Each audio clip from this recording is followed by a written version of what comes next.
我的精神也很顽强，你掌握不了我是宣扬，天空变化莫测，境况让人sen事，快失败了你也都没办法，你的安排像灾祸，在我看来你帮就无奈，你没胜利也不受崇拜。I'm a great, I go way up and paving my way through the smoke and the flame and the cold and the rain. Yeah, you wanna be me, but I stand out. You on flat earth looking at my cloud.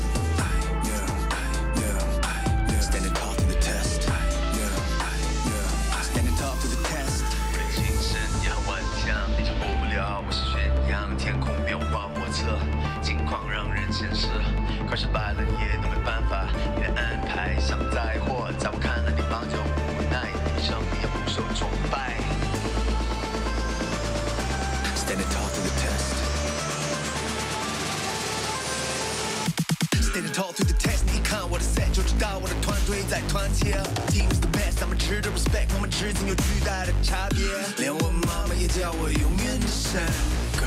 我一回家，她说大儿子你很 tough， 一直不带不能被取代，比我更努力的人也不存在。到时我起来和点酸奶直接出了那战斗舞台。Great I go way up and paving my way through the smoke and the flame and the cold and the rain. Yes, you wanna be me, but I stand out. You're on flat earth looking at my cloud. Standing tall through the test.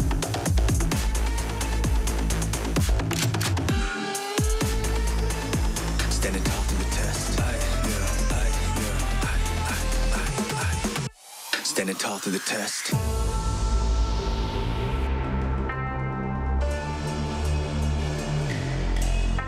我的精神也很顽强，你掌握不了我是宣扬，天空变化莫测，境况让人sen事，快失败了你也都没办法，你的安排像灾祸，在我看来你帮就无奈，你的胜利也不受崇拜。我的精神也很顽强，你掌握不了我是宣扬，天空变化莫测，境况让人sen事，快失败了你也都没办法，你的安排像灾祸，在我看来你帮就无奈，你的胜利也不受崇拜。Standing tall through the test. 咱们值得 respect. Standing tall through the test. 咱们值得 respect. 精神也很顽强，你掌握不了我是宣扬，天空变化莫测，境况让人sen事，快失败了你也都没办法，你的安排像灾祸，在我看来你帮就无奈。And now we still go ape, hey.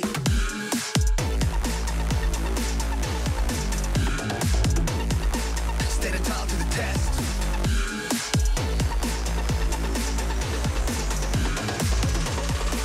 Standing tall through the test.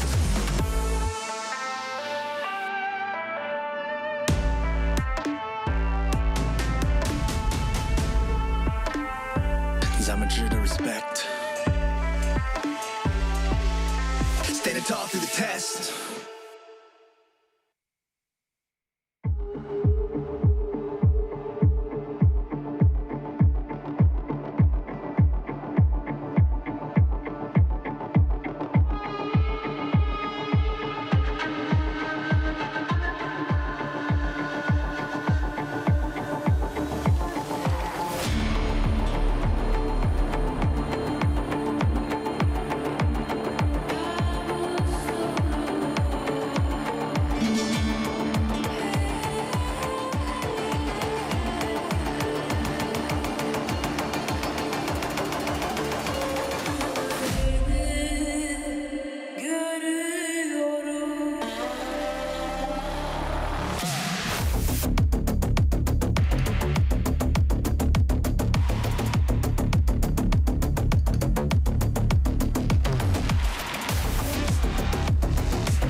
Visions in my head of this, you don't know the half of it. I got dreams of looking up, highs I can get, but nothing feels like how it feels to know these things I don't know yet. The weight of everything, and everything's just straight. Sometimes I'm trapped inside and I don't know what I'm gonna do, but to take on the world is the only thing that we know how to do.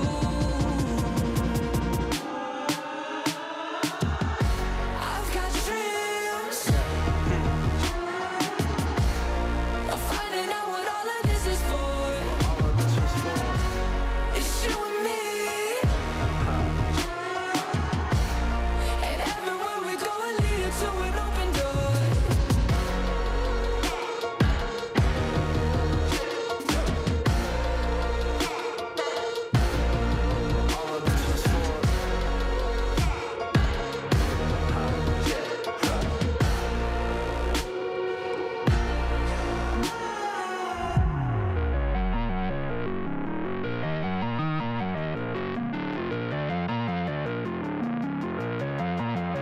We've made our mistakes, the good and bad days, but nothing really breaks if I got you.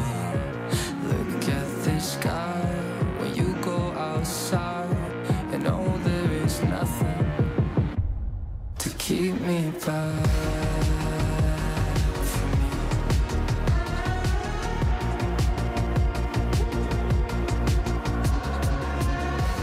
I got dreams of finding out what all of this is for. It's you and me, and no, there is nothing, and everywhere we go will lead it to an open door. Keep me back, keep me back, keep me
and watch me speak. About to take over your screen. Talking bulls in 93. Talking mom, I'm on TV. Y'all know all I do is me. All I do is me. Y'all sit back and watch me speak. Y'all sit back and all I know, my money green. About to snap and make a scene. My cup off and make us free. My cup off and make them scream. Go back off for TMZ. Y'all sit back and watch me speak. Y'all sit back and watch me speak. Y'all sit back and watch. Watch me. Watch me. Watch me. Sit back and watch. Sit back. Sit back. Sit back. Sit back. Money long, nothing on credit. I got style, don't catch no feelings. All this bread ain't got no lettuce. I got style, don't catch no feelings. Watch me. Watch me. Sit back and watch. Sit back and watch. Sit back and watch. If it ain't got style, I ain't with it. I ain't with it. If it ain't got style, I ain't with it. Look, if it ain't got style, I ain't with it. I ain't with it. If it ain't got style, I ain't with it. Look.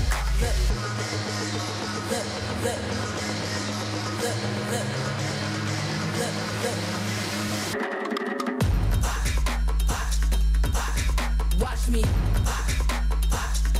Sit back and watch. Watch me. Sit back. Sit back. Watch me. Sit back and watch. Sit back. Sit back. Sit back. Sit back.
Hey guys, what's up? Welcome back to Valorant Game Changers SEA Stage 2 2024.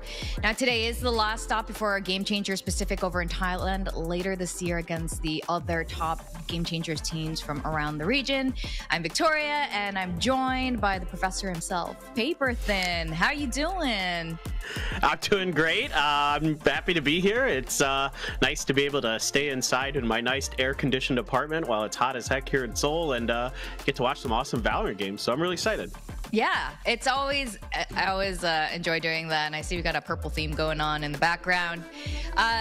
You know, it's been a pretty wild year. The format changed from last year, right? So it's been very interesting to see how these teams have been playing out over the last two stages. See who's been coming out of the groups this time. A little bit of a shuffle here and there, but you know, SISU, we got SISU joining the fray in the top 3 Pacific teams going top 3 SEA teams going to Pacific. Yeah. This is really exciting. I mean, I think for this squad, kind of a roster shuffle here coming into this stage. Obviously, they've looked really good. They kind of had a lot of back and forth with Boba to get to this point. A lot of OTs in the mix both times they faced each other. So they've been really improving.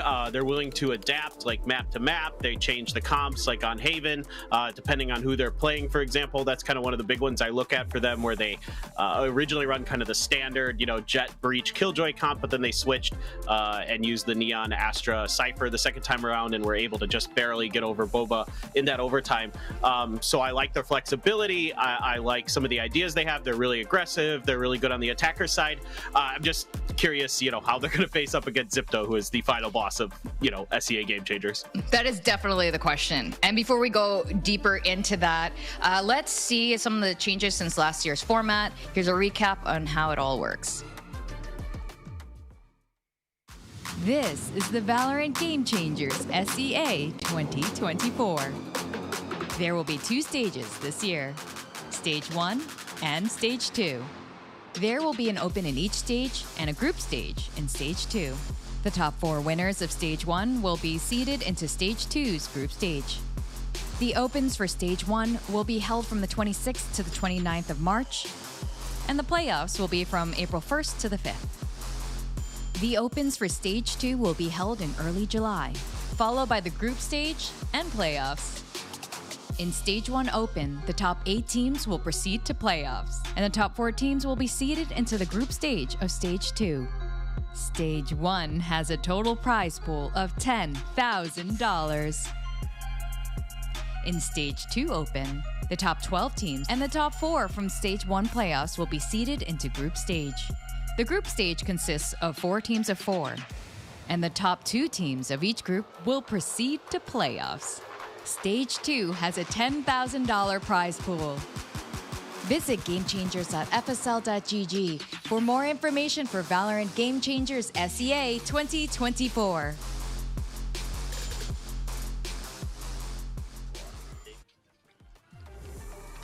All right, so you guys, we are nearing the end of the road. Actually, it ends today before we go to Thailand for Game Changers Pacific. I mean, it's been a crazy year, Paperthin. I think we've seen a lot of domination from XIPTO, but we've also seen new players rise up over the course of the months. Yeah, absolutely. I mean, I'm really impressed. Obviously, Boba was kind of the team that you thought might be here facing off against XIPTO. They've been playing really good all year as well, you know, losing to XIPTO in the finals in Stage 1. But this SISU squad, I'm very, very impressed with how quickly they've been able to kind of put the pieces together, play really well. I've been really impressed with players like Coldan. I think she's got great senses on the Sova. She's got tremendous multi-kill potential. But yeah, it's going to be awesome to see them all in Thailand. It's such a great country for esports. If you have a chance to go, you really should. The fans there are absolutely insane. I've been to Thailand so many times for esports events, and it's just always an absolute treat. Yeah, the Thai fans are so much fun. They definitely like Valorant over there. And here are the qualified teams. Of course, they're all knocked out except for our final 3, SISU. We've got XIPTO and Boba. But again, we saw some really impressive things come out of some of these teams. Most recently, for Fun and Cardboard dinosaurs, surprising us a lot, especially with their Singapore squad there. But you know, it's crazy. We have a lot of Filipino players playing today. We got a mix of Thai players and one Singaporean as well. And Starry Bun is on the roster, but not actively playing with one of these teams right now. Now, of course, prize pool, we like money. It's, you know, getting first place is great, but getting first place and money is even better. No doubt about it. That's what more needs to be said. I mean, obviously, you know, it's really exciting for these players to not just have the opportunity to compete in Thailand and things like that, but to also earn a little bit extra cash along the way. So that's always like that nice little, you know, side pot that you're able to get there. Obviously, the main goal is to continue to move on, to make your way forward into Pacific. But yeah, you'll take the money, no doubt. Oh yeah, for sure. And the food over in Thailand is fantastic. So while we don't have any, well, we do have one Thai player. Actually, the IGL of SISU, Polly, is Thai. And it's interesting, on an all Filipina squad, which we interviewed her about the other day. And it was interesting. Apparently, comms hasn't been a big issue. I think she's being really modest about it in her interview. She's like, oh, I don't know if they understand me all the time. My English is not that great. But I thought she was fantastic. And I think, you know, based on their performance, maybe it's actually been working out pretty darn good. They seem to have pretty good communication overall, especially on their attacker side. I think Polly does a really good job of leading them into really fortuitous situations. They're really good at being aggressive and taking space and things like that. So I've been really impressed. I think their defender side is probably where the comms might either get a little bit messy or they just need to clean that up some in general. But yeah, I mean, it's looked really good for the most part. Yeah. And, you know, we saw a bit of Boba yesterday. Let's go see some of the highlights from yesterday's matches. We got to see all three of them, actually, XIPTO, Boba, and SISU. And Boba, while we expected Boba to be here in the grand finals, I believe Kohaibi had some sort of wrist injury or hand injury that, you know, they ended up forfeiting that third map. They actually were 1-1 on their match. Yeah. No. I mean, Shirazi's 4K was absolutely disgusting. That spray down was ridiculous. I mean, in general, XIPTO top to bottom, what needs to be said? Like, they're great mechanically, they're great with their decision making, their macros really good. Like, everything you could want out of XIPTO is there. And Boba, you know, tries their darndest, and you know, it's a bit of a tough day for them. Look, you know, if anybody who's been around in esports long enough knows that wrist and shoulder injuries and things like that are very, very common. So you know, you got to make sure you're taking care of those. That's first and foremost a priority for all the players. But I mean, yeah, they're just they make great decisions. I mean, the sheriffs are really good for SISU, though. Looking at some of these videos, they have an incredible like game sense in the heat of the moment. They do a really, really good job of reacting to things and like kind of creating their own plays. So I mean, I think SISU could give XIPTO some grief here. Obviously, I'm still going to favor XIPTO today, but there's got to be some rounds that are going to leave your jaw on the floor, I think, for SISU. They're really impressed me with their individual mechanics. I think some of their just macro play, like their coach was talking about in the post-match interview yesterday, just needs a little bit of work, and they could be a real threat. Yeah, definitely. We know XIPTO has been completely undefeated this entire stage 2. No one's been able to take a map of them, but when you're in a grand finals, when you're this close to the end, maybe SISU can pull something out here. And like you said, they are excellent. They are very good players here. There's a reason why they got third place in stage 1, and now they're sitting here in our grand finals today. So here is the road and how it all played out, and I can't believe we're already into the grand finals in our best of 5. It flies by every time. I mean, it's just been a wild year in general for Valorant. I mean, all the schedules have been so condensed this year. It's just been, you know, an absolute grind for all the players and stuff. So yeah, I can't even believe it's almost August. Like just thinking about that, I'm like, oh my god, like where's the year gone? Yeah, exactly. It's been nuts. I mean, just when you think, oh my god, there's so much Valorant going on, there's challengers, obviously VCT Pacific, and all the different, and then there are all the different regions that are going on too for game changers at the same time. But I think this format, what are your thoughts on this format? What are you really excited to see in terms of like regional matchup now that we're going to be seeing Japan. We're going to see in Korea. We're going to be obviously seeing them face against Southeast Asia and Oceania. What are your thoughts on that? Yeah, I mean, I guess maybe I'm a little bit region biased, but I'm going to say a Japan team because of a Korean player. I want to see how they fare, and that's Mint. She's been absolutely insane. She's been on my radar for years. Like I literally had conversations with some of the coaches and players around here, and I'm like, she's going to be like the best player in Game Changers in a couple years. And you could just tell watching her individual mechanics were through the roof. So I'm really curious to see how her team like fares coming into Pacific. Yeah, and I think it's going to be really interesting to see Mint and her team go against a team like XIPTO, who also, you know, formerly known as SMG, at least most of the roster, minus Kohaibi there. And they made a really impressive run last year in Game Changers in their championship. So I think having them come together as we move forward to Pacific, as we move forward beyond that to Champions, to see the best of the best come out. And one thing I really enjoy seeing is that I think the level of gameplay for all of these teams have gone up since last year. There's been so much progression. It's very parallel to the other circuits that are going on right now, where a lot of them are going beyond just amazing mechanics, which XIPTO, by the way, has so much of. They're going beyond that and exploring other roles, other agents, and doing interesting things. So I think XIPTO is at that point right now. No, you hit one of the biggest points that I've been noticing as I've watched Game Changers this year, especially here in Stage 2, is that the teams are super flexible. Everybody's like playing a bunch of different agents, a bunch of different roles. You know, at minimum, like you're playing 4 or 5 agents for each player that's here in the finals. Like, you know, whether you're like Polly, who's switching between controllers and sentinels and things like that, or just like some of these players have insanely deep agent pools. They can play 7 or 8 different agents. So that's like a huge boon for these teams, and especially for SISU coming into this. They have a lot of different looks they can show you. They have a lot of different options for what they want to bring out on each individual map. I mean, you look through their maps that they played so far at Stage 2, and they're almost like playing different stuff every time. Yeah, so I think it's going to be really exciting as we go into our grand finals for today. But before any of that, guys, don't go away, or maybe just grab a snack and come back and get ready to sit down and enjoy the grand finals. We're going to go on a quick break. When we come back, we're going to see XIPTO versus SISU.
Welcome back to the grand finals. It's Valorant Game Changers SEA Stage 2.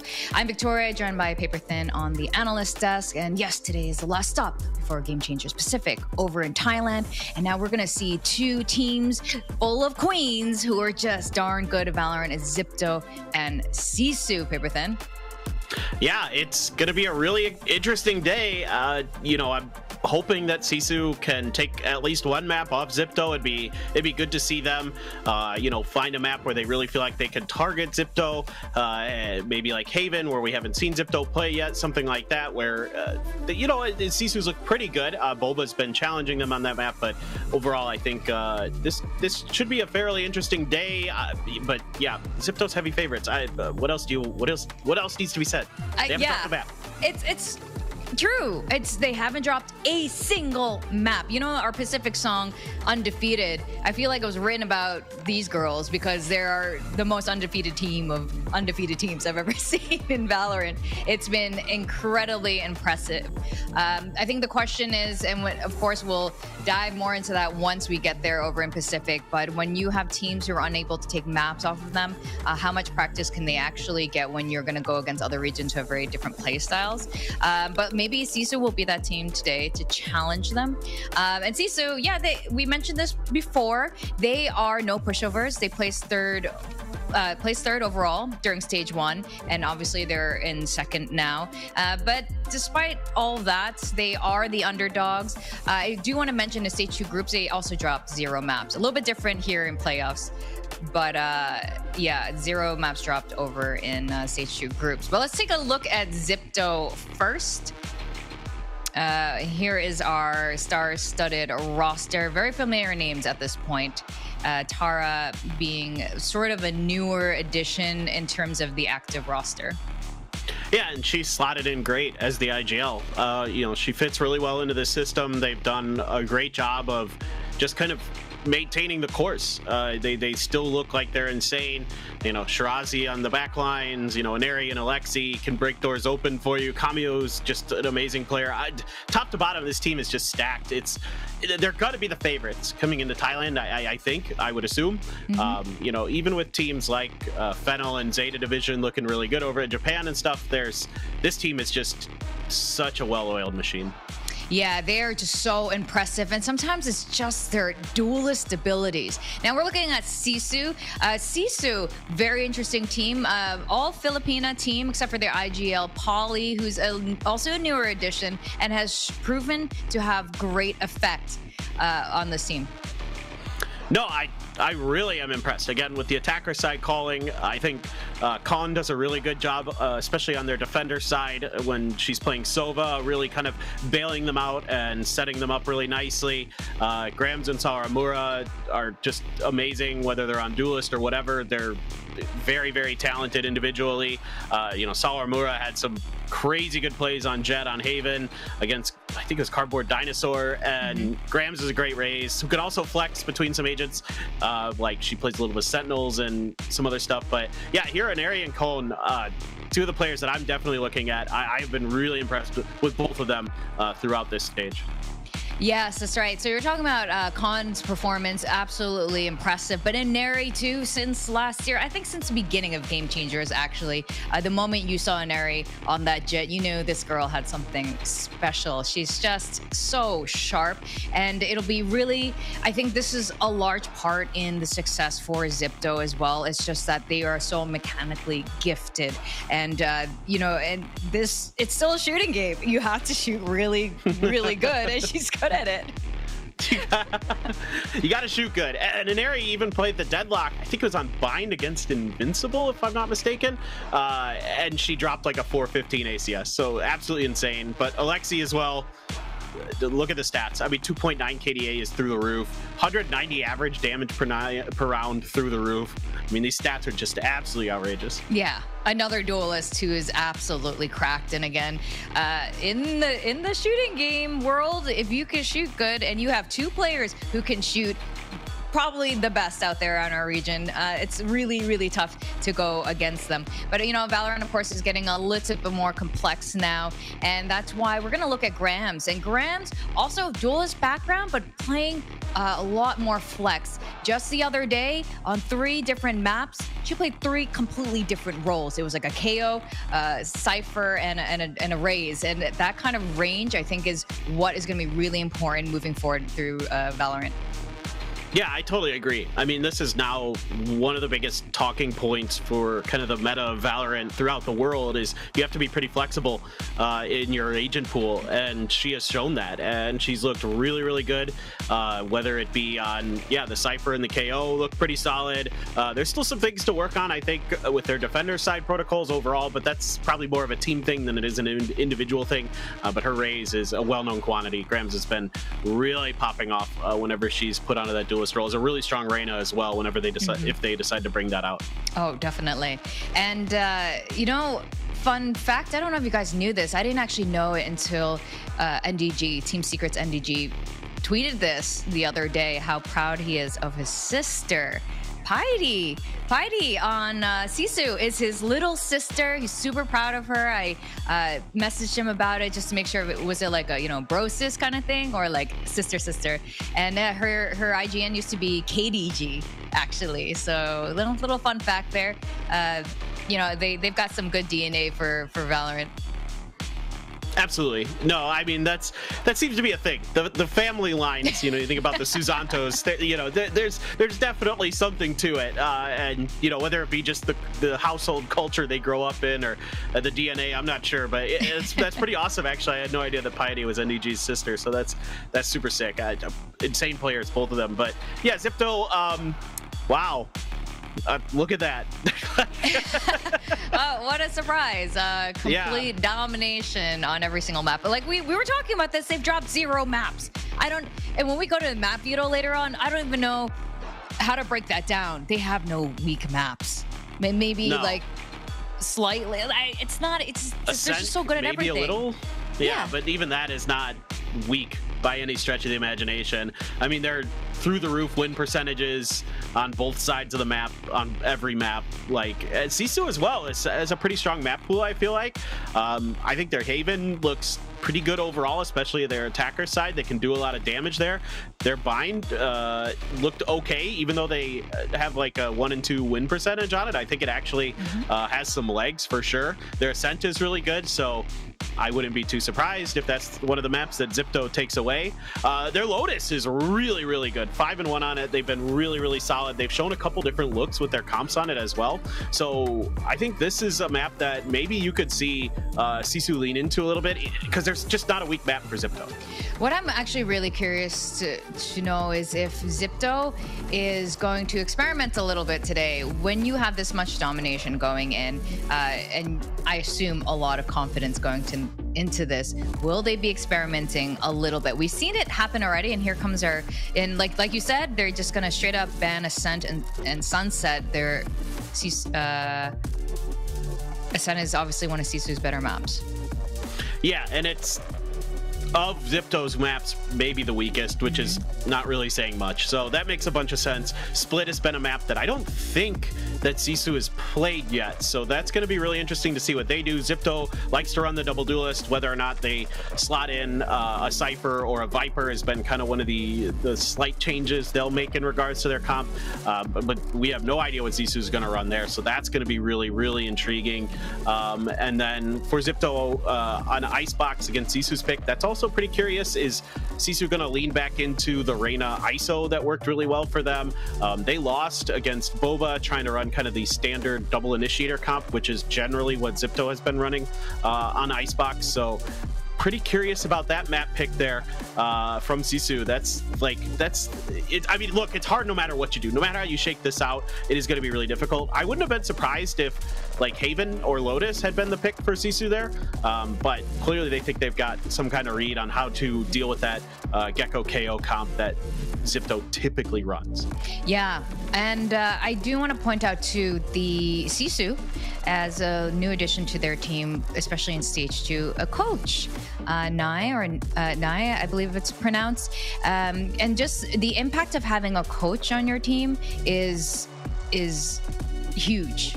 Right, we've seen this happen with a lot of other teams. I think it's one of those underrated roles within a team before, and we're seeing they have a lot more impact than just from an analyst point of view.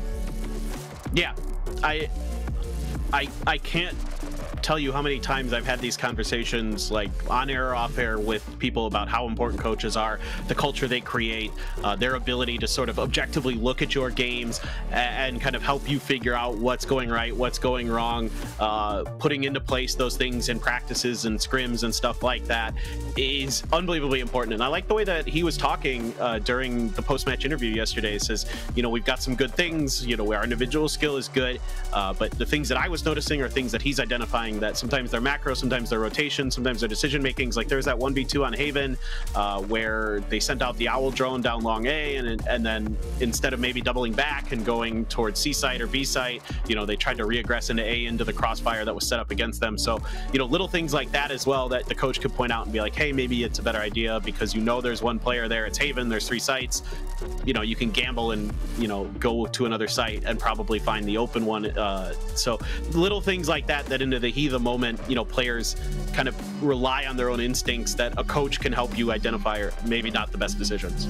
Yeah, that's right. And it's just having that extra perspective, seeing patterns that are happening on your team or maybe even on the opponent's team, because when you're so zoned in, you're so honed in on just achieving the objective, sometimes it's hard to see these things, or sometimes just even knowing when to call that timeout makes a monumental difference to the team and the outcome of it. We've seen it so many times where a crucial timeout comes in, coach or the team is communicating something to each other, and it you know, the whole narrative, the whole script completely flips. I'll be curious to see their agent select. I think XIPTO has definitely been on the more experimental side, going slightly off the meta compared to some of the other teams. Yeah, no, they're very willing to experiment. They're willing to lean into kind of some comps that are in meta or off meta. It depends on the map, it feels like. So I'm just really curious to see what they want to do today. I mean, the thing is they're so good. They have a little bit of flexibility to kind of tool around a little bit, try a different pick here or there. You know, especially on split. Again, are they want to leaning into the Cypher, a little bit more site control? If it goes over to the defender side, you know, or do they want to, you know, go with the Viper, who gives you that kind of extra ability to control some space and kind of really focus on that attacker side a little bit more than you normally would. So little things like that make a big difference, honestly, and XIPTO has shown they're capable of doing it all. Yeah. Well, with that, is that your prediction for today? Is it going to be XIPTO? It sounds like it's just a really strong case for them. What do you want? I have to drop the map. I don't have any choice. I really like SISU. I think they're a really good team. I'm really impressed with them.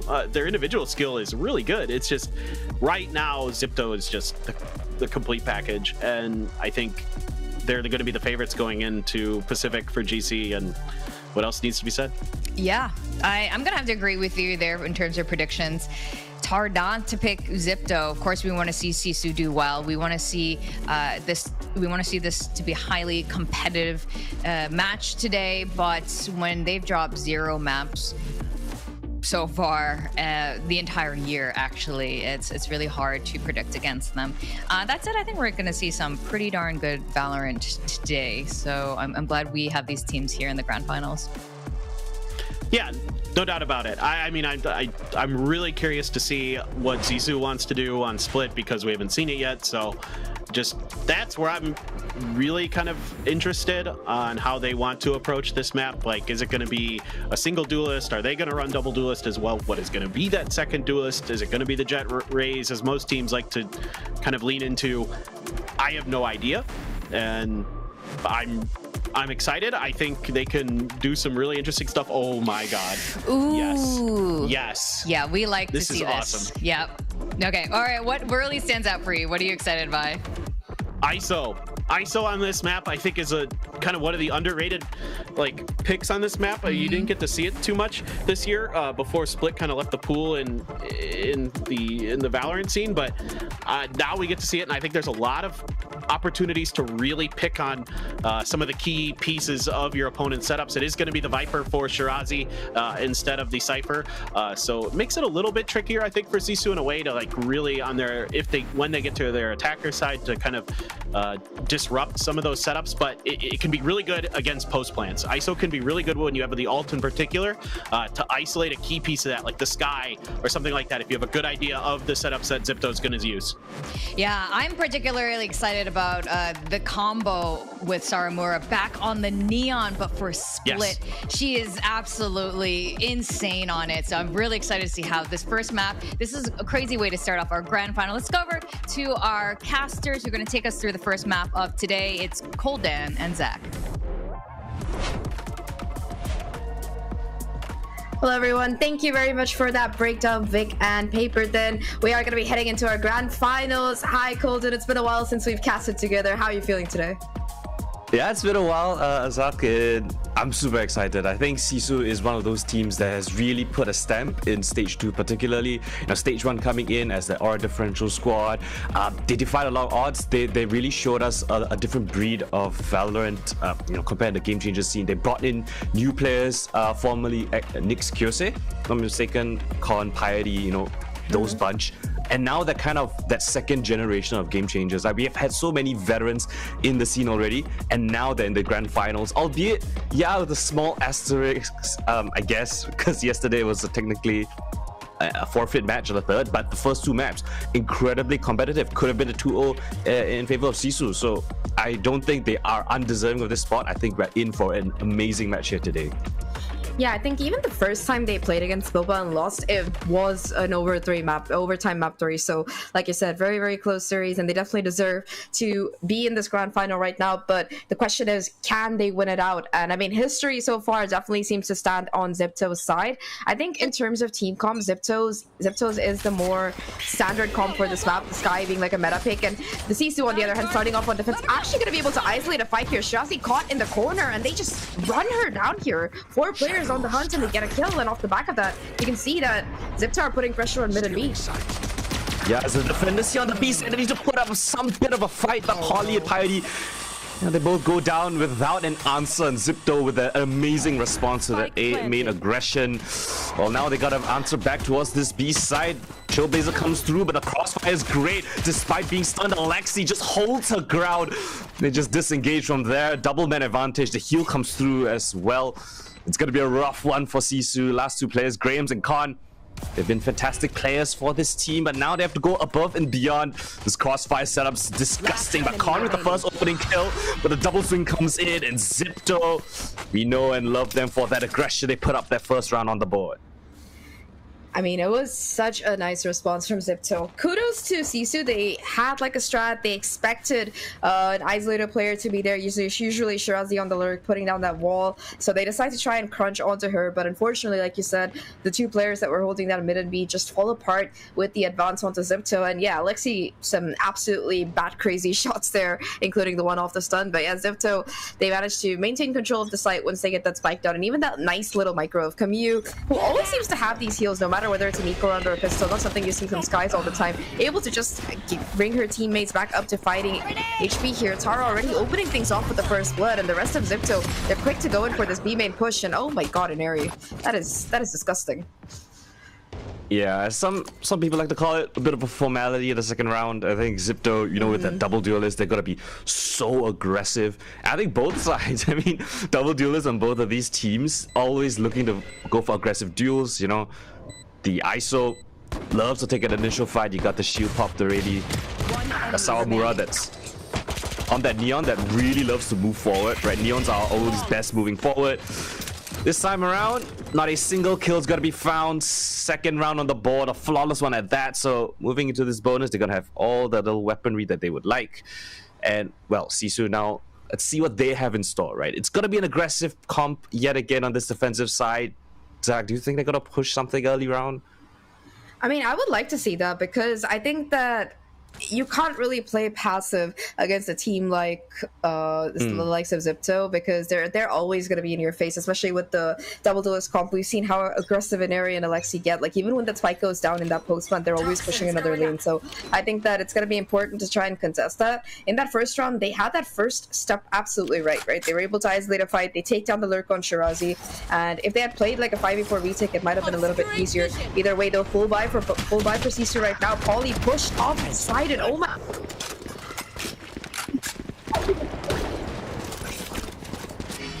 Frag.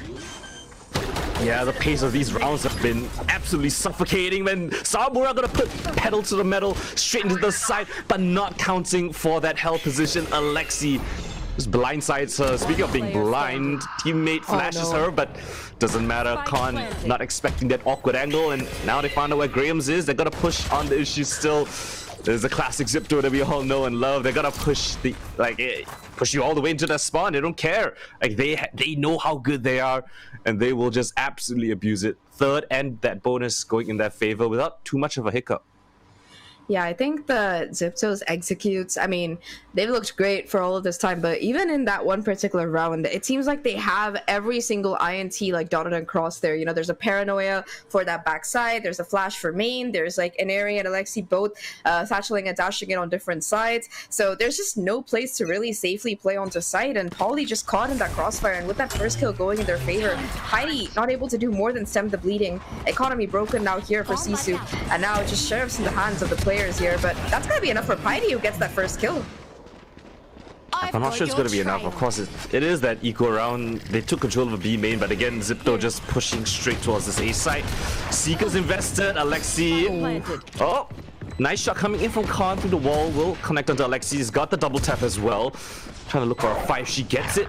Has that kill contract available. If she could pick up a weapon as well, it might give themselves a little bit of chance here in this round. But so far, XIPTO playing within the sites. Nobody outside of it. They're gonna form some sort of crossfire. Not a lot of great angles though, as SISU flood back in the fast lane just to pick up a weapon, acknowledging that Ame could be a bit of a danger, but Shirazi gonna catch Pauly unaware. Tara coming in from heaven as well, and this retake one had a good start. It might be even better though. Nice white swing coming in from Sawamura, runs out of bullets, but Shirazi still clutches up in the end. 3 kills on the anchor play all the way back a sight. And despite it getting a little bit dicey, XIPTO still pull it out ahead. That was a really nice sheriff shot onto Alexi there. But yeah, Shirazi just the final boss on the site there, and nobody could take her down. Like you said, Coldan, not the greatest guns here, but despite that, SISU actually managed to hit a couple of really nice shots, make this round look a little bit close. But yeah, Shirazi buys down the clock, manages to find the kills as well. I'm really liking Sawamura's Neon Tech. I really like that she's not just able to entry and get those first kills, but also just to be able to use herself as like a distraction in these situations to enable the rest of her teammates. Very, very well done here. Once again, though, it's going to be this A push that we're seeing. Sawamura able to find that opening kill of the Camus, immediately gets that refrag. Smoke now coming down on top of everything else to deny further presence from XIPTO, and for once they finally are forced to slow down here. Yeah, for the first time we see both duelists on both sides clashing out in one area of the map, and it kind of results in a bit of a null situation. Both teams, okay, well, they're just gonna push on the issue, take that information off the corpse. Neural Theft will review the positions of the players, and Inari gets stolen into the kill contract up against Khan, but she gets absolutely decimated. Instant headshot, 1 bullet's all it's gonna take. Showstopper straight into the B heavens. Trailblazer just gonna clear out this area. B main push coming through from Pauly as well. She wants to take this aggressive push. It's up against Alexi, and she wins it out. Great awareness from her to push on towards B main. It gives themselves a chance in this retake. 3-on-3. Spike planted. 3-on-3 indeed. And I mean, both sides do have the guns here. No ultimates available in that post plant. They just gotta go forward. Flash use doesn't really catch anything. Have to take the contact fights right now. Paidi finds the first. Pauly gets the second, and now it's a 1v3. All on the shoulders of Inari here. Not gonna expect the off angle though, and Paidi with that double kill will enable her team to find their first round on the board. A successful defuse, and it's gonna do wonders for their economy as well, because they're gonna have 3 players left alive. Yeah, lovely push coming from Pauly. She knows that mid is absolutely compromised. There was so much presence there. She took that 1v1 towards B main, acknowledging that that was the only safe haven that she could be playing from. And then here on that retake, there was so many angles for them to worry about. and then Piety expecting the push from Aneri, flanking them from CT as well. So amazing round to, stabilize things, not letting XIPTO get away with how many rounds that they would like, and an important one at that, right? Stems that momentum just a bit. Alexi, gotta pick up this attacking side. Let's see what she can do in this one. Trailblazer once again going to be used here. This time around, though, XIPTO adapting a little bit. There is going to be Alexi left behind, playing very far back here, and this time actually going to be rewarded as Salamura tries to take that space forward. Operator going to find a kill, and Alexi just going to be going back to regroup with the rest of the team. In the meantime, rest of XIPTO putting a little bit of pressure towards mid. Eventually, though, with that player going down, going to re-rotate towards A, and Alexi all the way again on the lurk, this time on B. Got one. Oh, nice shot. What a shot. Okay. Yeah, but Alexis has made a way on the other side of the map now, and now they know exactly where Khan is going to be playing from. Spots the barrel. Like, we see the attacking side up in A main, and then it finds the second kill in market. But okay, what amazing flexibility. But Polly, yeah, they're gonna pick you apart if you aren't together with the rest of your team. Pop Flash comes through. Graham spots out a play here towards Hell. Gets flashed in, but the reposition is great. Graham picks up all 3 amazing shots coming in from the newest player on SISU, or at least the newest player to Game Changers, rather. An insane hole coming from her. That reposition was everything. Yeah, I'm telling you, Graham's is the one setting the records, First tournament, top 3, second tournament, finalist, already qualified for first LAN on top of it. So really, really nice round. I think that this round, Graham's just with that reposition was able to win it. And of course, a little bit of missing due diligence, I would say, from XIPTO. They tried to take contact into the site, but yeah, Graham's being able to cross over and set up like a late crossfire with the rest of the team. Just really, really well done to deny them the entry onto site as well. This time, though, XIPTO looking to put a little bit more pressure towards mid, and Eri already scaling up so quickly here, Coldan. Yeah, they really want to test this. I like the trip here. Ooh, what a very aggressive peek coming from Salamura, but at the very least she does get one. But the trade still comes through from XIPTO, as we all know them to be super proficient on those trades, and a little bit of a B main fight while that mid skirmish was happening. So they might want to retake this piece of map control. Tara with a really nice paranoia just to flush up Holly's position. And they get that piece of map control. They want to accelerate on this though. Straight dash into the site. Smokes come in as well. Alexi on this entry. Salvo comes in with Tara as well, but a nice flick on the wrist. Polly with a double kill right here. Kabiu answers back with the flash as well. Beautiful to assist the defenders here on the side. And the spike gets lost in the mix. Despite where Shirazi's coming from, Polly picks up 3. And again, the anchor players of SISU finding their moments and impact. I like that little bit of change up as well. In the beginning, they were being like, they're trying to make these set plays, trying to make those, take that space aggressively. And they're still doing that, but they've kind of toned it down. They're conserving a little bit more of the utility. And like you said, they're cool. The anchor player is just being absolutely phenomenal. I think Polly, in particular, on that B side, has been single-handedly a menace in the face of XIPTO. I also think that Salamura is doing great in going head-to-head. Like, yeah, she only has 2 kills, but all of those are like first splits. The fact that she's able to actually, get these initial engagements going in her favor, and even if she's not able to stay alive, the fact that she's able to do that makes things so much more difficult. Now, a rare eco round here coming in from XIPTO. They're going to be taking very aggressive control onto the site though, and once again, Graham's from heaven just raining down fire. 2 kills already for her. Yeah, Camille wants to answer back a little bit over eager keep coming through, but yeah, as the smoke fades up in heaven, the crossfires come through, and SISU stem the bleeding. They don't lose anything more than those 2 players. Economy still in a pretty good situation. They can go for those rebuys, no issue whatsoever. And yeah, XIPTO looks like a timeout's being called. 4 rounds now unanswered, answered back up against the first 4 of theirs, and SISU finding the momentum and finding out the answer up against XIPTO's super aggressive composition.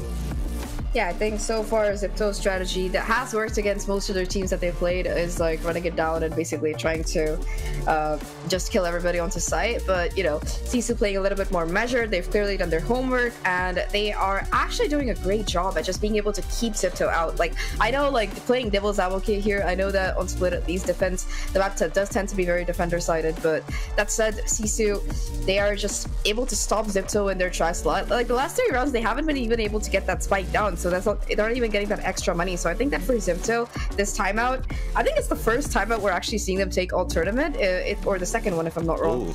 Yeah, so I think that it's going to be important for them to kind of figure out how they're going to be using these ultimates, especially with them having that Viper's Pit. That could be like a guaranteed win condition. But on the other side, there is also that Cosmic Divide available for the retake, so they got to plan for all of these eventualities. I'm curious to see if Sawamura decides to pop that overdrive. I think she's one of the best Neons that we have in Game Changers. And I really do think that the new buff to Neon has really put her in a great situation. But look at the read coming in from SISU. 4 players on the defense expecting this push on XIPTO. Might be a massive clash of hits right here. The Trailblazer comes in with the boom bar just to clear out the initial space here in A main. But no contact just yet. They're going to contact play up into the ramp position. But Sawamura stands her ground. 2 kills. Just straight out in the open. Shirazi answers back. Polly on the defense as well. So they still went out in those trades. 1-man advantage. And they spot out at least Shirazi's there, right? The Trailblazer should have been hurt of Kabiyu as well. So presence known at least for the time being, and the answer back with the Trailblazer mid-round to find information. They spotted the last 2 players. SISU just wanting to hold things down.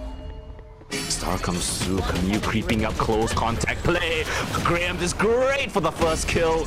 And despite Shirazi's efforts, Khan is there for that trade as well. And I think it's the story of the trades, right? Who's going to win out in those trade fights? XIPTO has been proficient at it, but SISU, I mean, these last few rounds, their trades have been sublime. You know, for the last 3 days that I've been on the Analyst desk, Coldan, I've been saying this on every single XIPTO game that I've done, because their trades are just usually so favorable for them. It's like a 3-for-1 or a 2-for-1, or like, you know, like just goes and kills like everybody else on the opposite team. That's kind of like how these games have been. But this is the first map where I'm really seeing these trades going head to head. Like, in fact, Graham's even allowed to get like a double or triple kill, and it's not something that you usually see against a team like XIPTO. Once again though, Sawamura is going to be opening things up here, gets that early kill and is able to get away with a sliver of HP. The distraction, the trap play is perfect, and very caught in the open by that Astra pull, and the kill off the back of it just perfect from Pauly. 3 players left now. Aggressive angle being held by Khan here. Vandal in hand, only Sheriff's on the other side, and oh, the timing not exactly there. Has to go for the retake. The perfect shot though. Shirazi at least able to get a trade, and that's a gun that can be retrieved, but now it's a 2v4. Yeah, the instant response from SISU. Everyone's here. Yeah, just to anchor down this B side. They want to fight. They want to take the duel, but Tara shuts them down. Nice shot from her right there to even up the playing field just a little bit more. Still, 3 versus 2. Every single player now has their ultimate. Availabilities, options slowly opening up for the side of XIPTO. The instant from the shadows. Tap of the spike. Tara. Nice plant right here. It's for this heaven position. It gives Shirazi a chance if she comes in from mid. But Piety is just watching the smoke. They know that the spike is planted somewhere within this dark cover. Sawamura more than aware of this as well. The peek coming in, the dash straight through. So many smokes in their faces, but Sawamura is so sharp on that. And now that they've cleared out the entirety of the side, the snake bite comes in with Shirazi, but the smoke is there. They just line up. Oh, Shirazi! Despite her heroics, finding every single kill, the spike just gets stuck in her face. They disrespect that snake bite, and they just do XIPTO dirty. 6 rounds now unanswered. Just a millisecond too late there. A little bit unfortunate, but yeah, I like that thinking from Tara to be able to plant this for Shirazi. And I mean, Shirazi just a second too late there. Very unfortunate, but honestly, respect for Piety. A true pros don't fake moment. We've had a couple of those over the last week, but this one probably takes the cake there. Shirazi still with the Viper's Pit, hasn't really had a chance to use it. But for SISU, they've got the economy. They've got 5 ultimates on the line right now, including that kill contract. So yeah, we're gonna be seeing that finally come into play here. It is gonna be the Gulag, and Camus unfortunately takes out Khan this time around. Yeah, I think that Khan forgot to pop the shield. That's unlucky. Oh, that is a big opening kill that might have been won, but now lost. Sawamura was to pick up the pieces. Nice off angle. Finds that pick onto Alexi, and just like that, she's out of there. Sawamura, you know, with that Neon so fast to find engagements and then just disappear. Shirazi on her look this time catches that push from Sawamura, but Piety there to answer. Neural Theft will announce to her teammates that they are here towards this B site. The retake has to come through. Seekers just to reveal their positions as well. But they have the Cosmic Divide for this retake. No ultimates available from the XIPTO side. Aneri 2 off, and so is Camille's, but it's gotta be pure gunfights here on the side. Tara falls on to pick things up. Aneri pounces on that initial contact as well. And now it's just Polly left alone. And despite them having a pretty good standing in this retake, XIPTO just takes the fights head on, and they win out every single one. Yeah, I think they expected that Cosmic Divide to be the case, so they wanted to like preempt it, you know, try to get a couple of kills, expecting that, you know, they would be playing, expecting that, I think they hoped that TSU would think they were playing post-plant, and yeah, they had the read absolutely correctly. An area, especially being able to get 2 kills there is insane. So SISU gonna be taking their first time out now. Final round, economy looking a little bit tricky here, at least for Salmura. Gonna be having that overdrive conserved for all of these rounds is gonna be useful, and unfortunately for the rest of the team, it does look like they're going to have to compromise here, whether it's going to be a sheriff for Grahams or a guardian for Con. Not the greatest, unfortunately. On the other side, XIPTO still having that Viper's Pit in play, 2 off for the Seekers, and most importantly, because of a double kill that Aneri got last round, he's going to have the showstopper for this particular one. So his attack that already looks pretty dangerous is going to be even more devastating if TSU aren't careful, which is, I guess, why they've called this timeout. Yeah, an important one. I think Sia is one of those coaches that really can elevate different teams, and I don't expect anything different from this one. An important timeout, and it's so interesting to see, right? You've won 6 rounds in a row, but you lose one and your economy is already in question. So you can tell that these rounds getting close. Not despite them winning 6 in a row, there have been a couple of at least, you know, a significant amount of deaths on the side of SISU, but they should be able to afford everything that they would like. You have that overdrive, as you mentioned, so a chance for them to answer back with some aggression of their own. But yeah, classic tech pause. Zach, I think you're no stranger to this. I think none of us are close enough to all these years. Honestly, it doesn't feel like or an APAP or an SPR podcast. If there isn't like, it's just like part of the territory. I think at this point, we like me and a couple of other talent, we actually have like running technical calls. So I mean, what can we talk about? Honestly, let's talk about this here, because this defense side for them, it's been pretty incredible.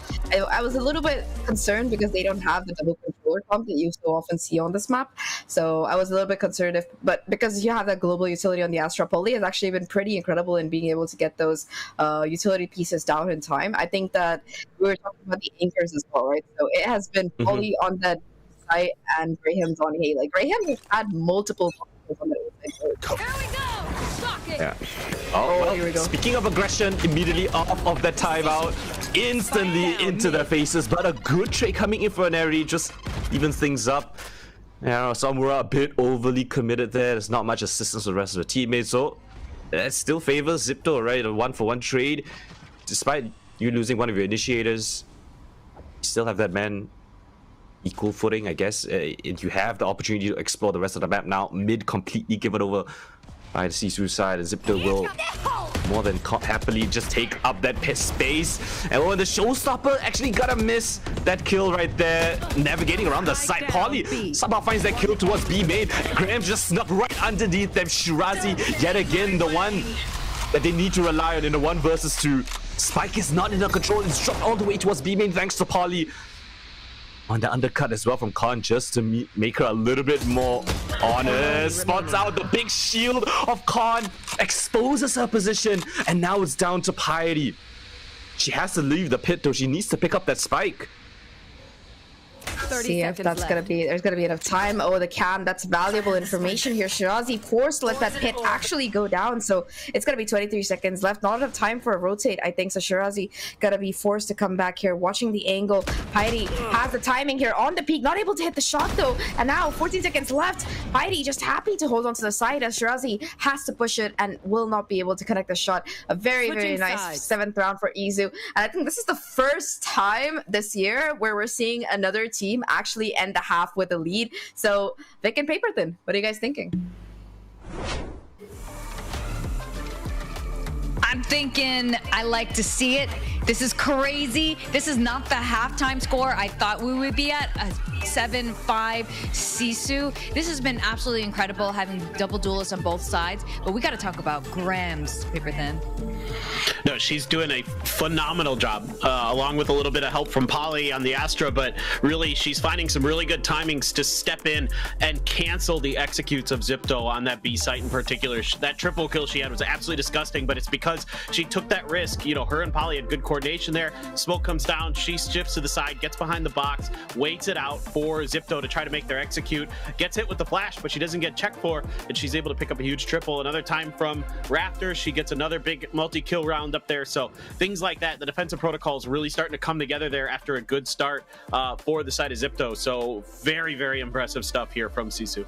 Yeah, this is, again, we expected a XIPTO win, but we wanted to see very competitive, and I think we're getting even more than that. For them to be up on this half is fantastic, and this is the way it should be, all things considered. And it's almost like their comp was made specifically to go against XIPTO. That's why we haven't really seen split from them until now, and it seems like they've found or discovered something, and I'm really excited to see how this particular map's gonna end. How's your prediction feeling now, Paperthin? I don't care. I just want good games. I truly don't care about my predictions. But and we don't know, and we still don't, and that's the thing, we don't know with full certainty anymore if XIPTO is going to be the victor of today. So this is excellent Valorant so far. Let's go back to our casters, Zahk and Coldan, to take us through the second half of this very first map.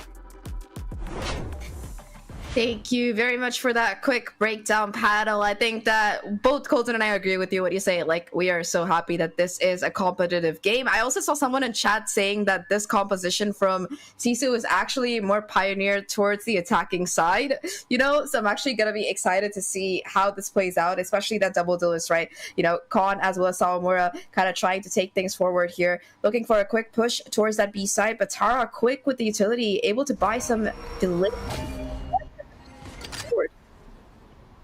Yeah, speaking about the comp, there is still Sentinel right on the side of XIPTO, so potential lurks could be thrown into the mix.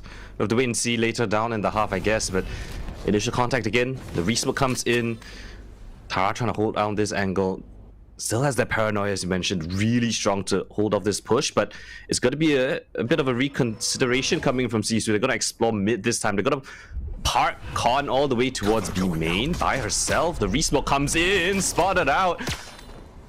Ooh, Paranoia almost wasted on this one, but Tara patient. Oh, and this lurk smoke comes in, spots out the push coming through, and Paranoia misses, but Alexi from the backlines, and Tara answers back, and now Alexi playing within her opponent's smoke. Kabiyu pounces out towards mid, goes with the reload. Piety now left alone, lurking in towards A main, now towards vents, and the spike is lost. Her teammates too. 1v3, Kabiyu on this angle, but Piety with a nice opening kill right there in this situation. Picks up the second as well, but Alexi, 1 versus 1. So much HP to work with. Piety, one bullet will do it. A gust of wind. The spike explodes, but Piety! What was that flick coming in? 1 versus 3 with a pistol, and it just absolutely does XIPTO in. Yo, usually this is the kind of stuff I expect to see XIPTO doing, but that was just a crazy 1v3. Yeah, it's like the best reaction. Like, that's exactly what I'm thinking as well, but perfection from Piety. You know, that first shot was a headshot, took a lot of damage from Shirazi, not expecting her on the off angle, but of course on Alexi, just that sublime tap. You know, despite Alexi knowing where Piety was, despite, you know, the camera not really spotting her out, it was just such a clean flick to come in, and that's gonna really let SISU extend their lead here. They're looking to pressure now off the back of this ISO wall. Both Sawamura as well as Khan just WPing their way in. They spot out Alexi as well, but still Alexi's able to find a kill and get out. That is crazy here. Oh, Alexi brings along with her Spectre that she picked up in the mix. Things can get a little bit dicey. Let's see how SISU want to navigate this. They need to take away some map control, and yes, Piety does exactly that. Takes down Tara, that's the only player towards his ramp position, and now XIPTO on a lot of advanced positioning. They want to retake these ramps. They know Piety is somewhere in the mix. The one to clutch up the run previously and needs to hold down this fort, doesn't get it at all, but Grams and Khan both just hold down that firing squad angle together in a top-low setup, and that is a second round conversion in their pocket as well. 9-5, Zahk. I didn't expect this scoreline at all, let alone the first map, let alone XIPTO's pick. Yeah, it's absolutely crazy, but I am here for it. SISU just really putting XIPTO through their paces. We haven't really seen them trail behind at all this year, but this is the first time that we're getting a glimpse of that, really. And now XIPTO, they've got their Vandals in play, all of them with light armor, so these Spectres might actually be able to do a decent chunk of damage. It is going to be a bonus for SISU here. They're not really going to invest too much, so it's going to be interesting to see how much more they can pull off. It's just a little bit of a mid pressure starting off here. Of course, Paperthin left on the lurk towards B main. 3 players towards mid, though. Actually going to be pushing the smoke. Sawamura goes past it towards mid, at least fakes the noise here. And Ineri able to find a kill, but Sawamura immediately gets that refrag, and that's the Vandal or Phantom that is going to be picked up immediately. Because these trades, right, Zahk? You mentioned XIPTO was so good at these, but so are SISU. They're so sharp. NeuroFev comes in. Now they know where the commitment is going to be coming from. Tara pressured here, back around the pillar. Oh, nice Trying shot. to avoid the push from Sawamura, but her presence is so overwhelming. She even drops a rifle for her teammate to pick up. Spike should be able to go down and find himself the post-run situation. He got the Yastra as well. Paperthin on this mid look. Spotted out by Con. Paperthin wanting to pounce. The smoke comes in, but a shot through the smoke. And Sawamura answers as Camille tries to go for the trade. And it's down to Shirazi yet again. It's a 1v3. Can she fit back from? They triple swing her position. And it's double digits. Double the scoreline. SISU on a rampage. 10-5, 3 rounds away from being able to take their map pick home here, and this is just such an impressive showing. This is their bonus round, remember. You know, Sawamura able to start things off aggressive here, and you know, being able to find that first kill towards mid, that was absolutely crazy. But then after that, picking up that rifle, she continues to just wreck some rampage. Tara again being caught wrong-footed on that B side, not able to get the kill. And now 10-5 here, XIPTO in an eco situation. SISU has a chance to get themselves to 11, 2 rounds away from locking in the map, and they are just thriving right now. Economy, you know, just absolutely close to capping for a lot of players because they only lost a couple in that previous round. A lot of these ults charging up as well, and unfortunately for XIPTO, they don't really have anything to work with in this round aside from these sheriffs. I mean, Bladestorm, if Alexi can get a double kill, she will have the blades to work with, but now it's a full 5-on-5 retake with just sheriffs for XIPTO. Paperthin is fighting her own war down towards mid. They eventually find her out, but Sawamura so quick to pick up the pieces, finds that missing map control, takes it away from XIPTO, and then disappears into the night.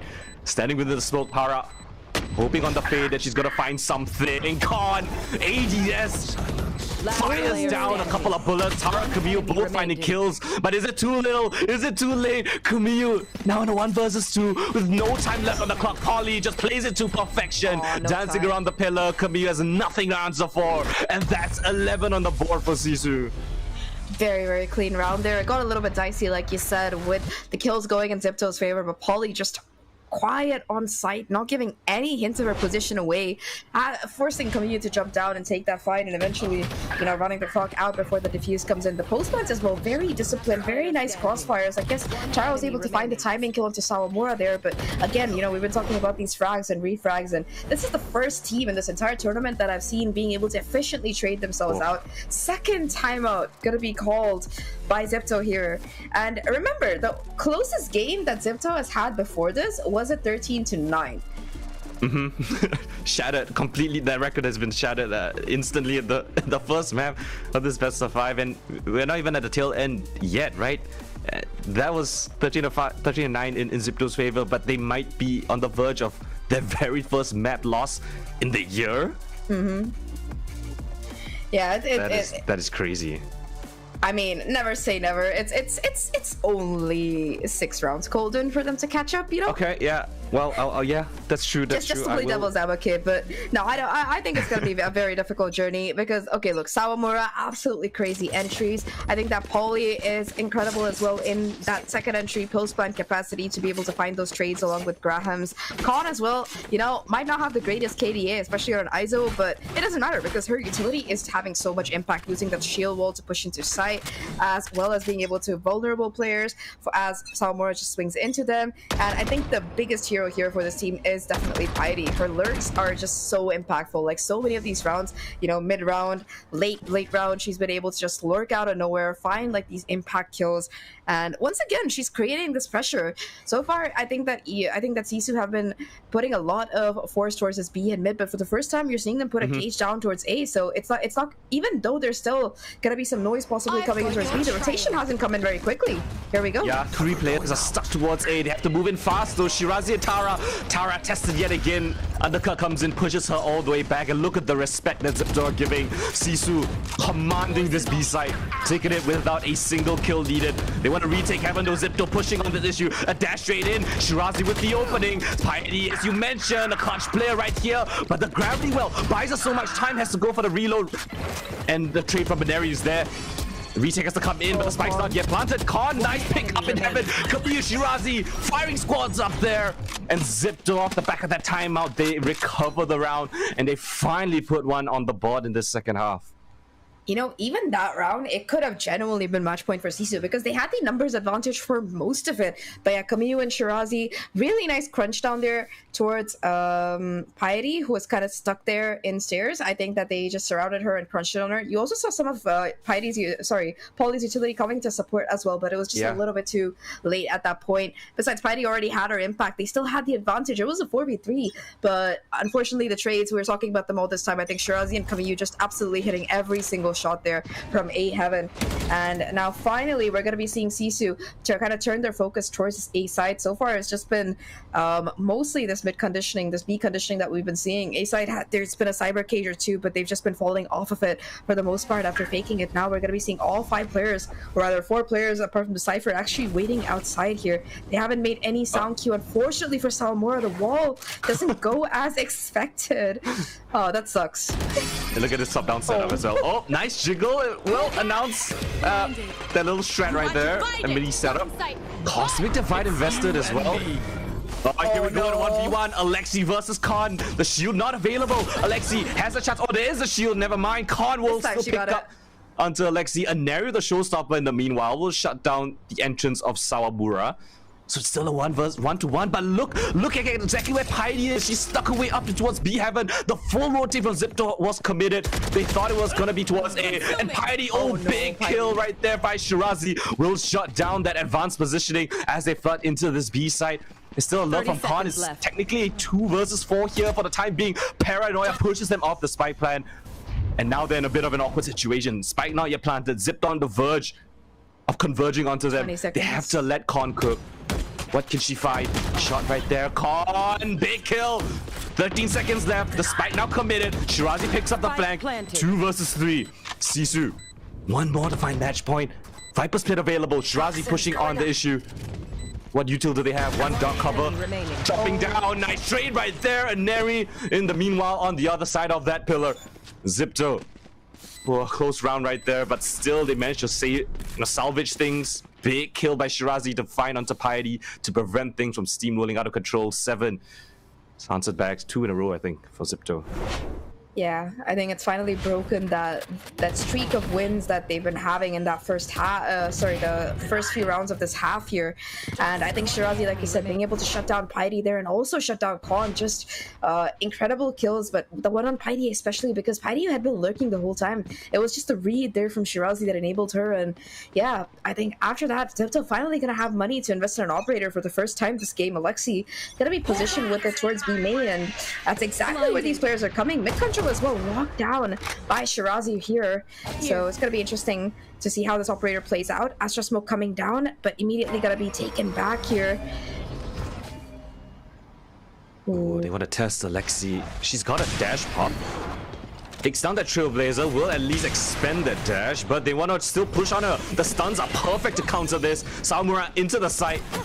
The undercut as well, but she's popped the knives around the close corner. Tara provides cover fire, has to go for the reload, but Tara still finds a double kill. Polly with a double of her own, and Shirazi, every single player finding double kills, multi-frags. Piety knows that mid was given away, but Shirazi more than aware of it. Shirazi has been an incredibly clutch player for the side of XIPTO in this attempted comeback, and they answer with the third. Now economy broken onto the SISU side, and XIPTO slowly, round by round, you know, we know them to be that resilient force, and they are showing us why.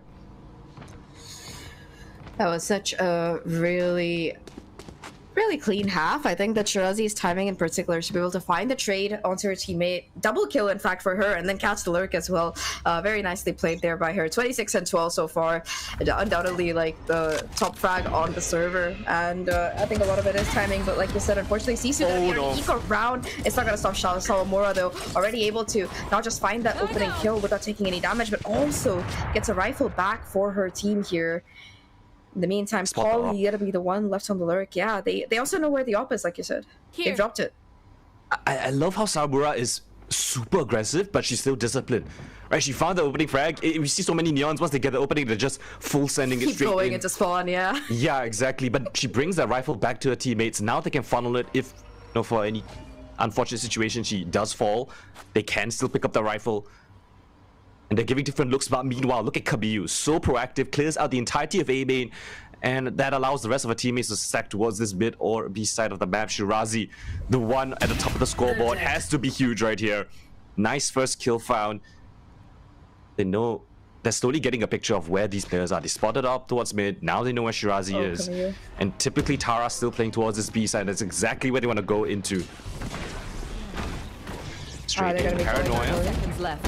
Takes a while. But Tara still playing around. Nice shot from Sawamura. Shirazi now announces her position, catching Graham's on that push. And Alexi from the heavens with that up. XIPTO slowly remembering who they are. 4 rounds now. They break apart that attacking side. Despite losing the opening kill, they still managed to salvage things in that 4v5.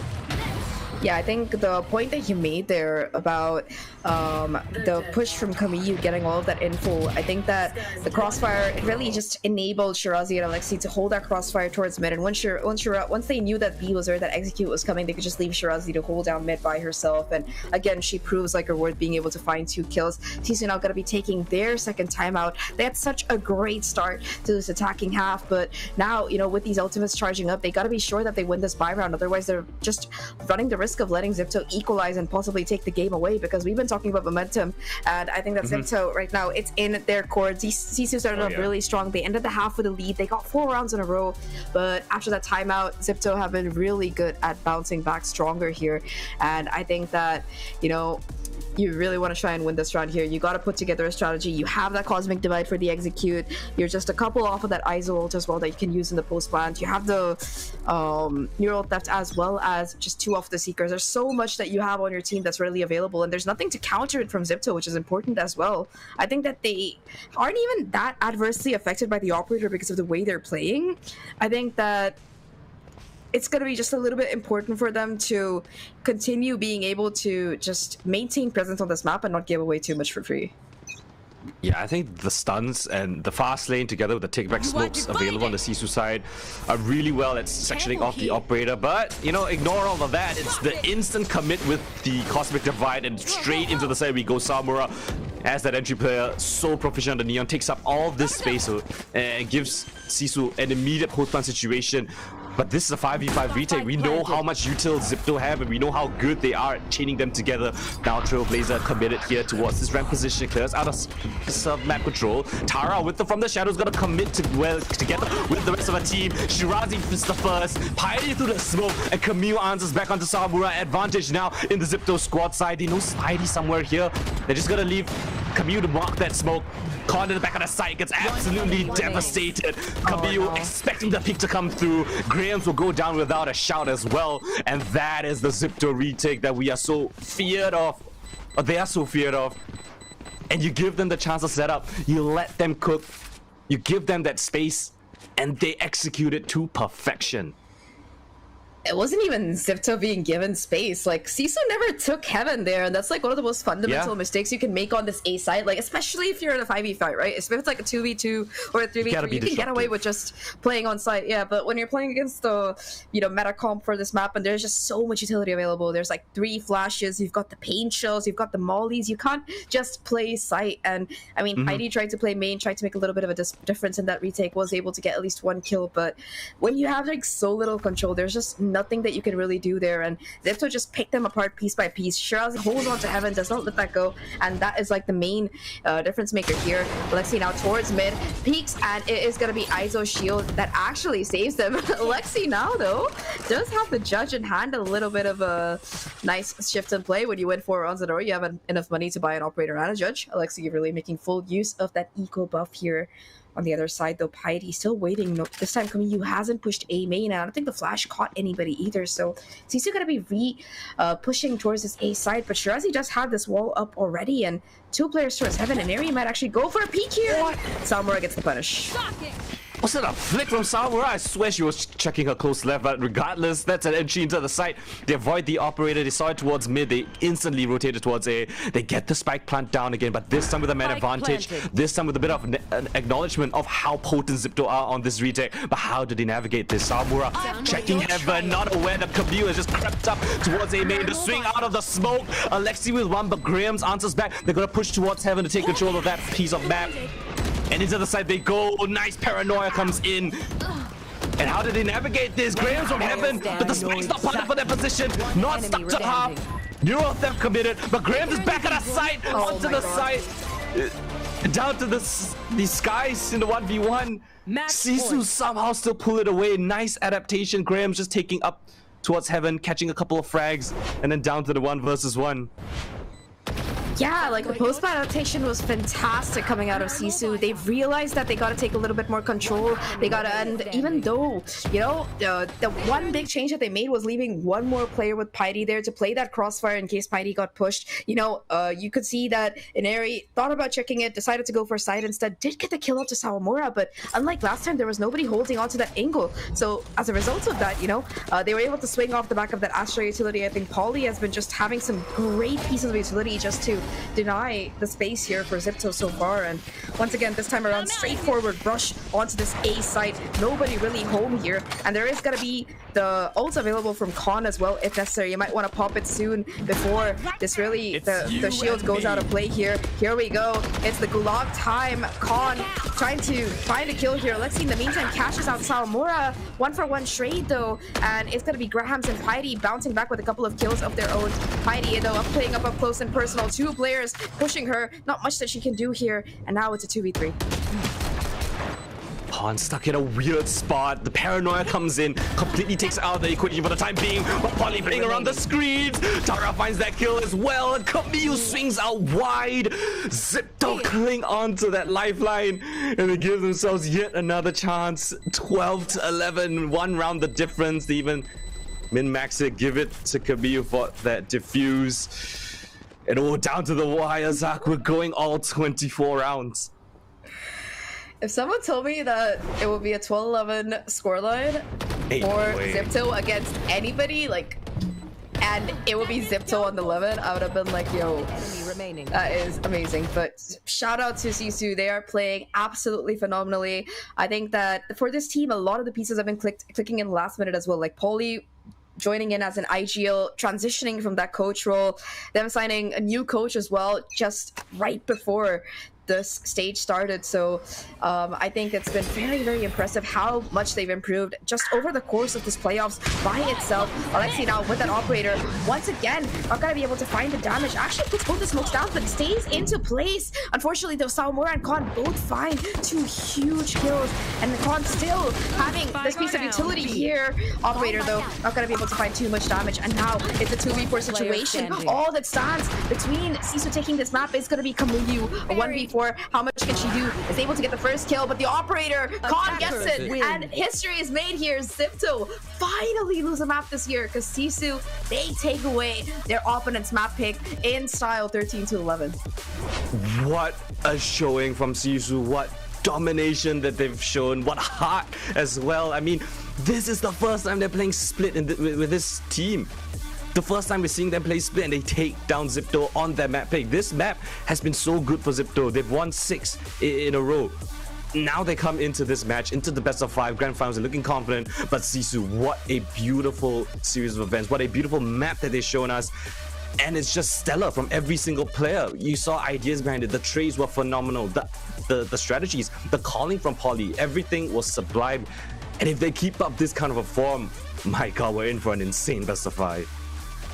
Yeah, I think they were definitely leveraging their comp strengths. Like they built a comp, you know, this isn't like the usual meta comp you see on Split, but you know, they picked up pieces that they're comfortable with and they put them all together. I think in particular their double duelist composition was actually so useful here. Sawamura, I want to see how many first blood Sawamura had in this game, but you know, we got other people to do analysis instead of us yapping. So we're gonna throw it over to our panel. Paperthin and Vic, take it away. Thanks. You're welcome to join us, Zach, if you want, here on the desk. More desk time for you. That was an absolutely crazy game. First of all, I thought for a moment maybe we'd be going for overtime, but it did not happen. This is the first team to take a map off of XIPTO, and it was done very convincingly. They were very sharp, and I was just overall really impressed, Paperthin, on how this was all playing out. Yeah, there's a lot of good things to talk about for the side of SISU. XIPTO does a good job there bouncing back towards the end, but a couple of things I really wanted to focus on. Grams, yes, very, very good on their defender side. Overall, Sawamura, as the casters were talking about, was doing just a great job on Neon. Just absolutely insane stuff.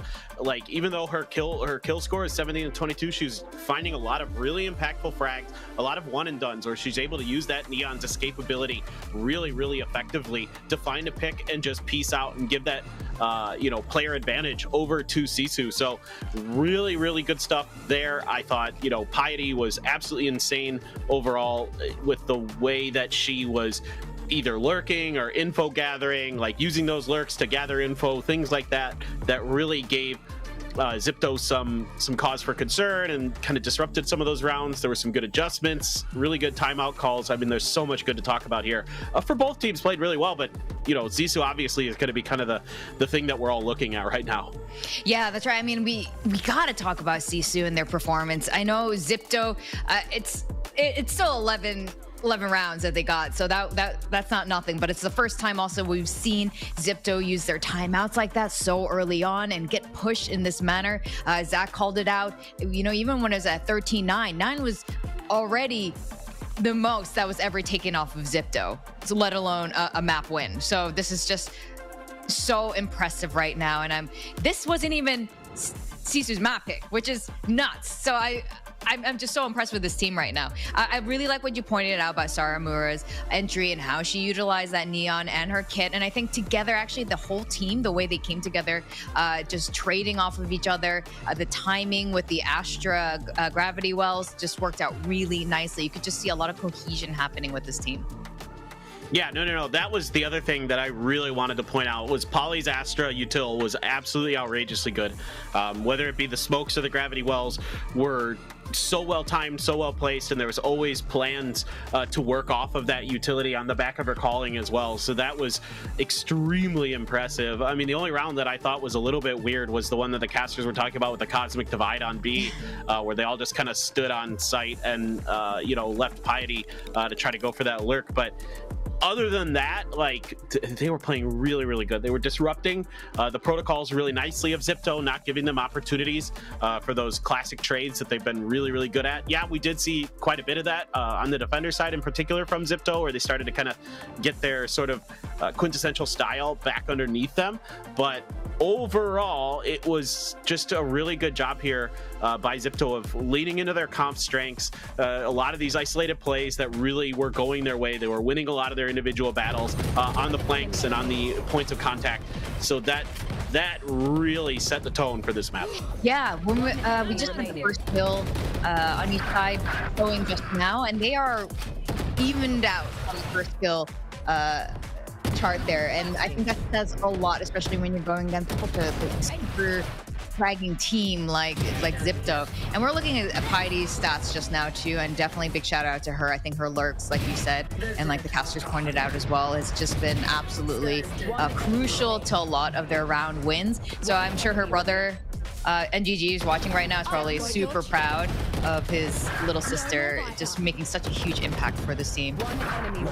No, I really am super impressed with a lot of the players on SISU, but Piety in particular, that pistol round where she got the snappy final kill onto Alexi. Alexi had hidden underneath her camera, and she just somehow like flicks over to get that kill, to get that 3K on the pistol to really set the tone there on their attacker side. Like things like that were absolutely insane. Like it was a complete package here for SISU to get the job done. It was crazy individual plays, but really good ideas, good protocols, good play calling. You saw the adjustment after the Cosmic Divide round that didn't work out for SISU, where they add another player in. They add Grams to help out Piety on that flank towards A main. Or it's like things like that really are impressive. Yeah, and definitely a big shout out to Grams' performance as well. Just insane kills through that, and I'm really excited to go into Icebox, which will be the second map of this series. But before that, we're gonna go on a quick break, guys, so don't go away. This series is turning out to be a super hot one.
Hey everyone, welcome back to Valorant Game Changers SCA Stage 2 of 2024. I'm Victoria, joined by Paperthin, and we just saw something we have never seen before. A map taken off of XIPTO to start the grand final series of today, Paperthin.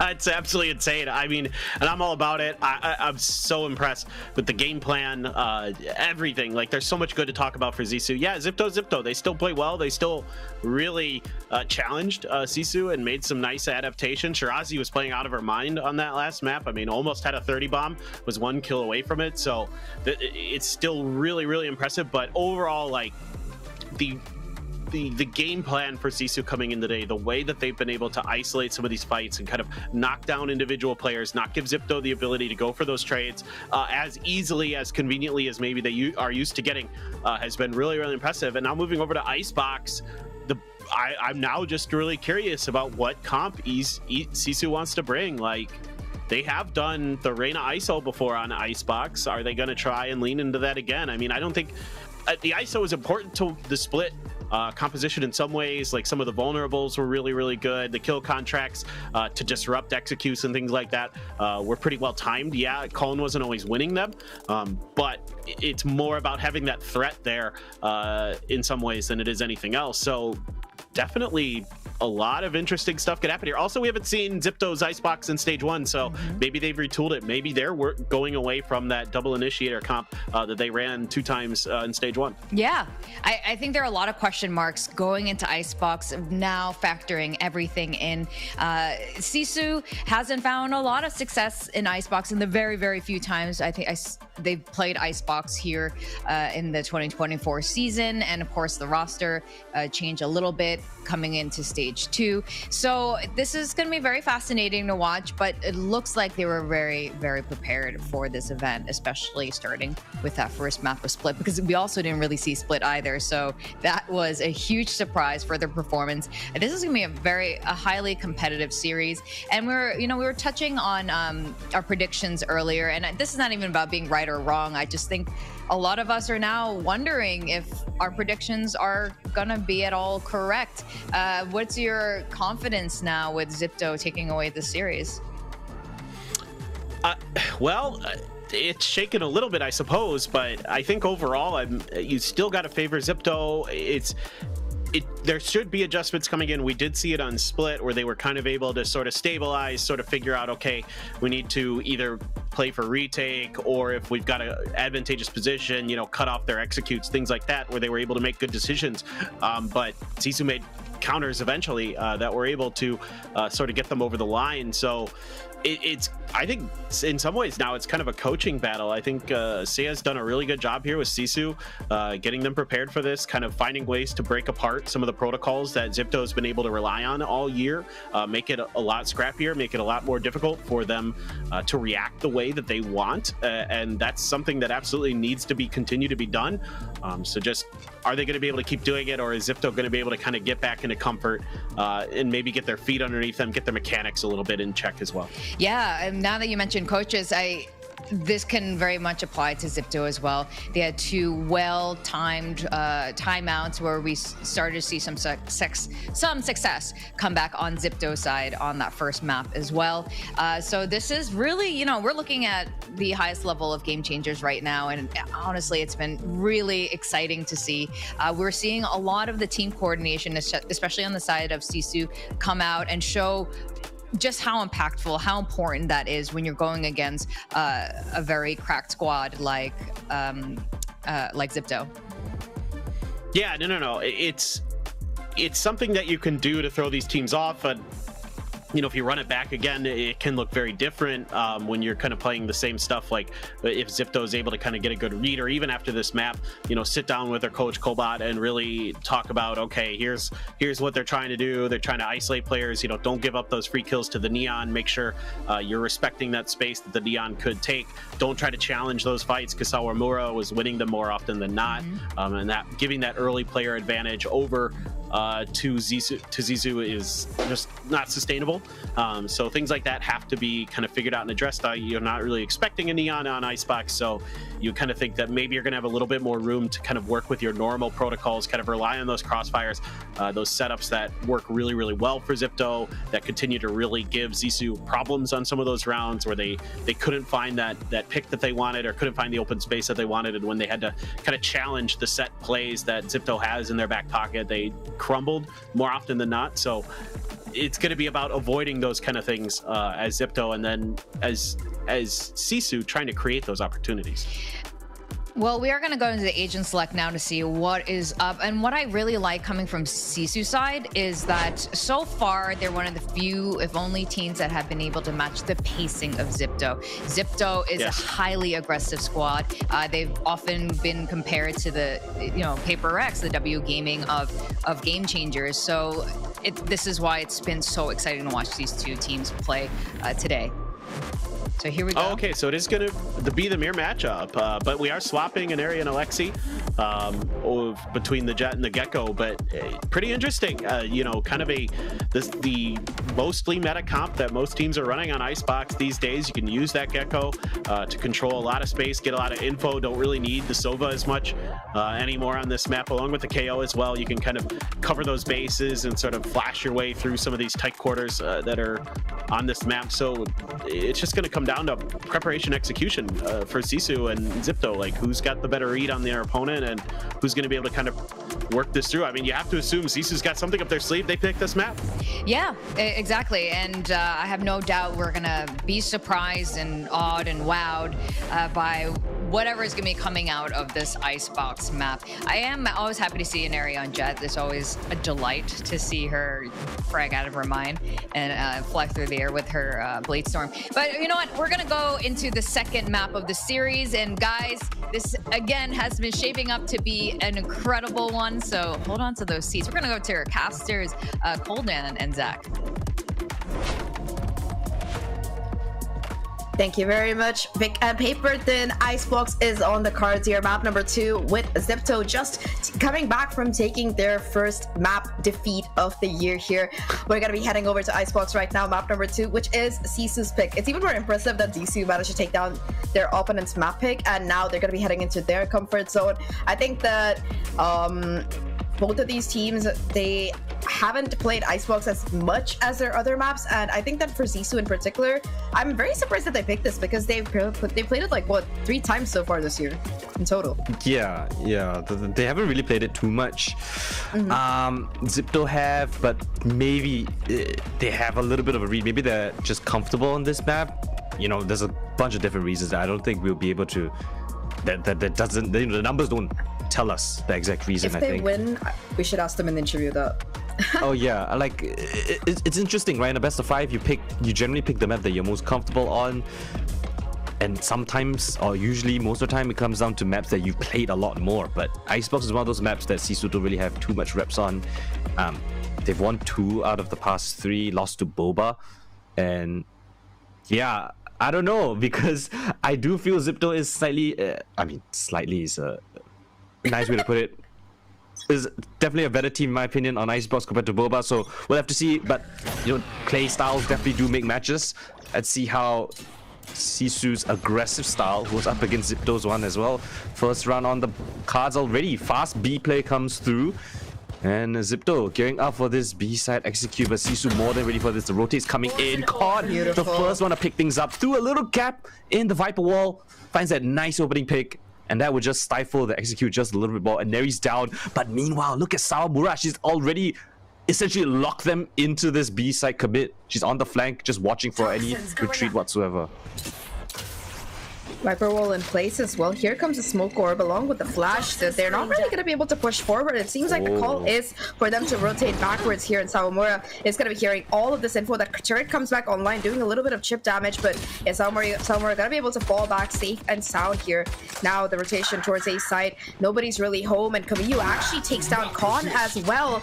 Left over on the lurk towards his B side. She catches 2 players rotating over here. Sawamura at least able to trade things back along with Polly, who is not on the side. 2v3 situation for XIPTO here. Spike dropped onto this A side. Shirazi waiting for Kamiyu to come over and maybe make a play here. All 3 players now from SISU position towards the Spike here. Sawamura actually able to push forward and take down Shirazi. Kamiyu in a 1v3 gets 2 of them already now. Just a 1v1 Polly versus Kamiyu. The wraparound perfect. The shot there. The ace for Kamiyu.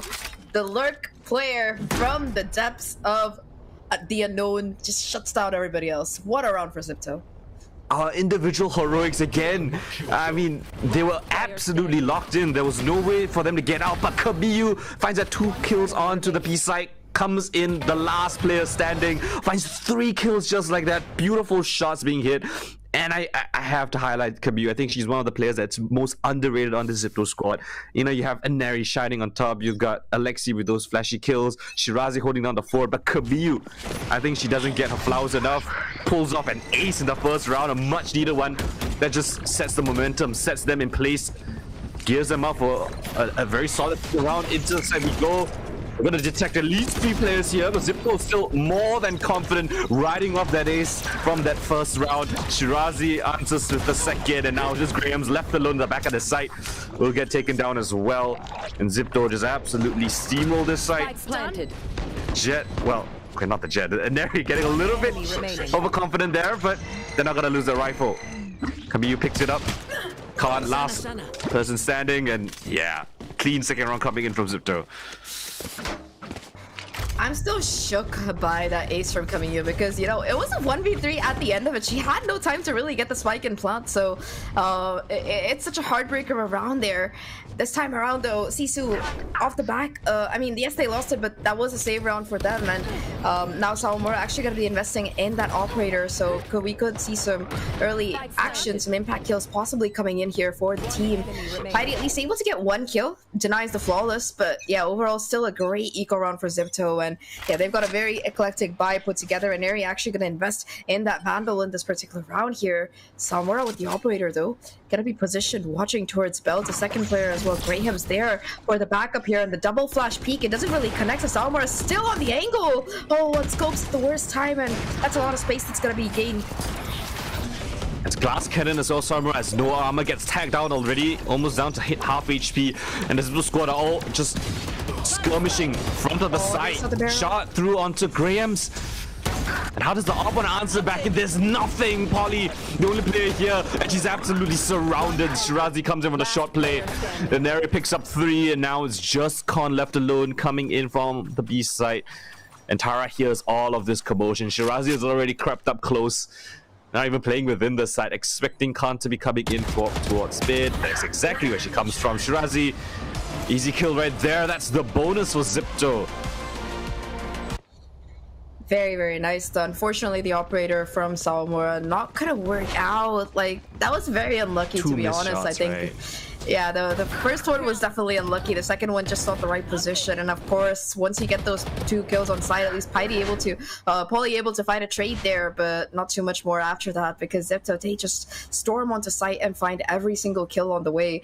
Right, that's gonna give Kabiyu the null command off the back of that round. So I don't think we're really gonna be necessarily seeing it used though, because SISU are gonna be once again in that unfortunate eco situation. It's a stack on this A side, 4 players gathered around here, and again though, that 0 point broken, they don't have the info here, but XIPTO still looking to go forward and peek off, and Eri getting that free 1v1, able to confirm it.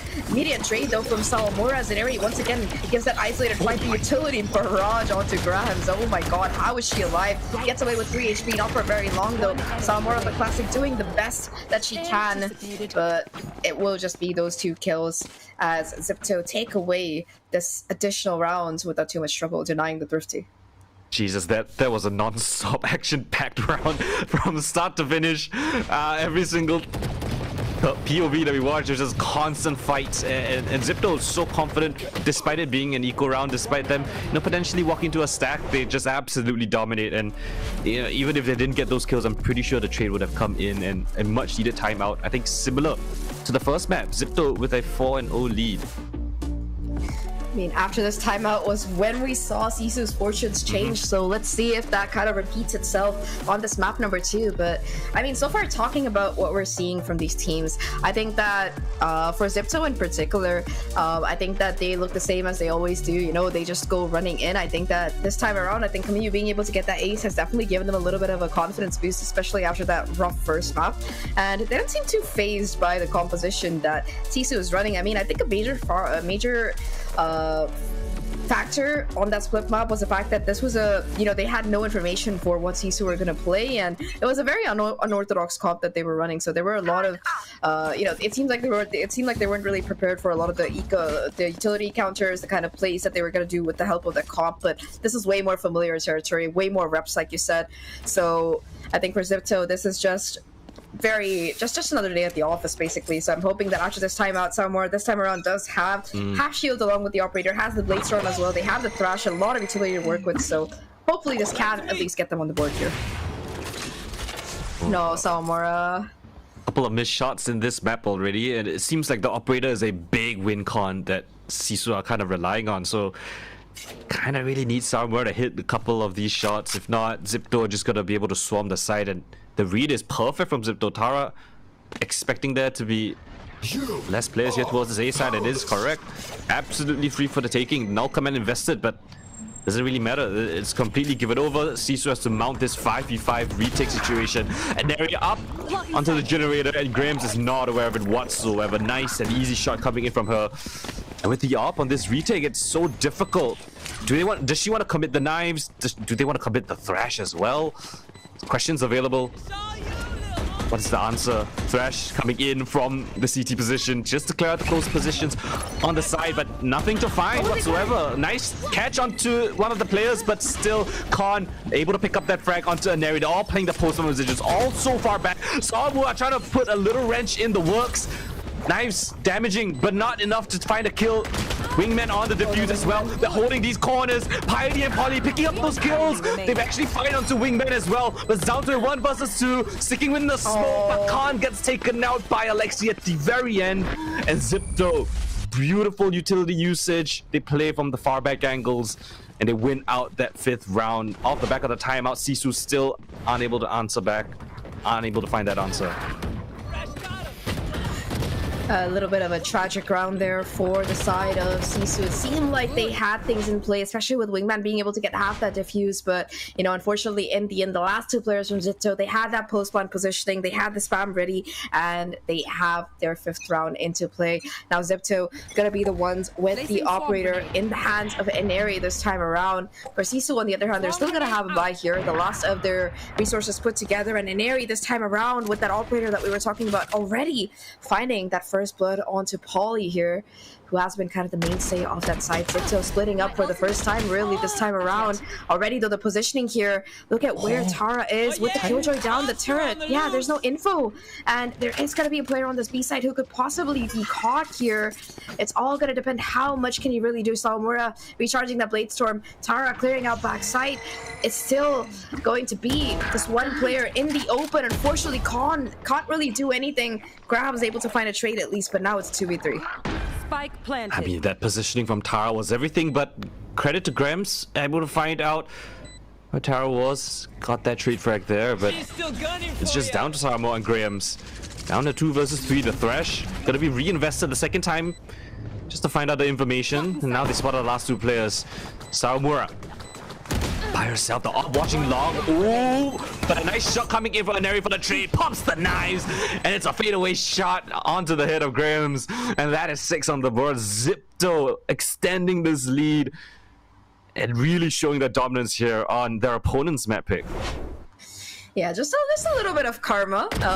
Turnabout is always fair play, of course. So yeah, this is more the XIPTO speed that we've been used to, at least over the course of the last this particular year. But yeah, very, very clean fundamentals. I mean, Salmore at least able to find a couple of kills, and Neri with the Blade Storm though to be able to finish things up here and get XIPTO to 6. That's gonna push SISU into once again this economic deficit. This time around, no ultimate Blade Storm available to try and make things work. However, they are getting a little bit aggressive. There's already a player quite far ahead here. Neri as well, not able to connect that first shot. Polly gonna be able to get the punish, but Alexi and Camille are there for the refrags coming out on top here in that numbers game. Camille though takes quite a decent chunk of damage.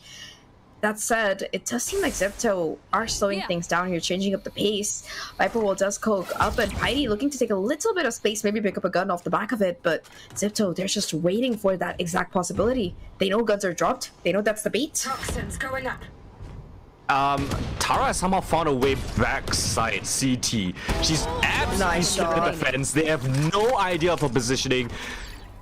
What a beautiful look coming from Tara. This is the second round that she's done it already in what, the first 7 rounds. Beautifully done navigating this anti-eco round. And Coldan, again, yeah, that B anchor is such a difficult situation you find yourself in, constantly on retakes and man deficit situations. Spots out one player to the back of the side. Not expecting Alexi, top of 410, 7 in a row. XIPTO still unbeaten. No answers available. SISU scratching their heads. Yeah, I mean, this round was actually not bad from SISU. They did pretty well considering it was an eco, but yeah, like you said, this lack of mid awareness, I think they just went for this complete stack, and what the player on B, the anchor on B, just caught coming over for a slow rotate through spawn. And once again, it's just Tara slipping the net here. She's been able to find these timings on mid so well. And now XIPTO continue the momentum. Viper Spit coming into play in the early round. Con trying to shut down at least this B site from really going into action, but the problem is she's the only player there. Samura now taking some proactive mid control, looking to take a little bit more space, maybe cash a lurk or two here. On the opposite side, it's Shirazi. Both players just waiting for the other person, so it's like a case of chicken, like, yeah, who's gonna bite first? Now though, having detected the Viper's ult on B, it's gonna be a rotation over towards A, where this time around the Killjoy is there instead.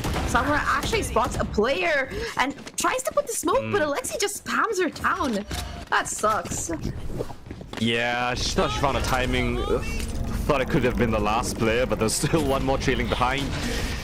Thresh gonna clear out the entirety of the side, and it's just gonna be a little bit of Killjoy utility. That's all between them and that Spike clan. They will deter them for just a little bit. That will allow the SISU players to come in to assist. They've got a couple of great ultimates, no command, and a lockdown available, and they're gonna come in under this. 4 versus 5. And here we go, back on the side. Alexi struggles with that shot right there. And the ultimate's gonna flush him all the way back. Camille coming in from the back lines. So manages to find one, but a good trade coming in with Graham's, and she's still pushing the issue, still being aggressive. They know where the positions are going to be playing from, but in area Tara both find frags of their own. It's down to Polly. 1 versus 2, has to commit on the reload. And all wingman gets taken down by Inari. Tara swings off of that as well. And XIPTO, yet again in the late rounds, they navigated to perfection. That was very unfortunate for SISU there, considering how much they invested. They put in the lockdown as well as that null command in that 4v5, and they almost make it work. They managed to actually get onto the site, and I think the timing on the peak here, just not the best, unfortunately. Yeah, 1v2 in the end. Wingman, no cover for him either as he tries to stick the spike, so it's just going to be an 8th round for XIPTO in a row. They're going to have the null command and the lockdown of their own right now, and no counter available for it either. It's just an aggressive push forward, and Neri with a quick peek actually finds a headshot onto Con, and look at this, they scale up with the Viper wall and they find so many picks. However, it's still gonna be a 1v2. They managed to get Camille up as well, so that's a 1v3 right now, making things even more difficult. Wingman actually gonna be a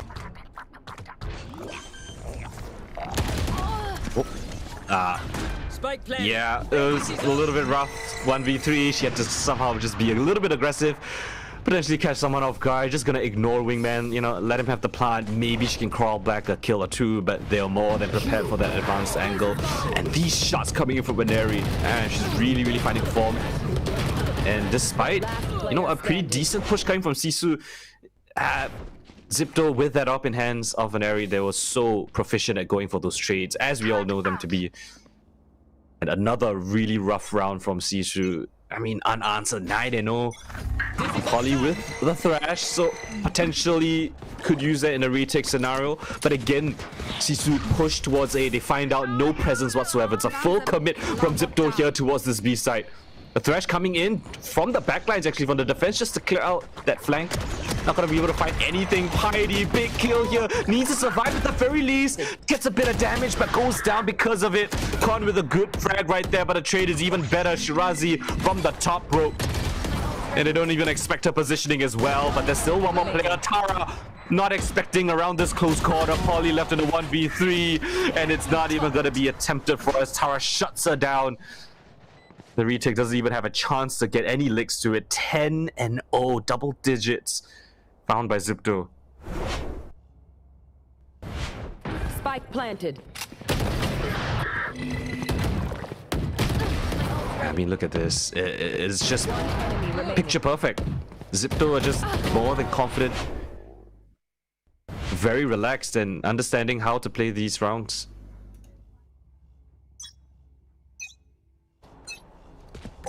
All right, guys. We might have lost Zahk in the middle of things, but still the action goes on regardless. Again, XIPTO aggressive, but this time it's down towards mid. We're not expecting this. It's an unconventional plan. Look at Wingman down towards Kitchen, down the alleyway. He's got to be at the spike plan. Meanwhile, massive fights from the backlines as well. And down towards mid, a crunch attempted by SISU, but XIPTO have got all their corners covered. And now it's just Khan left alone yet again, out of place and out of the round. Alexi. Such a beautiful round being called by XIPTO. Just when you thought that they had every strat played out, just when you thought that they had everything in their back pockets going towards A and B, they throw in a bit of a curveball down towards mid. A very interesting plant by Gecko. I think the wingman was able to path from Kitchen all the way towards top site. And yeah, I mean, that is just even more question marks thrown towards SISU's side. They have no idea how to handle this. Welcome back, Zahk. You missed a pretty interesting round. I don't know if you were able to catch that, but it was just a mid push.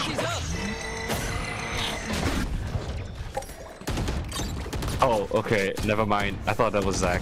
It's just the voices in my head. Aneri now? Alright, 1v3. That's a bit of a bold task coming in, but of course, who else than Camille to shut down the mid push. She was the one to open up the map in the first round, but now looking to close things out. 12-0 looming. And what can Khan and Piety muster up with just a Marshall and the Sheriff up against a Viper's Win and a lockdown to add insult to injury? Piety. Onus is on her. First one's found. If Khan can pick up a rifle, maybe give them a chance, but yeah, this lockdown is just so devastating. They're gonna disrespect it. They're gonna try to go for a cheeky little kill, spots them out, and they're not even gonna give them the light of day. Immediately shut down. Khan, head in hands again on an impossible retake scenario. This time not even with the rifle in hand. It's gotta hit some blinders to even give her a shot in this. And Alexi says no. XIPTO on 12. A flawless half to kick off the second map. And what a devastating scenario SISU has found themselves in. But enough of my yapping. Let's see what the desk has got to say about this half. Lots to say. Coldan, thank you for taking us through those final rounds there, those non-stop wins by XIPTO. We've seen this before, Paperthin. It's come real close to, you know, that score line here, and it looks like XIPTO is on a complete revenge here. They're absolutely on fire, and they're not giving SISU a moment to breathe. No, now where it's like they flipped a switch and they're just back to normal XIPTO. Yep. I mean, and they're winning a lot of these early battles. Like, you can see that some of the ideas are still kind of there for SISU, where they want to challenge some of those positions to see if they can get those one and dones. But without the neon there, it seems like they're having a lot more trouble finding those opportunities. And XIPTO's just kind of back to their standard of winning those fights and then capitalizing on the back of it, taking space, doing a really, really good job of capitalizing on their opponent's mistakes. Like, you take the Killjoy down, all of a sudden Terra's in Kitchen. The Killjoy util's gone, so she's able to lurk all over the place, and then site's taken. They can set up for their post plants, which are always so strong. The way they all cover each other's backs and make sure everyone knows their job and is looking in the right directions. All these things, just XIPTO back to being XIPTO. It all comes off the back of Kamyu's insane ace on the pistol. Yeah, I think that is exactly it. XIPTO being XIPTO. I'm not sure if we have had any 13-0s this particular stage 2, but again, this is the very first time these two teams are facing off against each other, so we're having a lot of surprises either way. We're gonna go into the second half and we're gonna see if it's gonna end really soon or if something miraculous is gonna happen on the side of SISU. Let's go back to you, Coldan. Guys, I'm left alone. It's just me and my voice, and the voices in my head. Well, SISU might need to get a couple voices in their heads to give them a shot at this round, this map. I mean, it's 12-0. Surprisingly, not the first time we've seen a 12-0 in the playoffs already. So gonna be interesting to see if SISU have any chance in this. And of course, as I like to say, it all starts with the pistol. Full B main rush coming in from SISU's side right here. Just want to put the pedal to the metal, give themselves a little bit of a confidence booster at the very least. Flash in towards Snowman. Sawamura, more than confident, taking the fight here, together with Dizzy as well. Triple phase coming through. Nice frags coming in, but Tara answers with 2 more.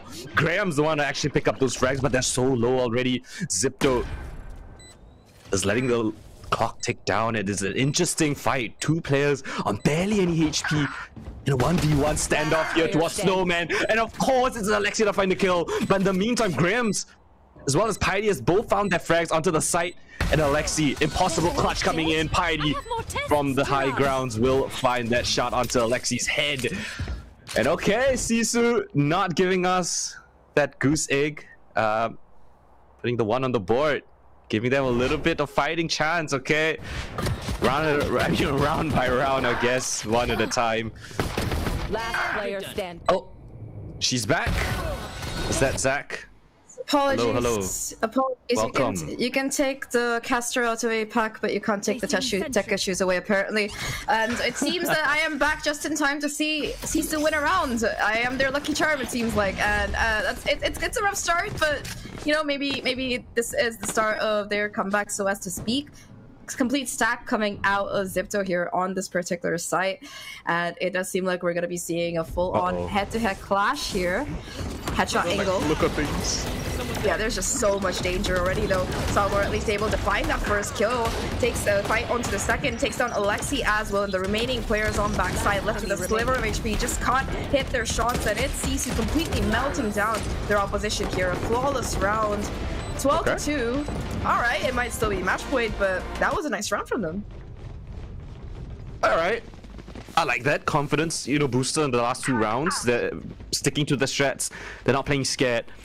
They're still going for super aggressive plays, and they got the trades to back them up as well. Flawless round, very important. Of course, you can't drop a single round, let alone this so-called bonus. I think they might as well just invest into guns, no? I mean, you can't give them any chance whatsoever, but they've got pretty decent weaponry. A couple of Vandals. Bulldog and Guardian in the mix. This time a mid push coming in from Samura.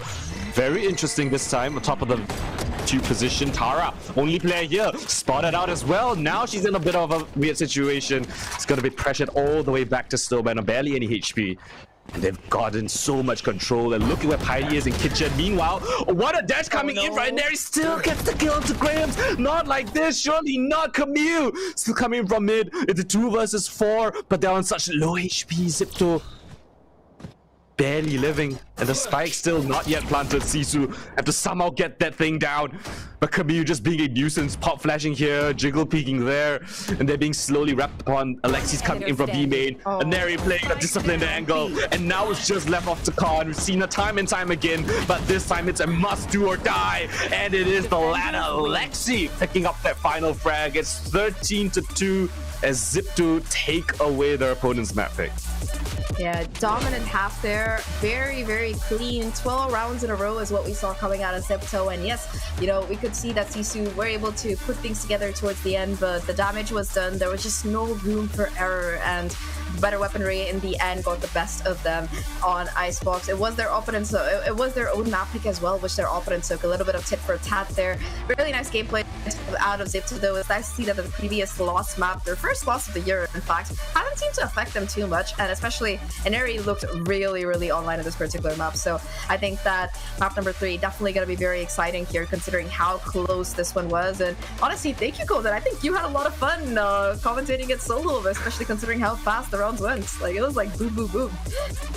Yeah, I mean, things were kind of flowing in pretty easily. I just had to do the play-by-play, you know, and then the round was basically over. And then you came in, and then, yeah, I guess you're the lucky charm, XIPTO, winning out that map.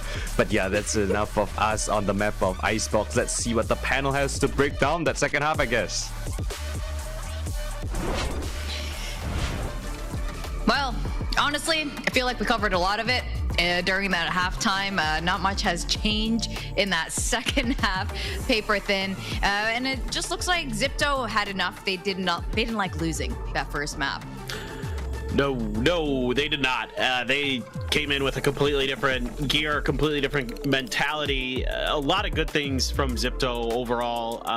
Obviously, you know, off the back of the ace, everything just kind of snowballs out of control there for the side of SISU. They never are able to stabilize on that defender side. They're just not winning some of those individual battles. They look a little bit lost in the sauce at times, you know, trying to even play that retake where they had the lockdown. You know, they're pushing space. It looks like it's going to go their way, but Aries just going crazy with the operator. Another big thing to point out here is the op difference where SISU tried to lean into that op early with Sawamura. She wasn't really able to find her shots with it, wasn't able to kind of set the tone there. So on the other hand, then Aries like, I'm going to grab this op on the attacker side and start taking belt control, really making a real nuisance. And SISU tried throwing a couple different looks at them, talked about the lockdown round, and then there was another round where they just got aggressive under nest and couldn't get it done that way either. So, you know, now you're starting to see XIPTO starting to like find their comfort, find their groove. Yeah, exactly. And we're really going to see when on the next map of Bind if this is XIPTO just going back to full form or if SISU has something back up their sleeves. But in the meantime, Icebox, Isu, I mean, at least it wasn't a 13-0. 13-0s are very memorable here, but I do miss seeing Sawamura on the Neon, and you pointed this out during the halftime too. Just kind of having that impact of Neon's kit is it's just so different when you're here on Icebox, and it's obviously been really tough. Aneri getting those 6 first kills as again also they're just winning a lot of their duels. Yeah, that's a huge part of it. And the reason they're able to win some of those duels is probably more than meets the eye. It's not just their crazy good mechanics, which are crazy good, but it's also the fact that they're really disciplined in some of those moments. Like when Sawamura grabs the op on round 3, there's like this pause from the side of XIPTO to kind of wait out the op timing where they find the perfect moment when Sawamura had to change angles. You know, they flash and they don't just push off the back of it. They pause for a couple extra seconds. And that breaks Sawamura's angle, and they're able to gain a ton of space off the back of that and make her really uncomfortable there on the back of sight. So it's little things like that as well that end up giving them huge advantages. You saw a few positional mistakes from the side of SISU with like Graham's gun sticking out of the Viper's utility on that one round as well. So there's a lot of little things that XIPTO does really, really well that set them apart from a lot of these other teams. Yeah, that's right. At this point, you know, having one win under their belts, but then to lose like this, to have seeing XIPTO back in this fashion again, I think SISU is going to need to mental reset. This is one of the things that a lot of the top teams in competitive Valorant need to figure out how to do is mental reset when they drop a map like this, especially when you're going in a longer series like this best of 5. Yeah, absolutely. I mean, you're going to be riding that high after that first map. You know, everybody's going to be really pumped up. The adrenaline's going to be flowing. And then after that, you know, it all comes crashing down. And it's being able to, like, bounce back and reset is tough, no matter who you are. And especially against a team like XIPTO that if you make any little mistakes, they will punish the heck out of you. So you have to be really focused, really disciplined.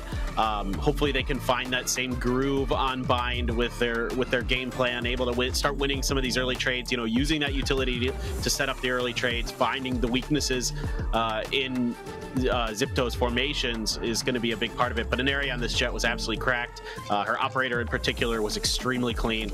That really makes it difficult for opponents when you have somebody who's just hitting nasty op shots. Great flicks in there too that just really could change the pace of a map. Yeah, so we're gonna see some of the highlights from this map just now, and yeah, man, I just love, again, I love watching Aneri on the Jet. It's just, it's a treat. I love it. She's so good at it. The way she was hitting those op shots, like you were saying, just super nasty and fun. No doubt. It's always fun to watch good Jet players. They're some of the most flashy and exciting players out there, and Aneri just lived up to expectations here. Tara doing a great job, not just with the IJailing, but with the lurks and the timings and everything. Again, finding so many weaknesses in SISU's formations, really just kind of tearing them apart. This was a lot better from XIPTO as well, because I saw a lot more discipline with some of their lurks and some of their counters. Like, they were reacting a lot better when somebody gets pressured from like B garage when they're on the attacker side, and then they're right there to trade. You know, they have that extra line of defense, the discipline as well on their defender side, like going for that retake on that final round to wait out the flashes from Kamayu. Again, they throw the flash, they don't push off the back of it. Kamayu then peeks, gets the info, throws another flash, waits a little bit longer, and then that's when they all start collapsing. So it's like little things like that that they do that are really disruptive, really hard to read as an opponent, to try to get the timings on when are they going to push, when are they going to come at you, is something that is really cool to see from XIPTO, and again, it makes it insanely difficult for their opponents to deal with. Yeah, that's right. And I mean, again, this is why XIPTO has been pretty much undefeated until today, until this point, and you can see exactly why. Now we are going to go into map 3 of this series. The score right now is 1-1. The next map is Bind, and we're really curious how this one is going to be playing out. But before that, we're going to go on a quick break, so don't go away.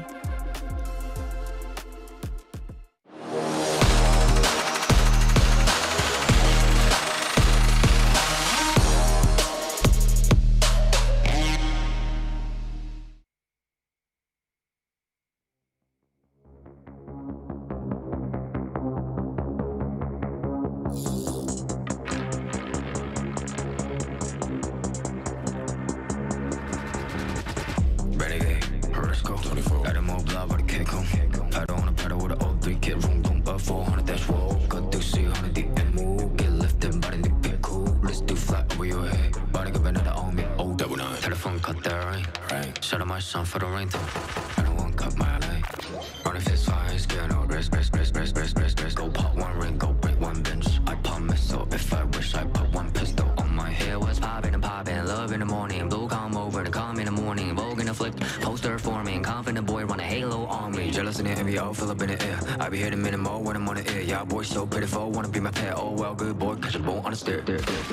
Renegade, let's go. 24. Got him all blood, but a kick home. Pedal on a pedal with an old 3 kid room. 400 dash roll, got to see 100 the and move. Get lifted, body need get cool. Let's do flat over your head. Body got another on me. Skittle my life. Skittle. Green pet flavor. Great. Take all the vice. Right side center. Pesky side. I need to spinner. Blind with the face, spin relay on this light. We gon' see where to take off. I am the chosen one, as I feel. I ain't tripping on rewind. The blessing I got from the angels around me are really some A1. I am the chosen one, as I feel. I ain't tripping on rewind. The blessing I got from the angels around me are really some A1.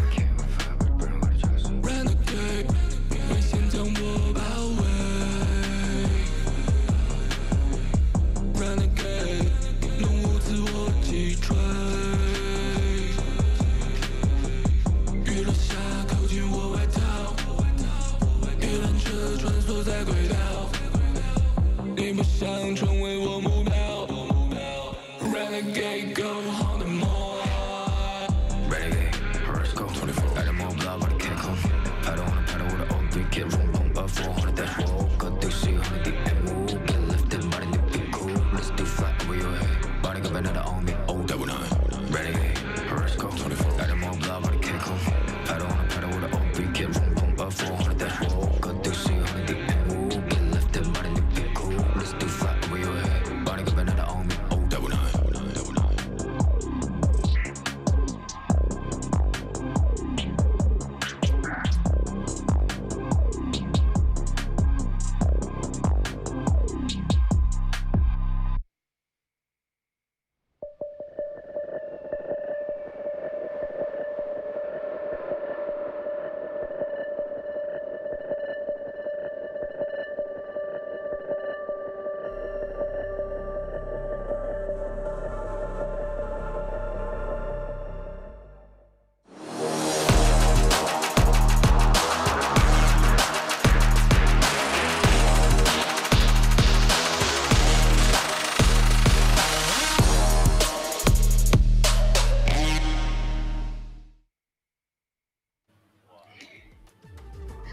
Welcome back to Valorant Game Changers SEA.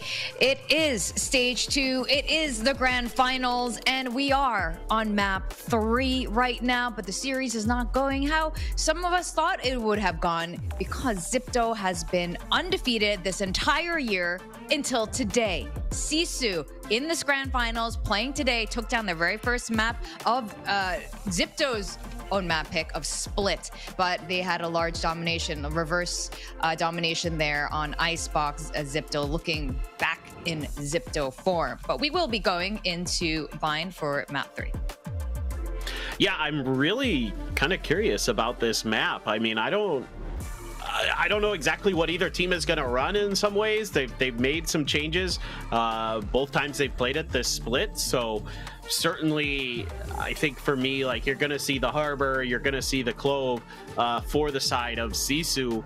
The real question is it going to be that deadlock comp again for the side of XIPTO, where it was absolutely disgustingly good for Inari. She dropped 35 kills on the deadlock, so it's a really annoying agent to deal with on Bind, because there's a lot of tricky spots where you can put the sonic sensors, you can use the wall to really cause some grief in some of the angles and set up yourself to like kind of clear like the back of truck or U-Haul and things like that, to the point where the opponents can't really do anything about it. You give yourself a lot of opportunities on the attacker side to make some good executes.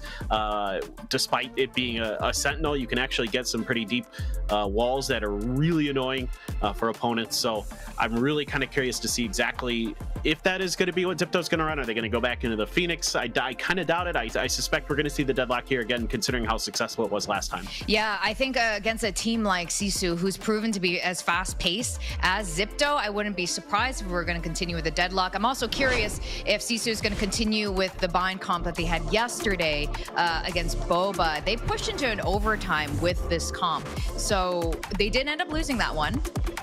But it was very close, and it looks like SISU is not going to make any changes. Clove and Harbor staying in the game, but XIPTO switching it up. Oh yeah, so they're just going to go with like the standard sort of comp here on this map with the Gecko and the Fade. Kind of that double initiator combo again, kind of leaning back into their strengths. Shirazi still on that Viper, just absolutely disgusting on that agent. But yeah, it's going to be interesting to see how they're able to use their own utility to kind of clear the Harbor and Clove smokes. Things like that can be really annoying for opponents to deal with. As we saw with Boba, they had some trouble at times. Obviously, they were able to kind of weather the storm and get through it all, but it's again a really contact-heavy style that SISU's going to want to play, and the Fade in particular, I think, can really cause some grief against the way that SISU's going to want to operate. You know, you just kind of play counter utility. You just wait for some of that Sky util to come through, and then you're able to get the read off of that if Alexi's in a good position, and then, you know, throw out the Fade util to slow down SISU's attacks. Yeah, I think this is going to be a really fast game either way. Both of these teams opting to just toss out the Sentinel role. Who needs it when you're just going to go for, you know, for as much contact as possible? Sentinels are worthless. Yeah, which I know is sad for you to hear. I know you are a Sentinel I'm a Sentinel player, yeah, yes. yeah. I am, yeah. Yeah, but not for these girls. We're going to go into map 3, Bind. Let's go over to our casters, Zach and Coldan. Thank you very much for that again, Vic and Paperthin. I mean, I definitely agree with our panel here, Coldan. I think that is going to be a very fast game one way or the other, depending on how it goes here on Bind. What do you think about the agent comps that we've had, so that we have here today between these two teams? Yeah, I mean, every single time that XIPTO has played this map, it's been a different comp. They had the Gecko Sky the first time they played. That was all the way in stage 1. And they brought in the Phoenix, and then they brought in the Deadlock, and now they're bringing the Fade. So XIPTO showing a lot of different faces, and I think this big of a switch up, right? You're taking out the Deadlock, that might throw a bit of a question mark for the side of SISU, because I'm sure that they've done their prep work. I'm sure they've come up with a couple of anti-strats, a couple of, you know, ideas how they want to counter that Deadlock. But now that it's out of this map, you know, maybe just going back to how XIPTO like to play it standard. I wonder if SISU can adapt on the fly, right? Adapting to the Fade now and the Gecko as well. So a couple of changes. We'll see if SISU can adapt. But XIPTO, I think they are so comfortable on all these agents. more than, more than comfortable, essentially. So I will still give them a bit of a lead there. I do think they are favored still on Bind, so it's interesting to see how this one will pan out. Yeah, I mean, the thing about this particular best of 5 is that it is going to be XIPTO in the upper bracket, and they've already managed to deny a couple of the best maps here for SISU. So now XIPTO looking to push up on B long. There was a player pushed out on Hookah, so that's the information garnered here. Sawamura still in control of it, and a double player presence towards long as well, along with this harbor utility, really going to deny the push forward. Now 4 players from SISU are on the site here, so I think that they've spotted out 2 or 3. That's going to be enough of a cue for them to rotate over towards A. Alexi quite low, but again, there's only 1 player on site. A lot of this lifting is going to fall onto the shoulders of Graham's, and Graham's alone. The Viper will going to cut her off from site as well, and now it's a full 5-on-5 retake unless Graham has something to say about it. Nope, not really. Yeah, goes down, and Shirazi's going to watch that flank as well. They're all flooding in from the CT position. Gonna be a tough one. Deep smoke as well. They have to use the Trailblazer from back here just to clear out all these angles. Con trying to find any semblance of a XIPTO player, and then none to be found. If playing Lineups, Tara's got the incendiary ready, and they're just gonna swing off of it. Alexi swinging out wide first, and Neri coming in with the trade. And the tap of the spike, Piety finding that kill onto Camille, smoke within the middle of the site, but the incendiary is there. XIPTO finding those kills, but so is Sawamura down to a 1 versus 2, sticking it in the smoke. Oh, Tara with a huge kill onto Polly, and this barely enough time. Not sure as the ring closes. It's gonna be extremely close. No. Extremely close is about right. Less than half a second is all that stood between the Diffuse and Sawamura there, but yeah, at the end of the day, XIPTO gonna be able to buy enough time for that Diffuse to not be able to come through. It's very unfortunate that half the spike didn't get stuck there. It was so close to that being the case. So yeah, a little bit unfortunate there. Tara does enough to make sure that XIPTO win the round, and it's another pistol for the side of XIPTO here. First round on the board. Sorry, for the side of SISU. Yeah, for the side of XIPTO here. Sorry. Either way, XIPTO now gonna be fully investing. I got a little bit confused when I looked at the scoreline, and I was like, okay, yeah, that's XIPTO. Never mind. I was right. So not much to work with here. Yeah, SISU did seem like they were gonna win it. So it is a bit of heroics coming from Tara. A little bit of luck as well to the smoke, but this time it was just the sheriffs in hand. But we've seen SISU do quite a bit of damage with these pistols. See if they can put a chunk in the economy or potentially win the round right here. Sheriff just hits different, I guess. So either way, you can see that Inari heading forward right now. A couple of kills coming through. Piety and Con with the Sheriffs, like you said, able to find a couple of headshots, but brings it down to a 2v3.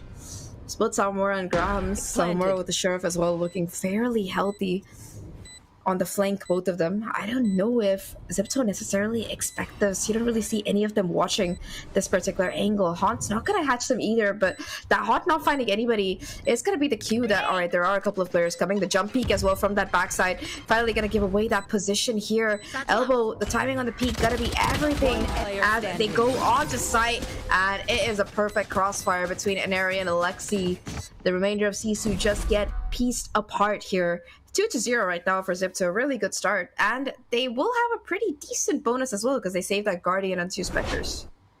Yeah, a couple of shots were found from the SISU side. You know, those 2 kills. We got a snapshot picture of what could have been potentially SISU's chance to answer back, but yeah, just a little bit of damage onto the armors as well. They're coming in with the buy, and Piety with that thrash. Thanks to all those frags as well as diffusers. Oh, never mind, that wasn't the diffuse actually, so still farming those orbs, getting that ultimate early on. This anti-bonus should be a pretty decent one. Immediately into this U-Haul position, given up by the SISU side, while they themselves push showers, going for the around the world play, potentially looking for a flank as well, but it's gotta be slow. It's gotta let the rest of the team cook. But Alexi not expecting Grahams to be so up close and personal already. Boombot just to clear out some positions as well. Here comes the Thrash coming in all the way towards CT. Meanwhile, fight was short. Grahams picks up the second. There's a big contest here, blinded by the light. But Camille and Inari both finding those kills. Somehow the lesser weapons work. The Thresh is here again, but this time it's the attacking side. The Sourwork gets caught in the mix, knives are out, backstab comes in, Shirazi will close out that bonus round of XIPTOs. Okay, look, that was a really good round for XIPTO, but it should not have worked out for them. I have no idea how come you got like not just the first, but also the second one there to be able to get these kills. Yeah, it was insane. 3v5 and Camille just Grahams gets 2 kills to boot, and Camille still towards CT along with Inari to find 3 kills between them. Absolutely deadly there. And Sisu, well, they get themselves to a 3. They haven't been able to find themselves a buy round, and XIPTO, they've gotten themselves to a 3-0 start.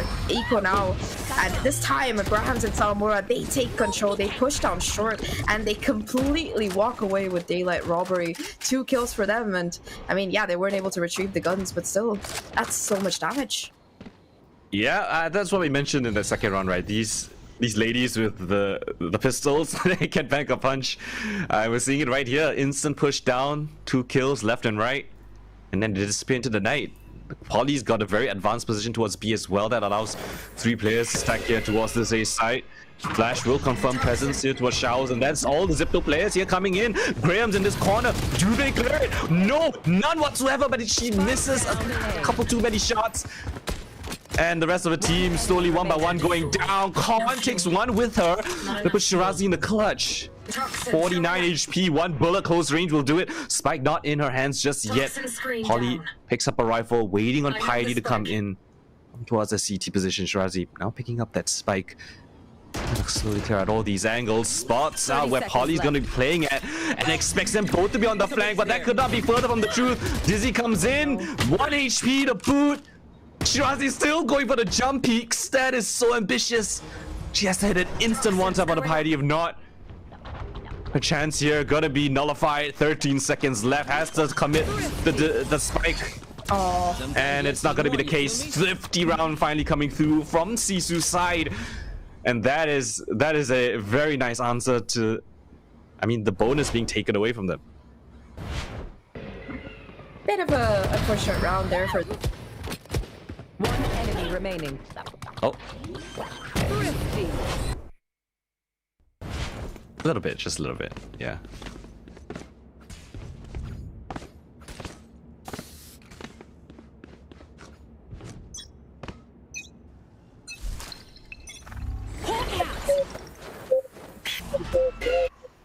Ollie as well as Bond just holding on, trying to deny the plant here, knowing that the time was ticking close. So very nice 50. It's also forcing XIPTO to kind of slow down the pace here, give their opponents a little bit of respect, because you know, you never know what could be coming down short. So yeah, a little bit of change of pace here from XIPTO. They put some pressure onto A, mess around with the Viper wall, but now look to aggress towards B instead.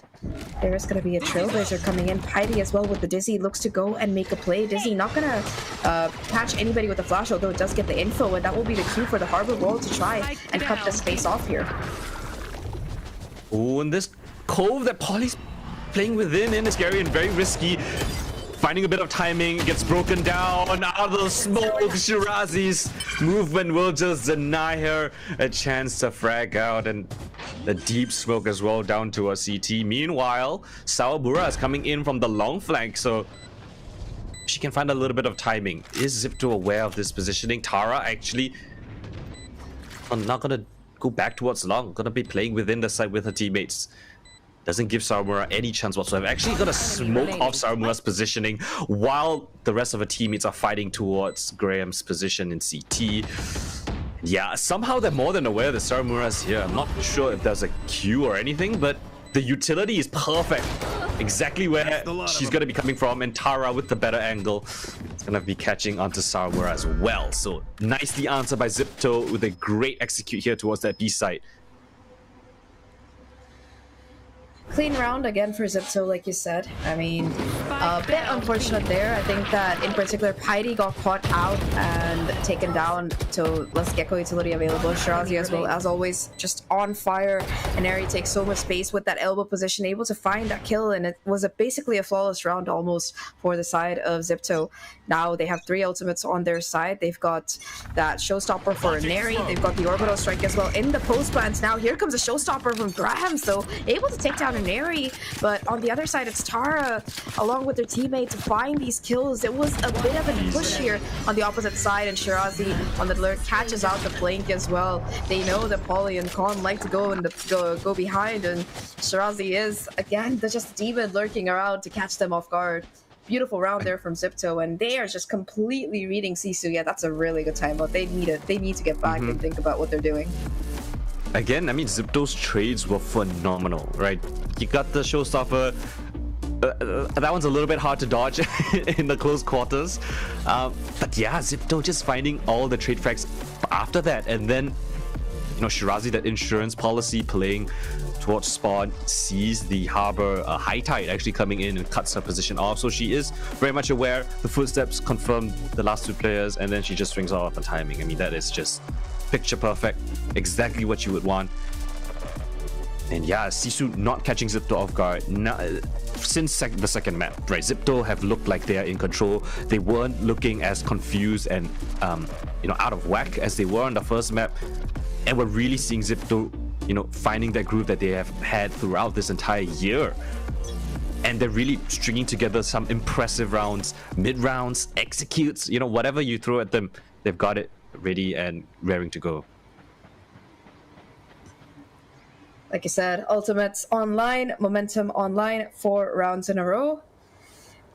Or rather, 5 rounds so far, 3 rounds in a row, 2 more in the last 2. So things looking good for the side of XIPTO here. I think Eri in particular has been looking especially sharp since that previous map, and she's been carrying on that performance in this particular one.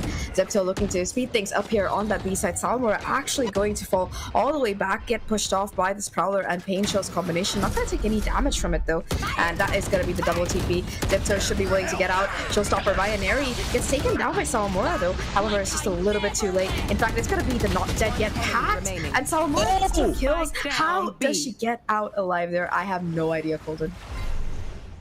Okay, that was a lot of action that just happened in the split second, but Sawamura picks up 3 kills, pops the not dead yet, and now Shirazi left in a really difficult clutch. A spike is lost in the grasp of SISU, and there's just smokes on smoke. Sawamura pops yet another one. Shirazi has that Viper Orb towards Hookah, but it doesn't exactly cut off too many angles. They've got all these avenues under lock as well. Graham's playing it safe on site for that long push potentially, but Shirazi spotted out by that blinding light. And it's just a 1-2 punch. Jiggle P comes in. Double swing as well. Shirazi can't give her too much, but a good dink right there. And a re-smoke as well, adding insult to injury. At this point, like, what do you even do? Shirazi again, like always in, like forced to be in the clutch situations. Yeah. Is the teleporter door still open? How is it open? It's just I have never I don't know, and inviting someone into, I don't know, it's interesting. Regardless, it didn't really affect the round too much, but yeah, nice attempt of a crunch from SISU, and actually, you know, didn't really go in their favor until Sawamura just lines them up perfectly with the not dead yet. That is something you can't really account for, and a very much needed round by SISU, you know, finally going in their favor. A rare whiff there, I would say, by Alexei. Not really something that you're used to seeing from her. But yeah, SISU, like you said, must-win round. Gonna really do wonders for their economy here and help them buy into this particular one. Unfortunately, they did expend quite a few ultimates in that particular one, so Polly gotta be the only one close to an ult of her own. And Eri gotta hear the judge coming in. Seems like they still are considering pushing this though. Sees and Pain Shells combo. Not gonna catch Polly though, who manages to move away. And it's just gonna be a quick rotate over. They want nothing to do with the judge and the hookah, and honestly, who can blame them? Yep. Meanwhile, it's the only 2 players here towards this A side. A Nightfall just to clear out all these positions. Nobody knows it towards backside. Sarma got tagged up though. They have all this control. Triple and the entirety of the backside. It's 5v5 retake. And the Viper's pick committed onto the side itself, and Neri playing in an awkward corner, but the pit allows her to just focus up towards heaven. Nice try from Graham as Alexi comes in as well. As stall in the action, the Snakebite just gonna buy them a little bit more time together with the Vipers, or a beautiful utility to stifle this retake. Kamiyu instantly taps up Khan, and the Cove allows him to creep up wide, but the Viper's pit is just so dominating. It's so oppressive. It's a 2v2 though. Wingman's gonna be spinning out what Polly is, but not too much of an issue. Blind spray off of the tag, off the Harbor ultimate. And there should be enough time. I think there is. Might not be though. Oh my lord. XIPTO still managed to pull away with the round. The time. Lord Kronos on their side. Man, that sucks. That's like the second time that they're losing out on being able to defuse a spike. By less than a minute, you know, it's just like so unfortunate there, but nevertheless, really nice round there by XIPTO. The Viper's pit, like you said, just that win condition for their team to be able to get themselves to 6 here, and they use it to full effect. Like, yes, finally SISU is able to at least clear it out, but it's just too little too late by that time. SISU now with another ultimate though here, they've got their Thrash online, could be really useful. It does seem like XIPTO this time around not going to be messing around B-side too much. Very straightforward A execute is going to be the order. You already have an Eri who's satcheled in. Peek though from Khan, able to find the first blood, although Kamiyu and Tara are quick to trade back. Thrash gets used as well by Piety, unfortunately not able to find anything. And in the post plant, there's going to be a Thrash available for Kamiyu as well, 2v4. That flank was everything they needed, that flank kill, and Tara so aware of things. Now Polly and Piety, the double P's. Not gonna be the case for Polly, and Piety's on barely any HP. The nade will just flush her out into the open as XIPTO picks up that 7-4 player still standing. It's another beautiful execute, and there's nothing that SISU can offer on this defense up against that. Yeah, just unfortunately they fall apart, and again, like, Khan goes for the swing here, is able to find the first kill, but not able to do too much more there. Just very unlucky, and again, just the pacing, the spacing there from XIPTO, absolutely perfect. Just able to not only get control of the site, but also trade each other out with more profit in their favor. Once again, though, economy shut down here, unfortunately, for SISU. No ultimates available this time around, and it does seem like the Thrash is going to be leading the way here as Kamiyu pushes it forward. Pain Chill's at least temporarily gonna cut things off. Nobody really gonna be caught by the Thrash, although both Showers and Short Control have been taken. So they have to move a little bit fast because there's a 3-man flank coming in from the backlines as well. The spike not yet planted for, and the SISU squad is still standing 5 versus 5. U-Haul compromised, but can Tara hold down this flank? That's the question. She finds the first. Meanwhile, Neri fighting backside, and they find all the kills necessary. Now they know the flankers are coming from this position, and that's all the defenders noted for already. They just take the fights heads up. They swarm them, push them even further back. Khan, last woman standing, and not gonna be finding anything more. XIPTO yet again, only losing a single player on this attacking side. Time and time again, these rounds have been so clean, despite it looking so chaotic, right? XIPTO just manages to keep it really clean in terms of their players surviving. And SISU, whatever they've tried so far, they've gone for fast flanks, they've tried to fight for the site itself. XIPTO are just so ready for anything that gets thrown at them. Yeah, it seems like they've come in with a battle plan, a backup plan, and a plan if everything goes absolutely wrong, which is just to let whoever's alive clutch. And I think that for XIPTO, you know, even though 8-2 is the scoreline, I mean, a lot of these rounds have been incredibly close. So I wouldn't say it is entirely over by any means for SISU. I hope that their attacking side does look a little bit more composed here. But once again, long control taken completely for free. A quick flank from Sawamura is attempted, but Shirazi, as sharp as ever, already shuts that down. Heidi, though, at least able to deny this elbow control from being taken, at least for a little while. Alexi will eventually trade that out, and Wingman will be able to get the spike down. Polly now on site already, looking to take a little bit more space. It's a 1v3, all in the hands of Khan. How much more can she really do here? 3 players once that smoke goes down, and Kamiyu finds the final kill. That is so unlucky, and it will be a 9th round for XIPTO. I mean, I really have to say it. I know that you said it, the desk has said it, but the trades are so on point. Like this first one that Shirazi was able to catch. I mean, credit to Shirazi and Tara, they've always been so on point of fighting those you know, flankers. And again, this time you look at that, when the smoke fades, 3 players just standing and waiting. Despite the heroics coming from SISU, I think it's the traits that we've been seeing consistent throughout multiple maps of XIPTO that's getting these very solid rounds from them. Last push this time down towards B long, instantly pushed back. It's another fast-paced one coming in from the XIPTO squad. The flash not good enough. Zaneri still managed to find that kill, but Karnasawa backing her teammates up. But Zaneri, the queen, the demon on the side, launches a rocket and just absolutely splatters Sawa back at her side. Instant TP, the read is there. Sisu scrambling for the pieces. Polly gets tagged down, such low HP as well. And in an instant, the B side Spike planted. just vanishes. Nobody's there. It's a compromise. Looking for double digits as XIPTO. 3 versus 2.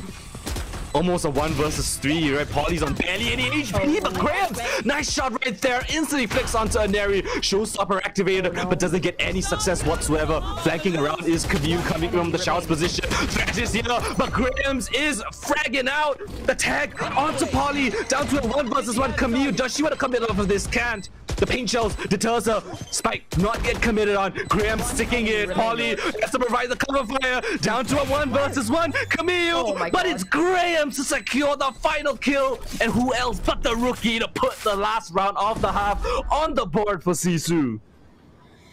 Very, very Switching nice. sides. A 9-3 half there for XIPTO. SISU, though, in that final round, being able to get themselves a 3rd round on board off the back of heroics from Graham. She has started to wake up here, and hopefully on the attacking side, she can do a little bit more. But before we swap sides, let's hear from our panel a breakdown of what exactly went down that half.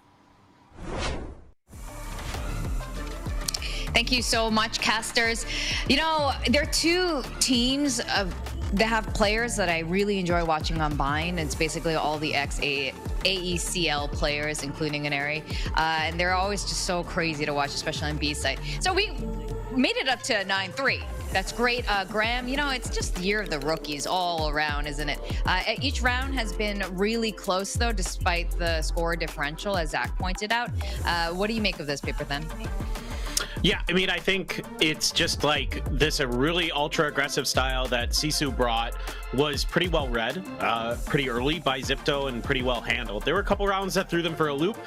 Some of those pushes through short, through showers, into hookah, things like that. But then, you know, XIPTO is able to like always have a player there to watch for the lurks or have their own lurkers of their own. Like the casters are pointing out, Tara and Shirazi doing a great job in those respects. And then they just said, you know, we're just going to come at you with our own really well set up executes. Good luck stopping us. We're going to take a couple players down with us every time on the way through with our excellent, you know, trades and mechanics. And then you're going to have to play unfavorable retakes against our formations. And that's really difficult for anybody to do. So I think the good news is, I think for SISU is they look aggressive, and I think that should suit them on this attacker side. Yeah, definitely.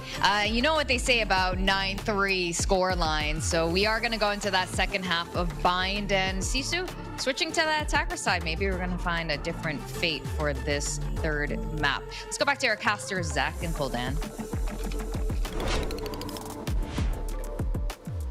Thank you very much there. Hopefully, we will see a reversal of fate in the second half, like Victoria said.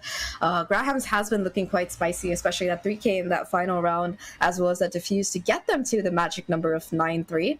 You know, Coldan, do you believe in the 9-3 curse? I believe in mental resilience. I don't know if you were there for that day of games, but there were comebacks from 4-8. If it was 4-8, there was a comeback. 3-9, there was a comeback. 2-10, there was a comeback. So, you know, never say never.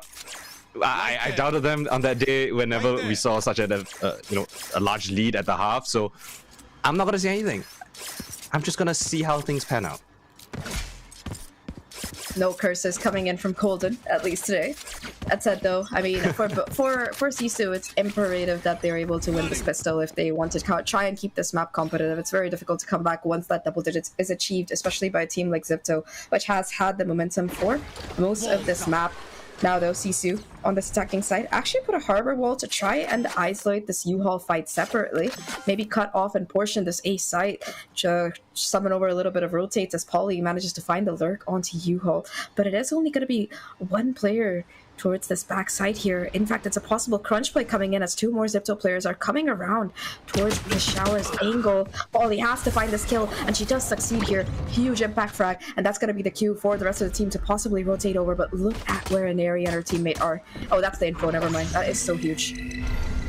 Polly doing everything on this A lurk, spots out the flankers as well. Ooh, but it's an awkward smoke right there. But Grahams has been on fire today. That's another crazy shot. But Camille coming in from the flank of her own. Now there's two flankers, one short and one Showers.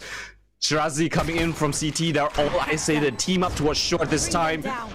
Samura's committed towards his pocket position. The Prowler's gonna spot her out. But a nice shot coming from Camille. Graham still here fragging out. Finds the flanker as well. Shirazi picks up the ghost and takes it to town against Grahams. 1 versus 1. Shirazi yet again the lifeline time and time again. Saving XIPTO, pulling out crazy clutches. And that is double digits already. 10-3. Double digits. XIPTO take yet another pistol. I think today they've won about 5 out of the 6 plates so far, if I'm not wrong. Yeah, but some consistency. Spike planted. Oh yeah, definitely pretty decent in the pistol rounds. But yeah, I mean, Grahams did so much work here, but still Shirazi, amazing shots, instantly finds the isolation on the last two. And who else, right? She is so clutch for her team, always, you know, in around. You can't count her out at all. Just incredible. Now though, for XIPTO, Camille gonna be the sole player on site here. Again, the harbor wall comes out from Polly. This time around, Graham's able to use it to actually take the fight onto Camille, and it's a little bit of a different harbor wall from that last time. It's a forced buy coming out of SISU, of course, knowing that they've got to win this to be able to deny the possible 11. Yeah, 11 coming in here. Now though, look at this wraparound. Salmora on the lurk actually catches Tara, so that's Showers cleared out and Control taking the remaining 3 players. They have to take so much space right now. Shirazi with the poison orb trying to section off the site, maybe create some space for that spike defuse to come through, but it's gonna be Inari with the Marshall to actually find a huge double kill. Finally does get shut down here. Shirazi on the defuse, just gonna be sticking it within the smoke, finally forced to get off. Time ticking, 1v3. How much more can Shirazi really do here? It's gonna be the jump attempt at a knife, and Salmora, I mean, well, not able to get the kill, but the time has been bought. Shirazi forced to just save this outlaw here as Sisu get to 4. Wow. Was that that was basically an eco, right? 50. I don't think we get the, I guess technically an eco, but they didn't really have anything. They only had sheriffs. Didn't one of them have like a Spectre or Stinger? I swear I saw something. Okay, so I think they committed quite a bit. Yeah, because it's I think at least on a couple of players. It's 10-3, so I think they decided to go for the force buy, knowing that they didn't want to let XIPTO get too much of a lead. And I mean, it works out. So some really nice share of shots. And again, XIPTO economy broken. They do have this outlaw that they were able to save onto Shirazi, but aside from that, just sheriffs and a shorty of all things in the hands of Camille. Let's see how much impact that one is able to have. It's a little bit of a stack here towards that A site. Only Shirazi and Inari left around towards B, and it's gonna be Shirazi who's all that's necessary. Really nice shots coming through. Yeah, who else but her? And look at the push down towards B short. They pushed out of hookah. They're flanking them already. The commitment is not even here. And Aries on the backlines. Finds Khan just staring at nothing. Drops a paint shells, puts chaos in the mix. And now they have to worry about their flank. It's completely compromised. Who knows how many stacked players are on this B side? But we do know there is only just Shirazi here. The correct call is to still commit here towards this B side, and they're still gonna do it. They section off the site. They want to push into elbow. Nice shot coming in from Polly, much needed, but she's tagged down low as well. And here comes the XIPTO squad slowly encroaching, reflanking yet again. Inari has now crept in towards this hookah position. Samuras are barely in HP together with Polly. They essentially have nothing to work with. They need to find some crazy clean shots or rely on Piety to do heavy work, but Tara just runs into the smoke and just eliminates Sawamura. Piety left alone. 1 versus 4. Passive Thrash available. Mosh Pit as well. But they're sticking the spike. There's no chance for her to get out of it. It doesn't even matter. Camille just jumps into her face with the shorty. Oh my lord. I mean, just with the outlaw in hand and a couple of pistols, XIPTO steal the round back from them. Thrifty on top of a Thrifty here, and XIPTO, they get themselves to 11. Really, really nice round coming in from them, especially considering, like you said, they had nothing but that outlaw in the name of a gun. Of course, Shirazi starting off strong, really nice peek there to be able to just take them down. And of course, these quick flanks, we've been seeing them in the previous half from Salmora, and the tradition carries on here with Neri now echoing it. Tara, of course, I don't know how Polly went down to that molly. I think maybe it was covered by a smoke or something. But yeah, either way, just a nice attempt there, but unfortunately 2v4 just too much to clutch, and it will be XIPTO to get themselves to 11 here. 2 more rounds is all that stands between them and getting themselves to 2. Maps and Neri already on fire off the back of the Dizzy, able to peek and get that first kill.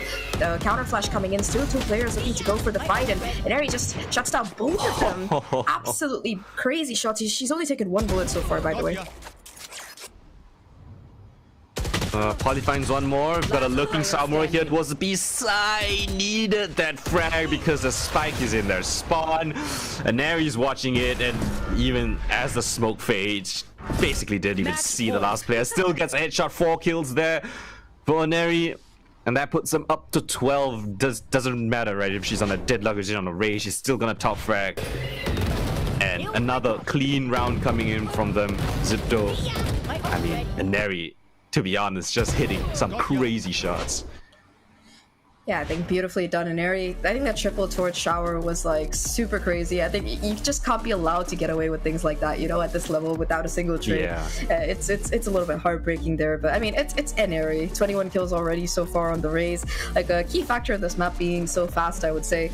And on the other side, I mean, it is a timeout for SISU. They do have a lot to work with here. They've got the Thrash, they've got the Showstopper. Not the greatest economy per se, but they should be able to at least put together a half buy or, you know, a rifle and a judge. Some kind of mixed advice to help them keep going forward. I think the biggest problem for SISU here is that they have got to be able to, you know, win 8 rounds in a row to even push this to overtime. So it is going to be a little bit of an uphill climb.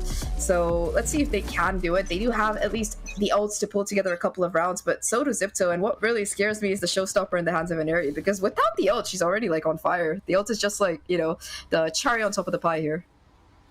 Yeah, I might have a pretty big clash. I mean, SISU has got to give it everything they've got this round, right? They have no room, they have no margin for error. XIPTO, on the other hand, 2 great ultimates. Shirazi's one of hers. If they get her this orb here, no, okay, she's not gonna go for the orb. Just gonna let her teammates play around it. It's a 4-man stack here towards the B side, so XIPTO potentially expecting some sort of aggression here towards B, but SISU just playing it nice and slow, patient still. Thrash gonna clear out the entirety of showers together with the Showstopper though, but Khan just eliminates Neri with a 1-tap. We didn't see it, but it looked pretty cool from the kill feed. And as all of that attention is being drawn, Salmora thinks she's got a timing, but Kabiu's committed there in that corner. And just like that, SISU, it's a push and pull. Khan finding the kill onto Kabiu, reckoning onto the side itself. Showstopper invests the Tara. A little bit over eager, a little bit overzealous, peeks out without her teammates, nothing but a face full of rockets. And now, SISU in a 4 versus 2 post plan, what seems like the best chance they've got to pull back around. Alexi and Shirazi, what can you muster? Shirazi one off that Viper's Pit as well. They're gonna team up here towards Elbow. They've got the Haunt as well as the X's to work around with. As the smoke fades, SISU, a crossfire as you have. Polly peeks upon a sliver of an angle, takes down Shirazi, and now Alexi, impossible 1v4, catches the first, but Polly swings upon that contact. And SISU, a very back and forth play, but Khan, credit to her, she was the one that found those 2 very important kills with the Guardian, gives them a little bit more room to breathe. Yeah, I think this despite Camus getting that opening, right, Coldan just holding onto the angle, ready for those taps, and of course Graham's with the showstopper as well, really enabling them to take the space. I think that, yes, SISU was able to win the round here, but you have to consider how much it cost them, right? It took them the showstopper, it took them the Harbor ultimate as well, the Reckoning, so they no longer have those tools available in this particular one, and they have to go up against this Viper's Pit as well. Shirazi putting it down towards B-Long, that's a major lane cut off here. Go get him. Trade of util here towards Hookah. Prowler for a boombot. Lexi's gonna respect it and just play outside of Hookah for the time being. Dizzy comes in to clear out that room. Smoke comes up. SISU is still looking pretty committed here. What is the call? They want to wrap around onto site and avoid long? Is that the play? Could be, honestly. Either way, though, right now, all noise has been cut here by SISU. They want to maybe create the impression that they rotated, and now they're finally going to be getting ready to go in. However, Neri's still on the job here. The paint shells come down, doing quite a decent chunk of chip damage to Grahams. And oh my god, Alexi on the off angle, able to find not one but 2 kills before finally getting traded out here. Paidi as well, looking to try and hold on, but Neri and Shirazi just deny that spike plan from even coming through. It's just Khan left right now, and in a 1v4. How much more can she really pull off here? Spike dropped in the open, Guardian in hand. She knows that this is almost impossible, especially with these smokes up, and left. 12 to 5 here. It does look like we're going to be heading to that map number 4 soon, unless Khan can pull on some absolute magic. Yeah, a little bit of a peek there. 3 people firing back at her, at least able to get that first kill, but unfortunately not much more. As XIPTO, they take their map pick again here. Really very, very cleanly done here, I would say.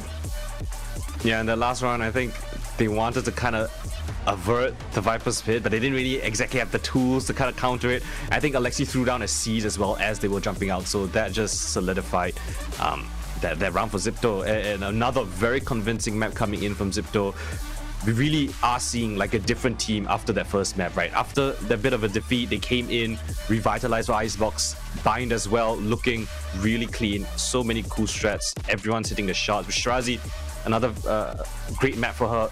Couple of clutches. That 1v2 stands out to me. But yeah, another great showing coming in from XIPTO. And yeah, that's going to be the conclusion of the 3rd map. 1 more required for XIPTO to punch themselves into that championship spot. But yeah, that's enough from us. Let's throw it back to the analyst panel to see what they thought of map number 3.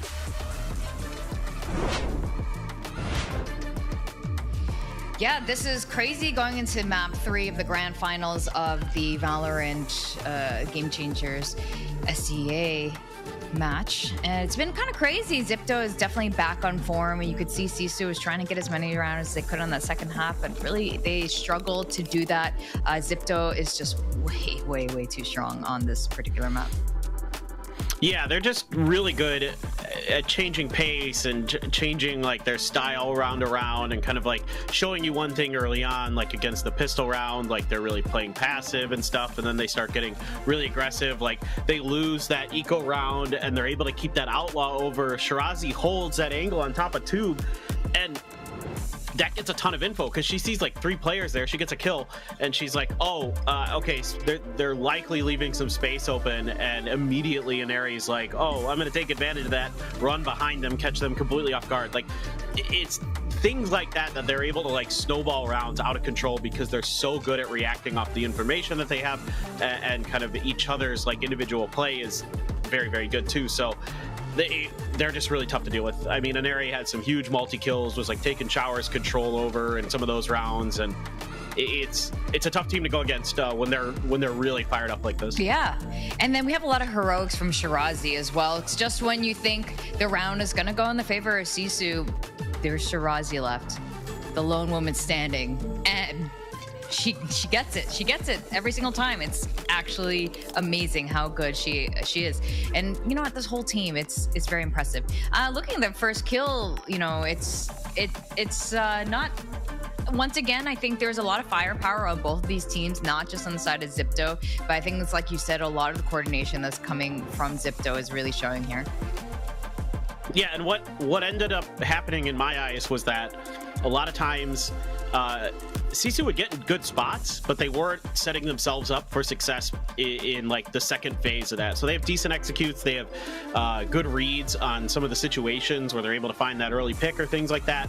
But it's like when they get into having to do retakes or when they get into having to do post plants, that's where they need a little bit more polish. I think sometimes they just kind of get a little bit lost in the sauce. Somebody's not covering their angle, or they're giving up 1v1s too easily, where they're not quickly trading some of those kills and things like that. Like that's why Shirazi got one of those clutches, is because she was just kind of, to her credit, she played it very well, but she was given some of those opportunities and she capitalized on it fully.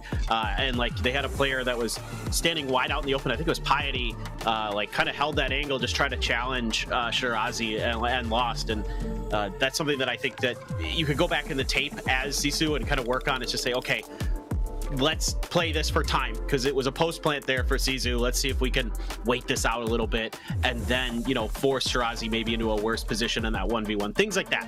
Yeah, no, I mean, those are great points, and I think very accurate. Now, Inari is once again our MVP, just 334 ACS, just like another game for Inari, just doing crazy things, this time on the Rays. Some beautiful ult moments with that showstopper too. Oh, she's the complete package. I mean, she's so good. It's hard to find faults in what she does because she's so clean with her mechanics. She's so smart with her decision making. She's you know, plays off her team incredibly well. There's not much that you can really fault with the way that she and XIPTO plays. Yeah, that's right. I mean, she's once again just so much fun to watch, especially when she's on a duelist role. Now here are some of the highlights, of course, from Bind. Oh man, that 4K though by Saramura was so cool. That was bonkers. Yeah. Absolutely bonkers. And there were some good moments. I mean, a couple of these rounds came right down to the wire as well for Sisu. They were just, you know, a hair short on these defuses. So there are definitely some good ideas. It's just getting them into place sooner is definitely something that, again, could be worked on. And I think overall, though, you've got to be fairly impressed with Sisu today. There's some really creative stuff coming from them. That pistol round they came up with on the attacker's side, even though it didn't work, was really, really smart.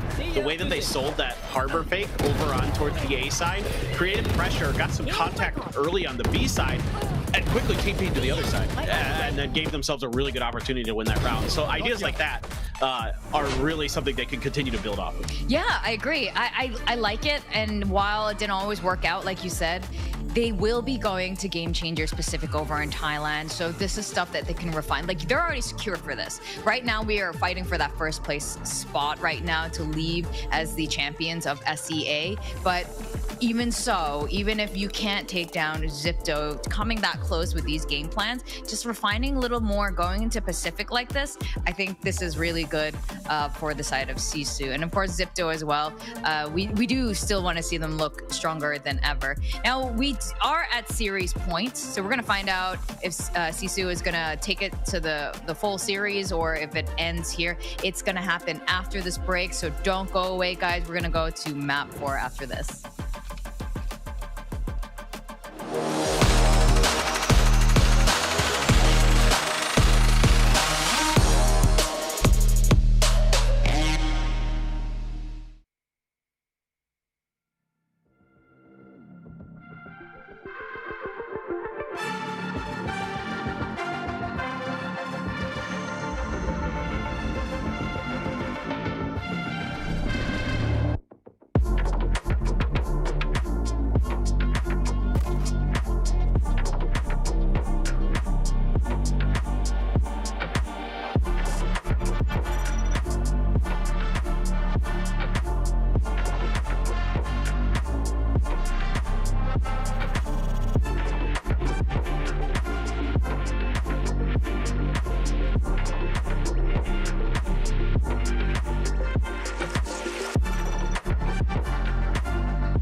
Hey guys, welcome back to Valorant Game Changers SEA Stage 2.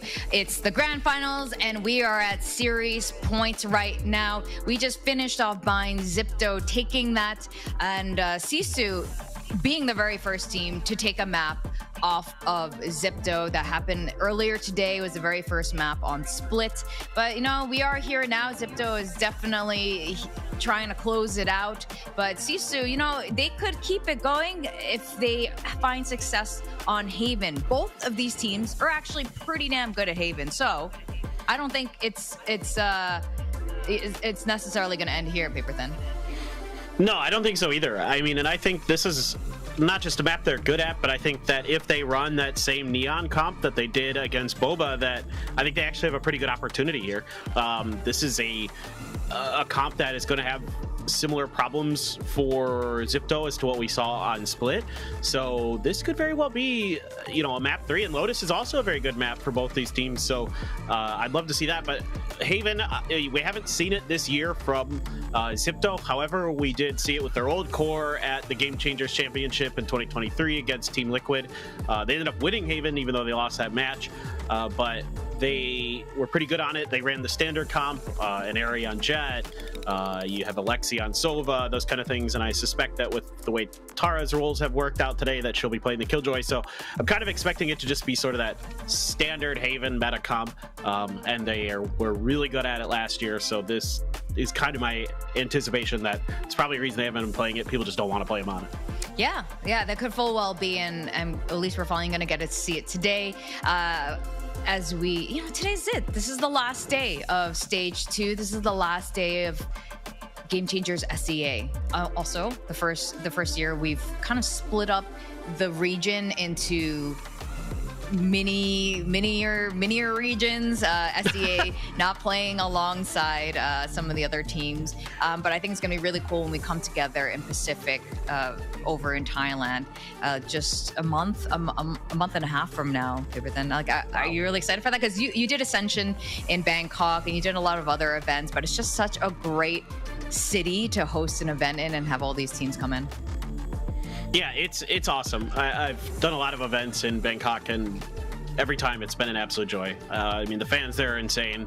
They're so passionate. They show up in droves to come watch, no matter what it is. And it's a great city. There's so much to do. There's so much great cultural stuff. The food's amazing.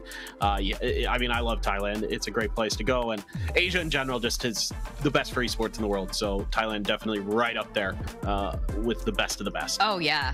Best region is our region over here. Correct. In Asia. And I think it's going to be really interesting, you know, seeing these teams, these 3 teams. We got XIPTO, Boba, and SISU, and they're going to be playing against the Korean and the Japanese teams. You were pointing out earlier some of the players that you're excited to seeing face off against the players here in SEA. And then we're going to see the Oceania teams come in too. So this is going to be super cool. Now, again, this is series points. We are going to Haven for map 4.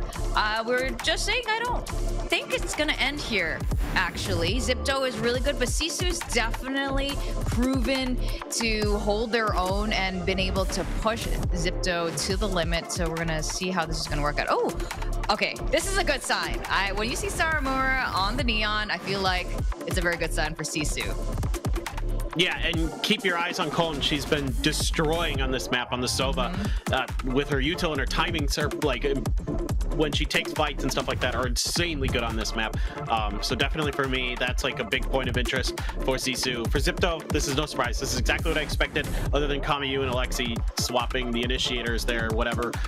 It is kind of par for the course. So I think SISU, if they can run a similar game idea to what they were able to do on Split, they have a really good opportunity here. Yeah, that's right. And again, we did see SISU yesterday play on Haven against Boba. They pushed it into an overtime, and XIPTO is going to be facing. I'm sure they watched that game and they reviewed it, and they probably have a game plan to counter it. So we're going to find out if this is it, if this is the end of the grand finals after Haven, or the game goes on. We're going to go to our caster, Zahk and Coldan. Take it away. Thank you very much, sir, panel. Like you said, it's 2-1 right now. Map lead definitely in favor of XIPTO, and they have a chance to close it 3-1 right here, right now on Haven. However, it is their opponent's map pick, and like our analyst has said, I am very, very excited for this Neon pick, Coldan. But you know, looking at this agent select, what are your thoughts so far? I think that Samura on the Neon is going to be their win con, right? That was one of the biggest reasons why they actually won Split, was because she was able to catch timings, beat timings, and find opening kills for her squad, put them in an advantageous situation. And I think it's going to be a similar story here. I think they need to find those opening kills and then ruffle the feathers of XIPTO a little bit to make them a little bit uncomfortable, and then you can work out the mid rounds from there. But again, it's going to be tough because there's no VODs on XIPTO playing Haven, right? You don't really know how they have adapted to this map. I mean, now that it's back in the map pool, they haven't played it once.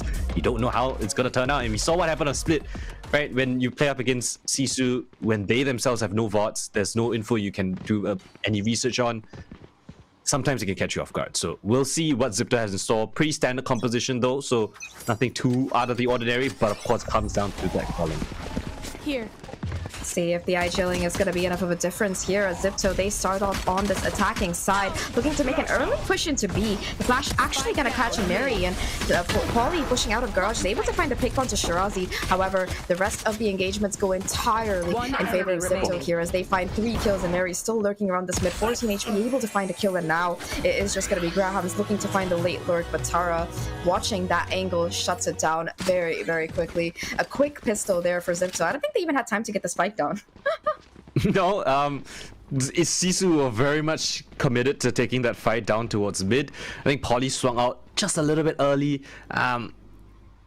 Was slightly off time with the rest of the push down from the B side. So XIPTO were able to kind of pick and choose, fight the garage player first. Once Paulie was down, focus all the efforts towards B, and you know, at that point in time, the flank tried to come in from Graham's was a little bit too late. So nice round coming from XIPTO. Again, they're gonna test out towards this garage position. It's just Graham's left alone. The tight corner though, the stun comes in. Nice job from the team to assist, but the kill is still not found out of the bare corner of a smoke. Barely seeing anything. Paulie rips 2 hits apart, and that gives themselves a little bit more leverage. They found 2 rifles. It's almost surely going to be given into the hands of the SISU players, and now XIPTO are reconsidering their options. They want to hit back towards the other side of the map. They've lost too many players here, too much pressure. I want to reset things a little bit. Quiet on the Western Front, reset indeed. I mean, Paulie gets 2 there before being shut down, and I mean, she still has the smokes as well because she's able to stay alive there, and possible guns that could be retrieved as well. Sawamura, aware of the possibility of this rotate towards A, but instead just going to be waiting with her teammates to try and play that retake because they have that numbers advantage. Shirazi and Tara able to find an empty site, but it's all going to be a question of timing. Sawamura gets spotted, so does Khan here as they get control of the site completely. There is a recon available though for Khan, so they might be able to find some damage. Sawamura tries to push into site, but timing unfortunately not in her favor. XIPTO able to equalize things 3-3. Heidi though finds a kill into Camille with the gun that they picked up, and now it is just Paulie and Khan versus Tara, who's just trying to play the time. 1v2 situation. Molly on the spike taking down Khan now though, looking to get half the defuse. They have to be looking in the right direction. There's the isolated fight. Tara brings it down to a 1v1. It all comes down to Paulie. How much more could she really do? She sees that the spike isn't being stuck here, has to go for the push, and Tara, perfect angle, perfect clutch at a 2-0 for XIPTO.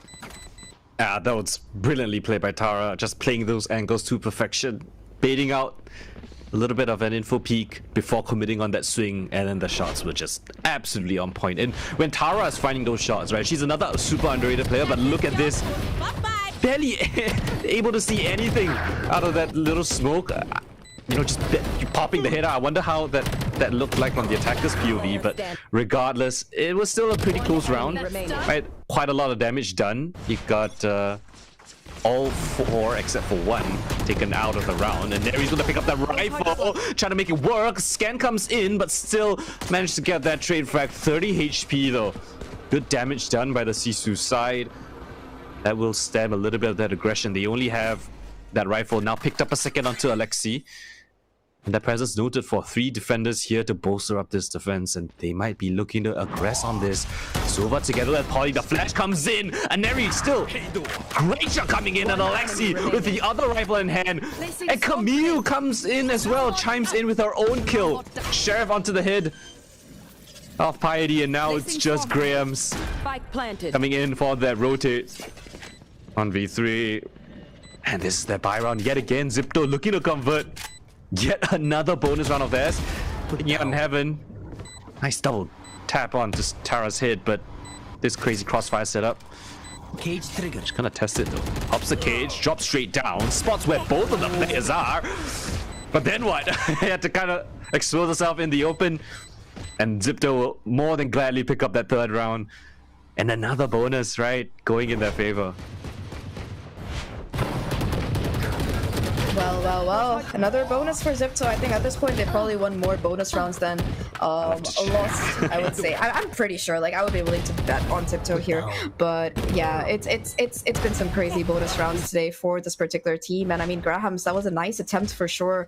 Tries to get onto the site with the help of the cage, but just an angle that's open to too many corners once that cyber cage goes down, and just not too much more that she can do later. XIPTO still looking to keep the momentum up. Salmora, though, going up and aggressive early on, actually finds that first kill. Once again, the Neon being able to find the timing and the kill, but just gonna be one, as it's gonna be a counter trade with an advantage going in favor of XIPTO here. 3 players left. Piety and Con both trying to just anchor down on the side, as the rest of XIPTO, they're second guessing this. They know about the propensity for the stack plays to come through, and yeah, they're just gonna look to fall back. Timing gonna be everything here, and it's the wrong direction. The 50-50 not going in Tara's favor, and that's a gun that Grahams can pick up. Got the spike. Yeah, and they're just gonna pass the spike over to Alexi. Camille picks up the orb, so she has a Hunter's Tree for this close plan if it ever comes to that situation.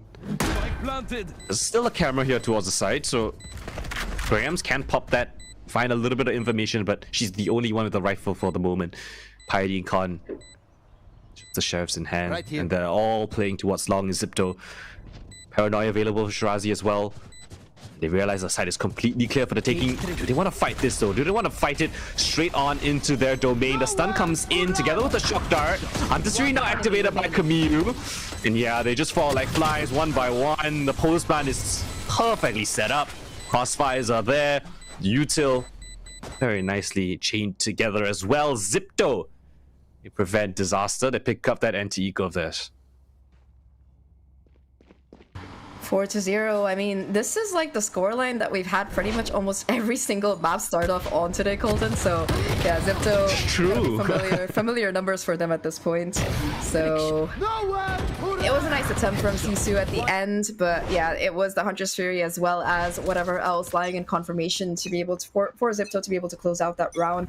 Once again though, it's gonna be the buy kicking in here. Eco round over. SISU with the guns in hand. Con actually investing in that outlaw once again, and there's gonna be Salmora tucked into the corner, playing around with the Neon slide, but now they know where she is, still able to find a kill, and this time the 3-player crunch towards the side actually comes out in SISU's favor. 3v2 is what we're left with here for the side of XIPTO, and the remainder of the side of SISU, they have fallen back once again, ready to play out this numbers game. Look at Graham's position as well, it's so aggressive.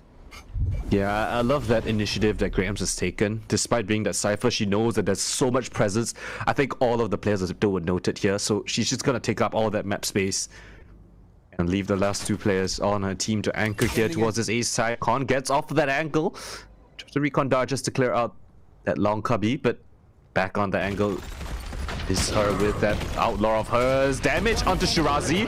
Piety not cleared out, and she will just pick up those last 2 kills. Standard work coming in from that crossfire setup. Nicely done, and that gives SISU their very first round of the map.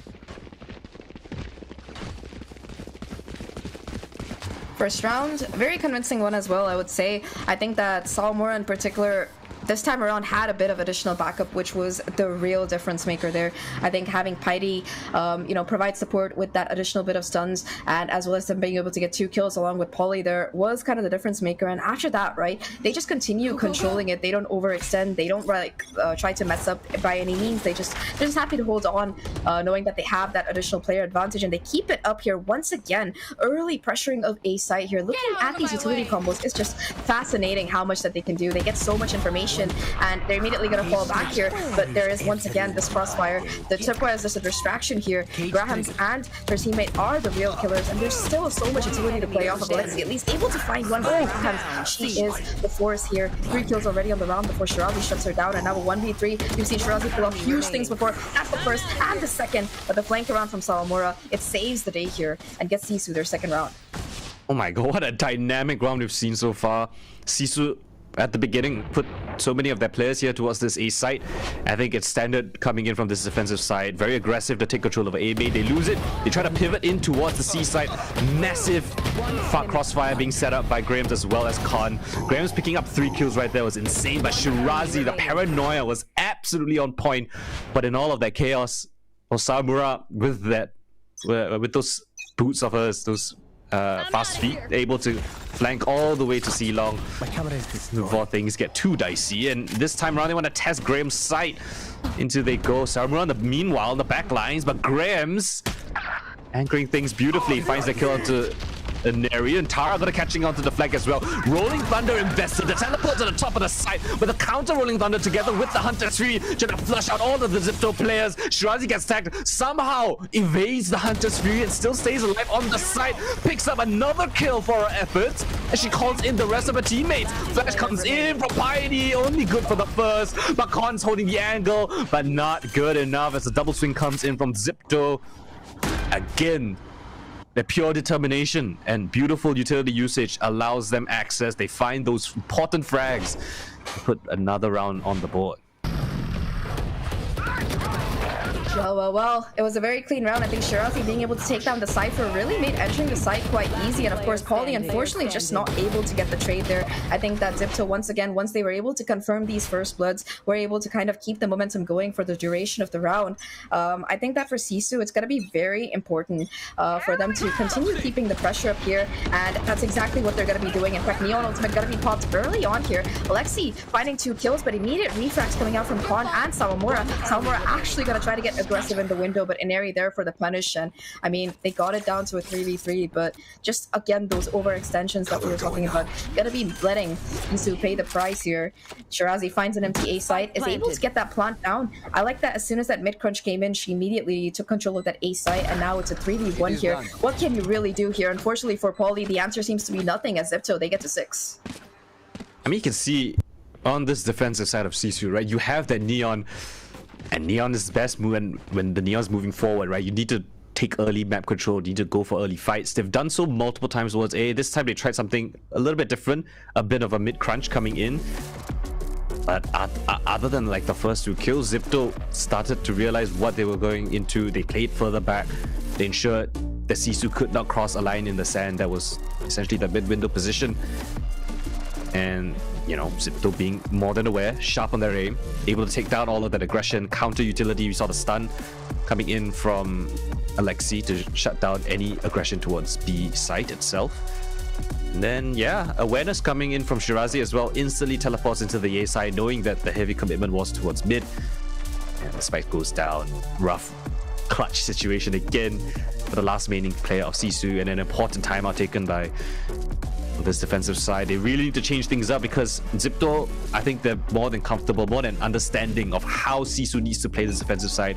It's a lot of pressure on Sawamura, on that Neon, and they have to try to find something different because XIPTO more than ready these last couple of rounds. I think they definitely managed to find like their pacing again. It was a little bit of a pause in the middle where Sisu did find those 2 rounds off the back of them being able to find those first bloods. So hopefully, you know, they're able to continue doing that. But XIPTO definitely looking to be the ones in form right now. And you can see again, they're just going to leave Tara around to possibly watch for these push, watch for these plays here. And it's going to come down to timing. Sawamura actually on the peak spots out Tara here. The stun doesn't actually properly connect. Oh, never mind. might it does, and Sawamura able to find a kill and fall away. On the opposite side, Graham's able to find the same result. Now though, gotta be the solo anchor. Inari gonna be able to dodge that trip and get onto site. Unfortunately, they're not able to hit the shot, and it will be Graham's and Piety to find a kill apiece. Kamiyu now in a 1v5. A beautiful defensive round here from Sisu, and every single player winning out their 1v1s. Kamiyu can't even find a single one to deny the flawless, and that is a huge round for Sisu there. Amazing switch up. You put the Cypher on this A side, you bolster it up with a bunch of players as well. The mid-side smoke, I think, was really nice to allow the flood retake to come in. You saw a little skirmish and a 1v1 between Sawamura as well as Tara. I think if you give it an even fight, it could be 50-50, but then you're throwing the stuns, you're throwing the slide, and Tara is just, you know, just tired of that kind of stuff. It's so difficult to go up against a Neon that knows how to use her utility well. And we saw Sawamura put it to work, found that player, that lurker, recommitted back towards this A side. And around we go, here we go, yet again, this time committed towards A. Yet again, Sawamura back to her default site. An instant A lobby control given over thanks to the Astra stars as well as the gravity well. This time around, not gonna really catch anybody in that particular trap. Gonna be Con going in for the jump peaks, a bit of a slower pace. You can see how far back everyone from XIPTO is standing. They're actually gonna be investing that Sova drone early on to make sure Sawamura hasn't pushed up here. And that's a lot of utility being burned quite early on. Volley, in fact, gonna be going in for a push through mid to find Tara, but once again, they get a little bit too aggressive too fast, and counter trades are 2 for 1, so things being very difficult. However, Alexi left with just a sliver of HP here right now as she looks to get that spike down. Inari looking to get even more aggressive, does get punished for it now though. 3v3 situation, and 2 players are so low here. And what utility? There are aftershocks and a shock dart available on the side of the defense. They gotta put the utils in place, and that will allow them a much easier post-one situation. Here comes a shock dart. Shirazi surely done for. Yes, she's out of there. Aftershock available as well. Tap on the spike just a bit out the peak. Alexi has gone over the long con, trying to flank them all the way from garage, but as her teammates have fallen, they know exactly where she's coming from. A picture-perfect retake coming in from Sisu. They use the utilities. Exactly where the players of XIPTO are going to be playing from. And they win out every single gunfight as well. 6-4. Izu really like showing signs of life here, and being able to stabilize is huge for them. I think that that 4th round, it was really important for them to win, and even though it was a 4v3, Piety being able to find that kill in garage is just such a huge advantage. And despite it coming down to a 1v1 in the end, the awareness is still there. Piety able to confirm the round, and XIPTO, you know, are going to be driven into an eco for the first time on this map, I think, so things looking a little bit more difficult. That said, they're one off of the Rolling Thunder. They also do have that breach out to Con, that actually popping that Hunter Sphere preemptively, despite this being an eco round, does tag up Kamiyu, but not able to confirm the kill. Sawamura, on the other hand, gonna be stuck in the corner, not actually gonna use the wall to dash out, though still tucked away into the corner, peeks off the back of the flash, and what a utility combination that is. Absolutely beautiful. 2 kills already before Shirazi trades out, and yeah, it's gonna be a 4v3. Beautiful micro changes in terms of the aggression from Sisu's side, right? We saw a lot of similar stuff, but with slightly tweaked strategies. You saw Sawamura going from long, going from short, this time playing off together with Con. And still, I mean, this is the Sawamura special, but she gets punished for that aggression, and XIPTO more than happy to collect that frag as well as the rifle that she is so kindly handed over to them. Heidi flashing off and actually going for that engagement, but now she's being spotted out. She wants to take this fight together onto Tara. Stun comes in, she's absolutely stuck in a corner. Nice kill found, breaks the ultimate, but it doesn't even matter because Grams, I think, just creeps on towards the side, holds down the short angle, and just obliterates the last 2 players, you know, swabbing onto the side. 5-6 here. Really, just Sisu being able to, after the timeout, kind of catch up here. And again, Sawamura, we were talking about the importance of her being able to find those opening kills to really like use that Neon to its full advantage, and that's exactly what she's been demonstrating here. You know, fun fact, Coldan, when Neon came into the meta, nobody really thought she would be super good, even in the form that she was in, but Haven was one of the first maps where we actually saw her come into play. I think Victor from NRG was the one to kind of like showcase her on this particular map, and it's glad that the tradition is still standing here here. Here comes the Rolling Thunder. Gonna be pushing Sisu completely off the site, so it's likely that we're looking at a 5v5 retake unless this Hunter's Fury finds something. So far, hasn't even gotten a tag yet. And remember, in this retake, there is that Cosmic Divide available from Poly. I would have loved it if Camille actually kept the Hunter's Fury, because now they have so much utility on the side of Sisu to just flood them out. Cosmic Divide as well. A stun comes in, but then Neri's holding her ground, stunned up, but not yet traded out. Back on the side, Piety just lines up both up. Spaza, the only player on the site, and Shirazi goes down. It's just onto Tara, and she's so far away from the action, blocked behind a purple wall of doom as well. And just gotta swing out of Garage, just a face full of bullets. And that is the final round of the half. Rolling Thunder just to secure things if it ever got dicey, but that is 6-6. Sisu tied things up even at the half. 6-6 indeed, and I mean, when you consider that it was 6-2, that was 4 straight rounds in a row that Sisu were able to find to tie things up here. And remember, the first map as well, it was 6-6 Coldan, so we might very well be seeing a map 5 on the cards here if things go the way of Sisu. But before we head into half number 2, let's see what our panel has to say as we throw it to them.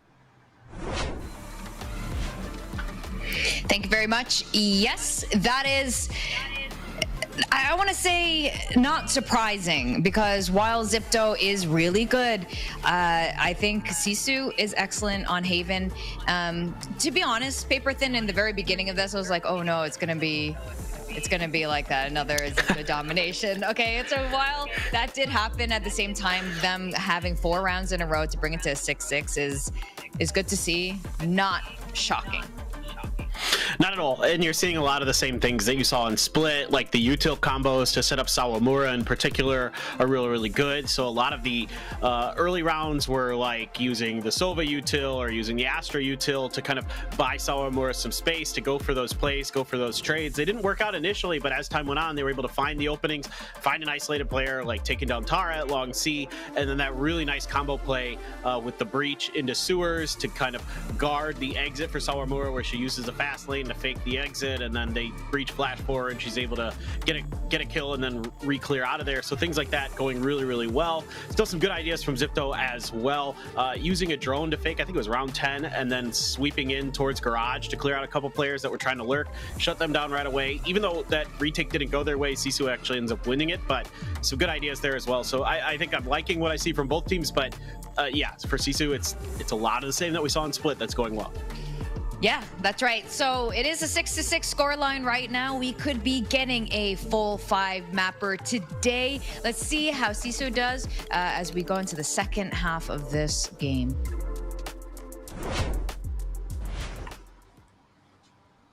6-6, second half of the game here, and there's a chance to push this series to a map 5 and see if Sisu can do the impossible and finally defeat XIPTO for the first time this year. They're the team that's gotten the closest, that's for sure, Coldan. Yeah, or we see the final half of the day. True, it could be either. I mean, there are 2 outcomes. It's a binary thing, you know. Yeah, 50-50, you know, 2 outcomes. Either you win or you don't. You lose. Yeah, this ain't no ranked game where people can choose to draw after like 7 overtime. Imagine. Imagine. We bring in Abyss. No, Abyss not the pool just yet. Just yet. We'll see it for Pacific, hopefully. I would love to see what XIPTO or Sisu cook on that particular map, since we are going to be seeing both of them at Pacific. But either way, here comes the pistol, and Eri playing a similar angle to that we saw Sawamura play so many times here. Doesn't get cleared by the drone, and actually going to be pushing up and taking a lot more space with the help of Kamiyu. 2 players just sitting in the smoke. They're aware of it. They ping it out, but when the smoke fades out, they're going to be ready for the kills. They are. Kamiyu gets the first one, Volley with the trade, though, but Kamiyu still alive, still kicking and keeping the pressure up. That recon gonna buy enough time for her to be able to get away, and very unfortunate that Polly was in that astral form there, wasn't ready for the particular peak, and of course Sawamura is able to catch out the flank as well and shuts down Tara, just sliding into the DMs. 3v3 situation as Sawamura equalizes, and yeah, they fake the rotate over towards C, and they look to go back towards A where there's only 1 player left. Oh my god, I mean, what do you do against a Neon like that? I feel so bad for Tara. It always seems like she's the one that's in a 1v1 up against Sawamura. We love Neon Tech. Yeah. Kamiyu, can she find anything? Stun comes in, instantly deleted. And so does Khan find that kill as well. It's just not Shirazi, but it's not just Shirazi, right? She's been stellar in the clutches. 1v3 on this pistol. Couple of players tagged up as well. 2 smokes for her to work around with. And isolate these fries. The jumpy comes in. Baits the P coming through. The slide though from Saramura seals the deal. And this Neon of Saramura has been stellar throughout the entire tournament. I don't think we've seen a better Neon in Game Changers. She is by far and away just an absolute terror. But this one, I don't know how Inari wasn't able to get that kill. It's a bit unfortunate, and perhaps, you know, that one kill could have turned the tides of battle. But still, SISU with a very much needed pistol. Yeah, I think that pistol definitely gotta help them feel a little bit ahead of the curve here. Again, this is the exact same scoreline, kind of similar to what we saw going on Split there.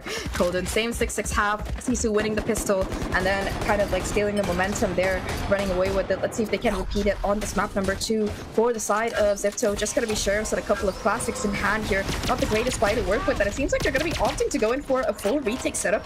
Decent amount of chip damage actually done with the classic through the smoke, but unfortunately can't find the kill.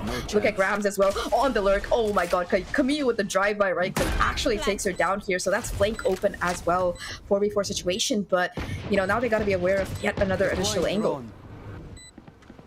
Drone just to scout out this position. They're not gonna opt for any flanks. They can pass the weapon over. One's with Sheriff, one's with the Phantom, and both get taken out instantly, deleted from the server. We're gonna jump a card as well to add insult to injury. SISU, I love that they're still having that confidence. They're still jumping around, looking as confident as ever. 8-2, they win out the pistol in the second in a pretty convincing fashion. They bring ahead a couple of nice weapons into this bonus. Let's see if XIPTO can stifle that.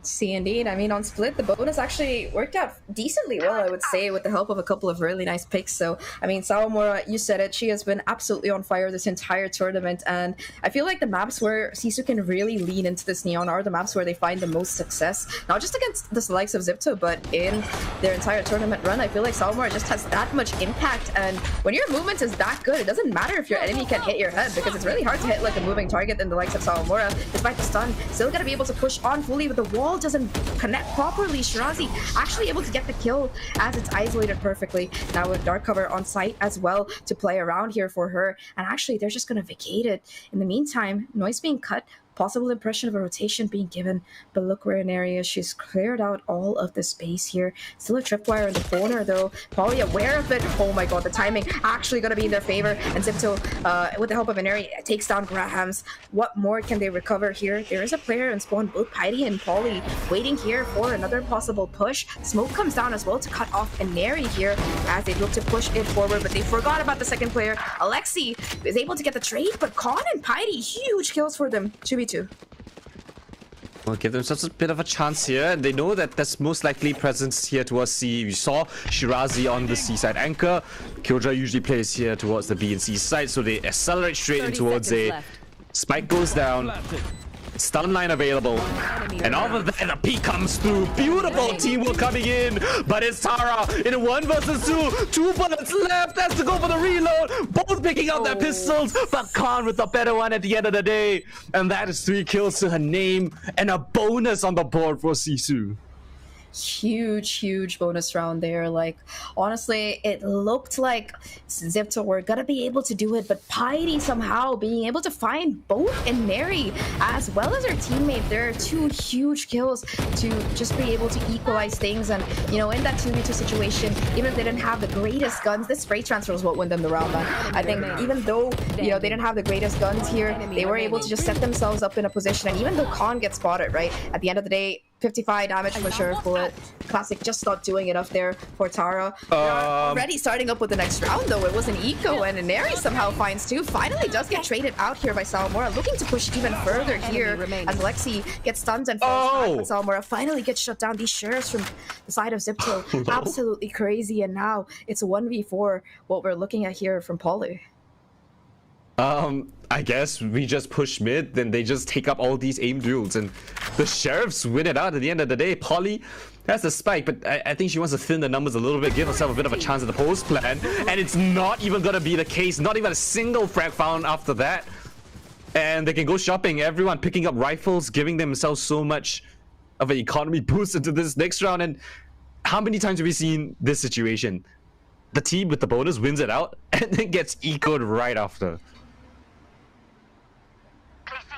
I think this happened in the first map as well. It was the same case on Split. Yep. You know, they won the bonus and then they got equaled promptly. I think this happens to ZIPTO as well. This happens to everybody. So it's a sign that you're a good team, I think, at this point. You know, whether you're Sentinels or whether you're ZIPTO or whether you're SISU. Yeah, man, I swear, like, the possibility of getting ecoed after, like, winning your bonus round is crazy for, like, the top teams. I don't know why. There's just something about the sheriff shots that connect and the overconfidence. But either way, ZIPTO, after winning that one, gotta have enough money to not just buy up but also put an operator in the hands of Aneri. They also do have that Hunter's Fury from Kamiyu for a little bit of additional pressure here, who is going to be positioned towards B, so can hit both of these lanes. And I think that it's going to be a bit of a quieter gameplay, at least in the beginning, coming in from SISU. Pauly on the lurk towards mid, already positioned outside B, could find the timing here and does get a kill, although it's just going to be a 1-for-1. And that's actually a really unfortunate trade there, because now there's no smokes available.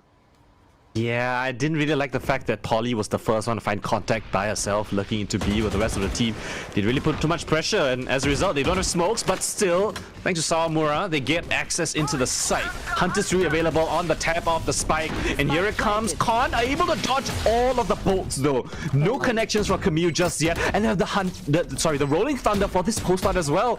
Amazing ultimates for Sisu side. ZIPTO, how do you want to navigate this? Op in hand. It's awkward. It's not going to be easy. Waiting for the peak of the smoke. Here it comes. Sawamura finds that kill onto Kamiyu, and that activates the Rolling Thunder. Adding insult to injury, they know exactly where they are. Flash available. Tara, nice shot coming through. Off chimes in for Aneri. Labor spray comes in. Tara with the one tap from heaven. They were locked out. The Rolling Thunder just pushed them all the way back, but still, I don't know how Tara from heaven managed to find 3 kills, drops down, backs Aneri up. Insane work from ZIPTO there. That is a retake that should not have happened. It was a 4v3. Everybody was in CT. You pushed them off the site with the Rolling Thunder. You also used the Neural Depth so you know where everybody is. And I mean, yes, it's really, really good trades coming out from the side of ZIPTO for sure. But also just, I would say it was a bit of an unfortunate post-plan positioning to come out of Sisu. Like, yes, they decided to play all on site, but the trades coming through from ZIPTO were just so good. They were constantly able to find 2 for the price of 1, and in the end, Tara goes huge. There are 3 kills for her, and Graham's being just caught out of position trying to get that trade onto Aneri. I think that was where that round just really kind of fell apart there. Very unfortunate, and now the economy got to be broken completely here for the side of Sisu. It does seem like they're going to be pushing with the help of the overdrive, though Tara in the corner actually takes a decent chunk of damage, gets stunned as well, but Sawamura, how much more can she really find? It's just gonna be a 1-for-1 trade so far, but that is the overdrive taken out, and it's gonna be just a shooting gallery here for the remaining players. Vandals versus Sheriffs, nothing can be found, unfortunately, and it will be ZIPTO able to tie things up here 9-9. I have to give credit to Tara yet again.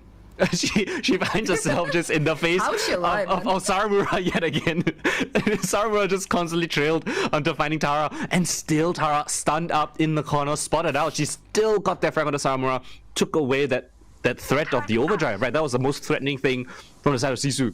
And once she was able to survive for such a long time, get that kill, allow for the retake to come in, you can see them all finding those frags outside the garage, right? They were able to find that angle first before they got access to the site. So fantastic work coming in from Tara to survive and find that frag. And that just allows ZIPTO to extend their lead even more. Now they've got the op here towards A, watching down that line. Sisu's prodded and put a bit of pressure towards C. They want to go back towards A, but little do they know there's a breach up close and an op watching as well. Joan at least will spot out where the op is, but they have no idea about Alexi, right? Alexi's tucked into the closed box. Yeah, it's gonna be a very dangerous position. Yeah. Oh, they don't. Oh my gosh. Alexi! She finds it. Rolling Thunder, she's gonna commit it. But she's by herself. But she's gonna find all the frags. Shirazi, in the meantime, finds the rest of the team down towards mid. Aftershock is perfectly placed, and I don't know how Alexi single-handedly shuts them out. And that is just insult to injury. They smoke out the op, but they don't check the close corner. I mean, in her defense, somewhere I did check it. You know, it was more like a casual check. Like, no way somebody really came here all the way up here. Then you check for her, like, oh, that's a player. And you know, she didn't need to take the fight, but I think she thought she could, like, you know, win it out. It was just a free 1v1, no stuns, no flashes, nothing. Unfortunately, there it was Alexi to come out on top for the side of Sisu. And after that, Alexi, you know, she had a rolling thunder. She was in position. She just decided to let it rip, and it hit absolutely everybody. A 3K for Alexi and double digits for XIPTO. 3 rounds away from winning yet another grand final. They're 5th in a row if you count this roster core's time on SMG. So let's see if they can set that record. That said, though, Sisu not really wanting to let this series slip out of their hands. This is the most competitive series that we've seen this entire year in SEA, and Sisu are just absolutely giving XIPTO a run for their money on some of these maps. Yeah, did you say 5 times? 5 wins as a core? Is that, is that correct? I mean, at the core, as in like the 4 players since last year, they won 5 tournaments. Is it 5? Right? Yes. That's crazy. I mean, there were 3. There were. That's true. There were 3 in the last year. Technically 4, because there were 3 opens, and then there was like there was elite, and then there were 2 opens this year. So 6. This would be their 6th trophy if they, you know, do it in a row as well. Yeah, in a row. Cover going on. At least in Southeast Asia, but yeah. Now that you've put that context into my mind, it's starting to get a little bit scary, especially considering the momentum they have. Hunter Sphere to flush him out. Tara not gonna get tagged up by Shirazi, though. Unfortunately for her, she does go down, but Tara has that lockdown. Then there's no threat of the Hunter Sphere now that has been expended.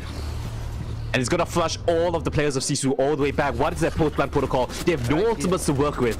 The plant in a pretty default position. Khan has got to be the win condition. Let's see if she can manage to pull back something. Sisu, pressured, flashed out. Camille's on the angle, but gets instantly deleted by Graham's, expecting that push. The stun from Alexi, and they're sticking the spike. But Camille Garage can't only go for the first. They avoid the spam.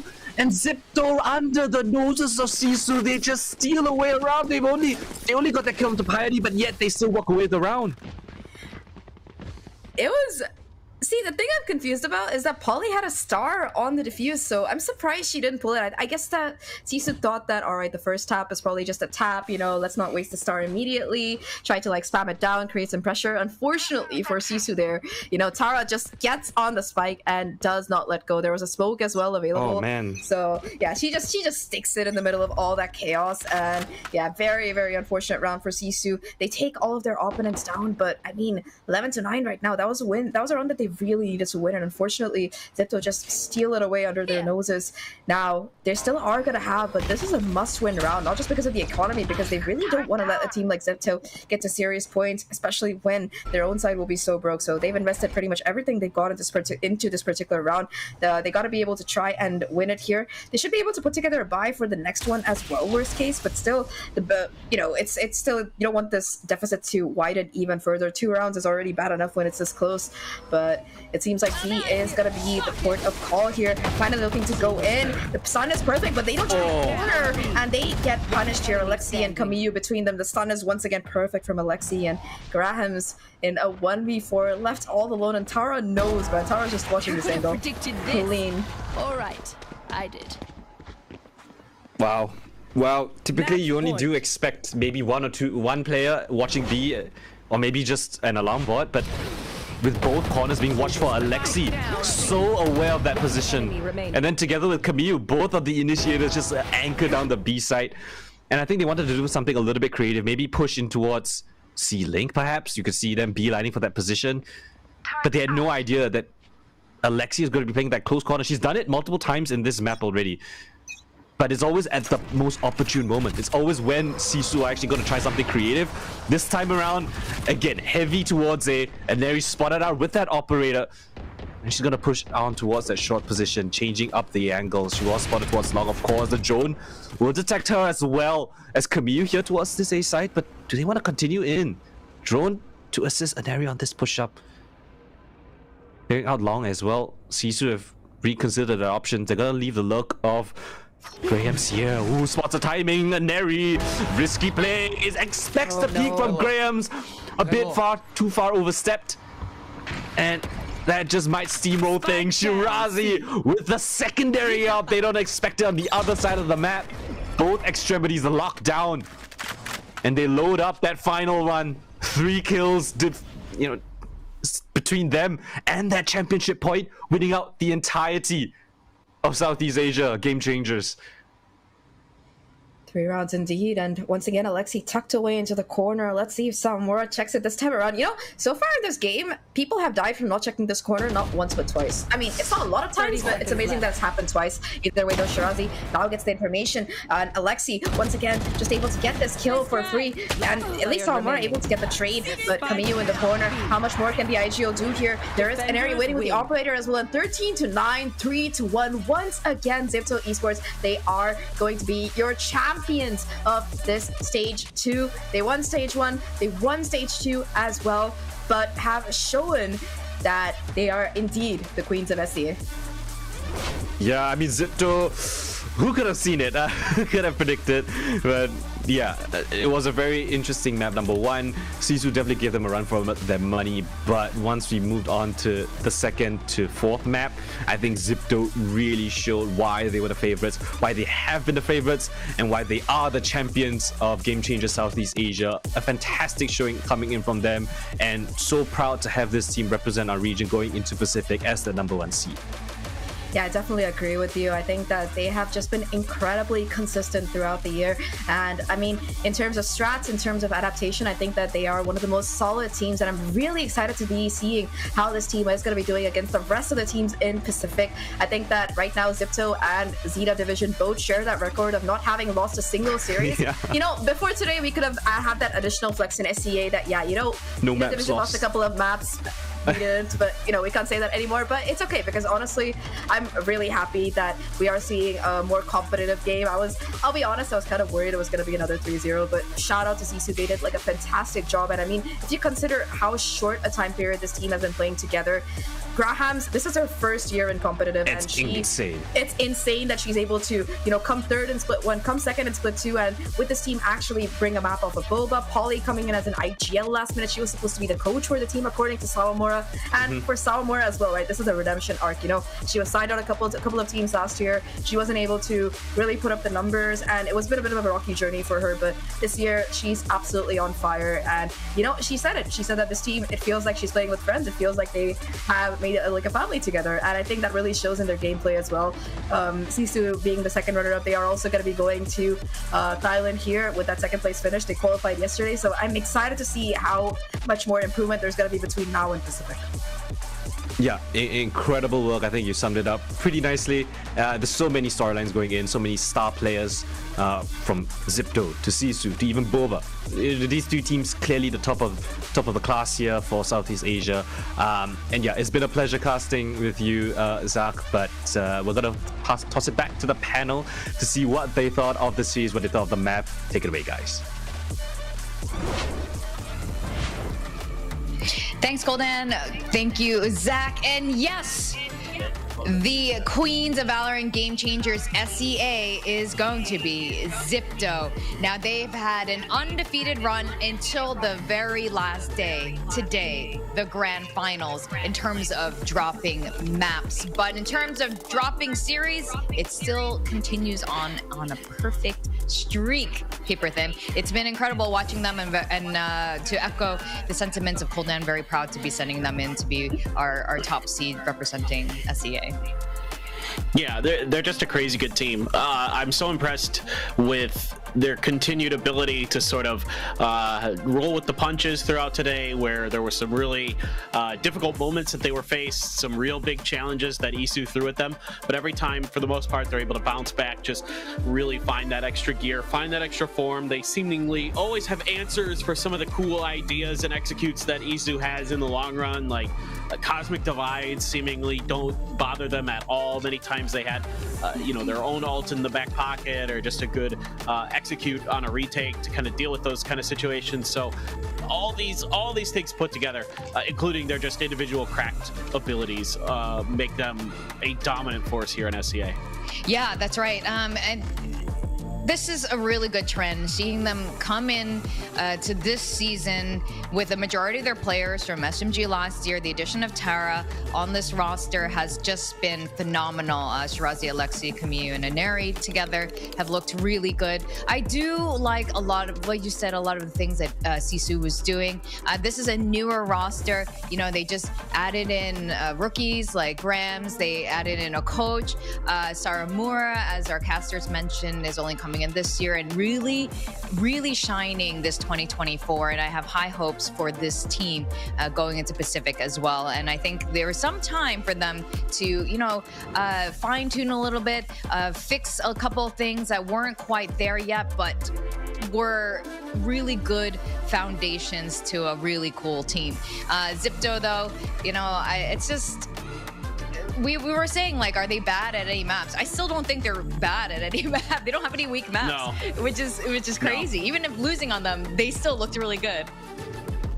Yeah, they're an incredibly deep team. They're so well coordinated. They're just they've got great protocols for the most part. Like every once in a while, things kind of go awry for them, where Isu catches them with an idea, a util combo that they're not quite expecting or anticipating. But then they've got some in their own back pocket.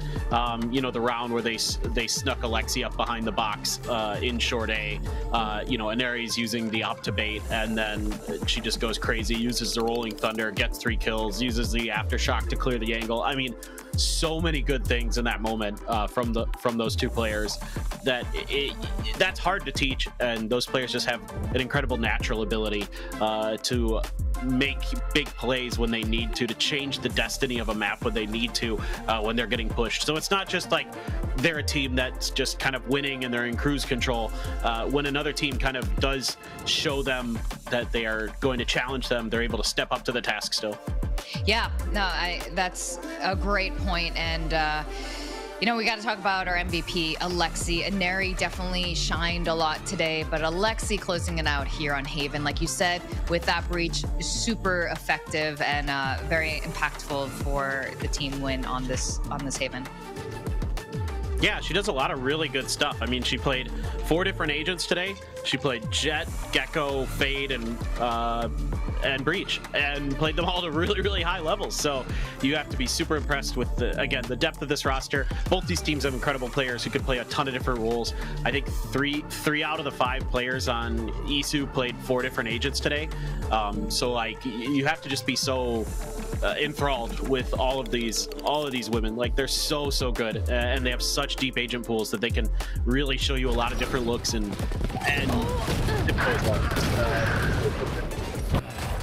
blown away. Really cool. Yeah. I think this is, we mentioned this at the top of show, that we've been seeing a lot of these teams elevate, get better, evolve this year, and I'm really glad to say that even continues throughout the last 3 days with all these game changers teams. We just kind of seen another layer to all of them, including XIPTO, especially SISU. So this is absolutely fantastic. Really happy to see the Indonesian Filipino squad go in there as that top seed again, and SISU not far behind as our runner-up. Yeah, no. I mean, dude, I'm just like, my jaw's just on the ground at some of these. Like Alexi in particular, some of those moments she had on Breach were absolutely outrageous. But like the way that they adapt is what really impressed me today for both teams. They had some really good adaptations. I think Isu came in with really good game plans behind the Neon, in particular with the Astra as well. I think Polly and Sawamura pilot those agents to incredible levels. Their util usage is outrageously good. Their combos are outrageously good. There just needs to be some fine tuning, and I think the coach again hit it on the head yesterday in the post-match interview. Just some macro ideas that need to be a little bit better, that need to be cleaned up. I think they could afford to add some fakes into the mix a little bit, but other than that, they came out with a great game plan today, and you know, came close to bringing us to map 5. Yeah, they did. You know, with that, I do want to ask them about that being pushed for the first time ever, and we're gonna have Aneri from XIPTO. Hello. Oh, we got 3 of you guys here, but I think Aneri's on the mic, right? Hey, congratulations today. I know you guys are used to winning. Oh, I think the mic is muted on your end, ladies. Hi, sorry. Hello. Oh, can you hear me now? Hello. Yes, I can hear you now. Sorry. Hello. Yeah, no worries. Congratulations. So I was just saying, you guys are probably really used to winning. Yep. But today, for the very first time, you dropped a map, and SISU pushed you a bit there on Haven. What happened there? Any thoughts on that? To be honest, on Haven, I was missing a lot of shots, and I was like, I don't know what I was doing. I think that's why we were so close. I think today was hard because we were fighting our demons, but I mean, SISU was a good opponent too, so yeah. Okay, by demons, do you mean like in terms of comms or just like personal issues you guys are sorting out? As in like, we tend to overthink the game too much. I feel like let's say the game should be simple and we can win easily, but we kind of make it like a bit hard for ourselves. I think that's just our biggest obstacle right now. So yeah. It seemed like to me today that the Neon was giving you guys a little bit of grief. That seems to be like part of the success that SISU was finding against you. What were you guys able to kind of do, especially on Haven, to kind of counter the Neon and sort of take that map back under control?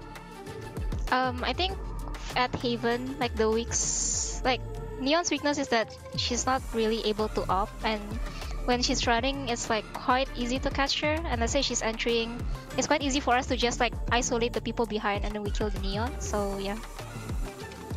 Okay. Makes sense. Yeah, no, then that does make sense. Now you're talking a bit about getting into your own heads, overthinking a lot.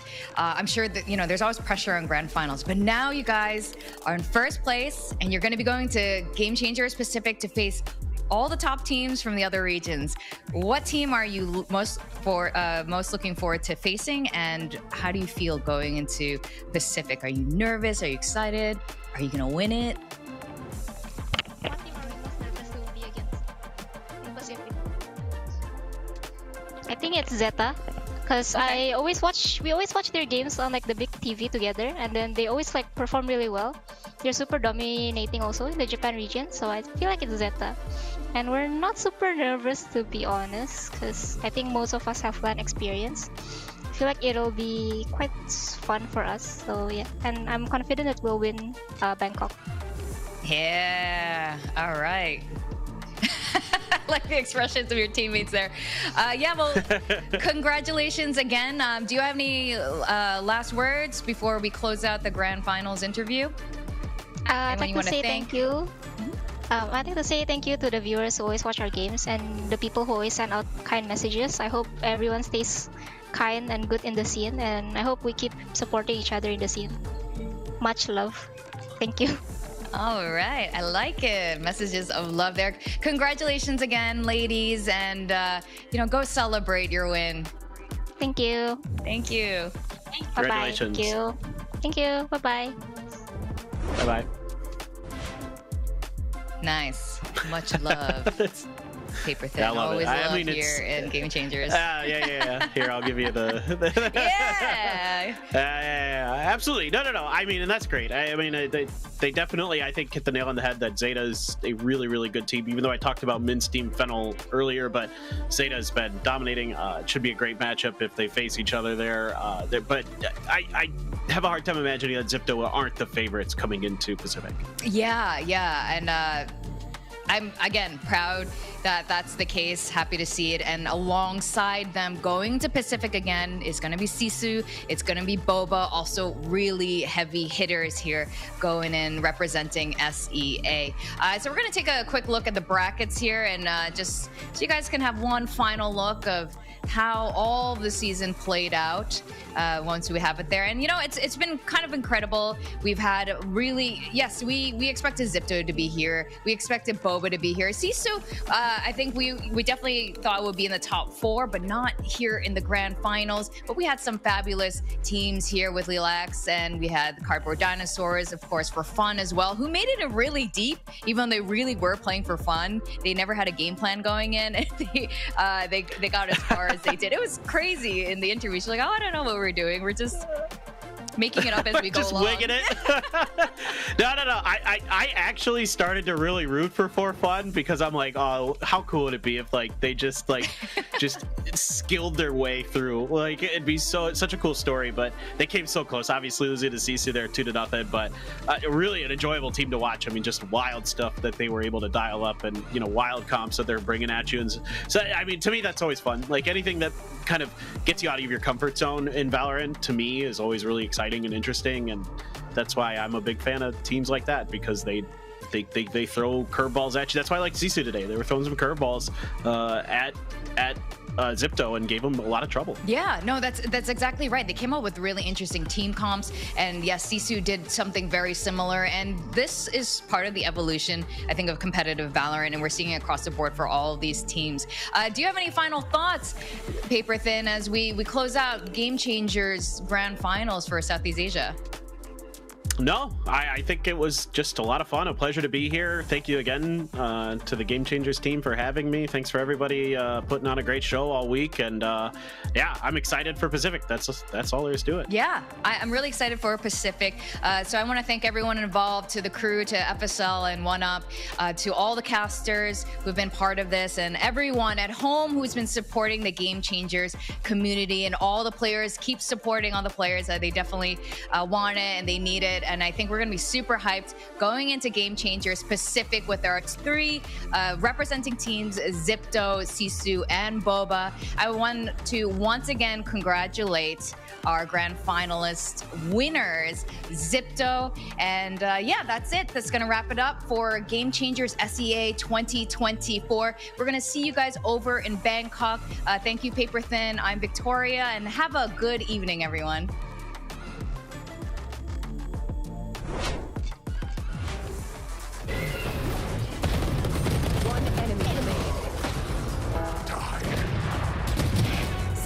One enemy remaining.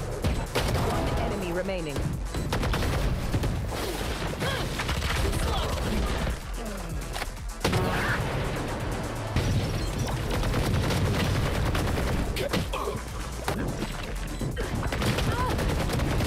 One enemy remaining. Good enemy remaining. One enemy remaining.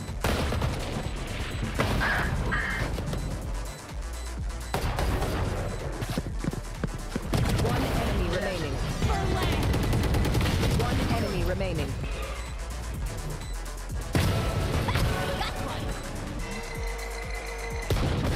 Push down. Headshot. My ult ready. Got this, Joe. Bye-bye. No charging. Last player standing.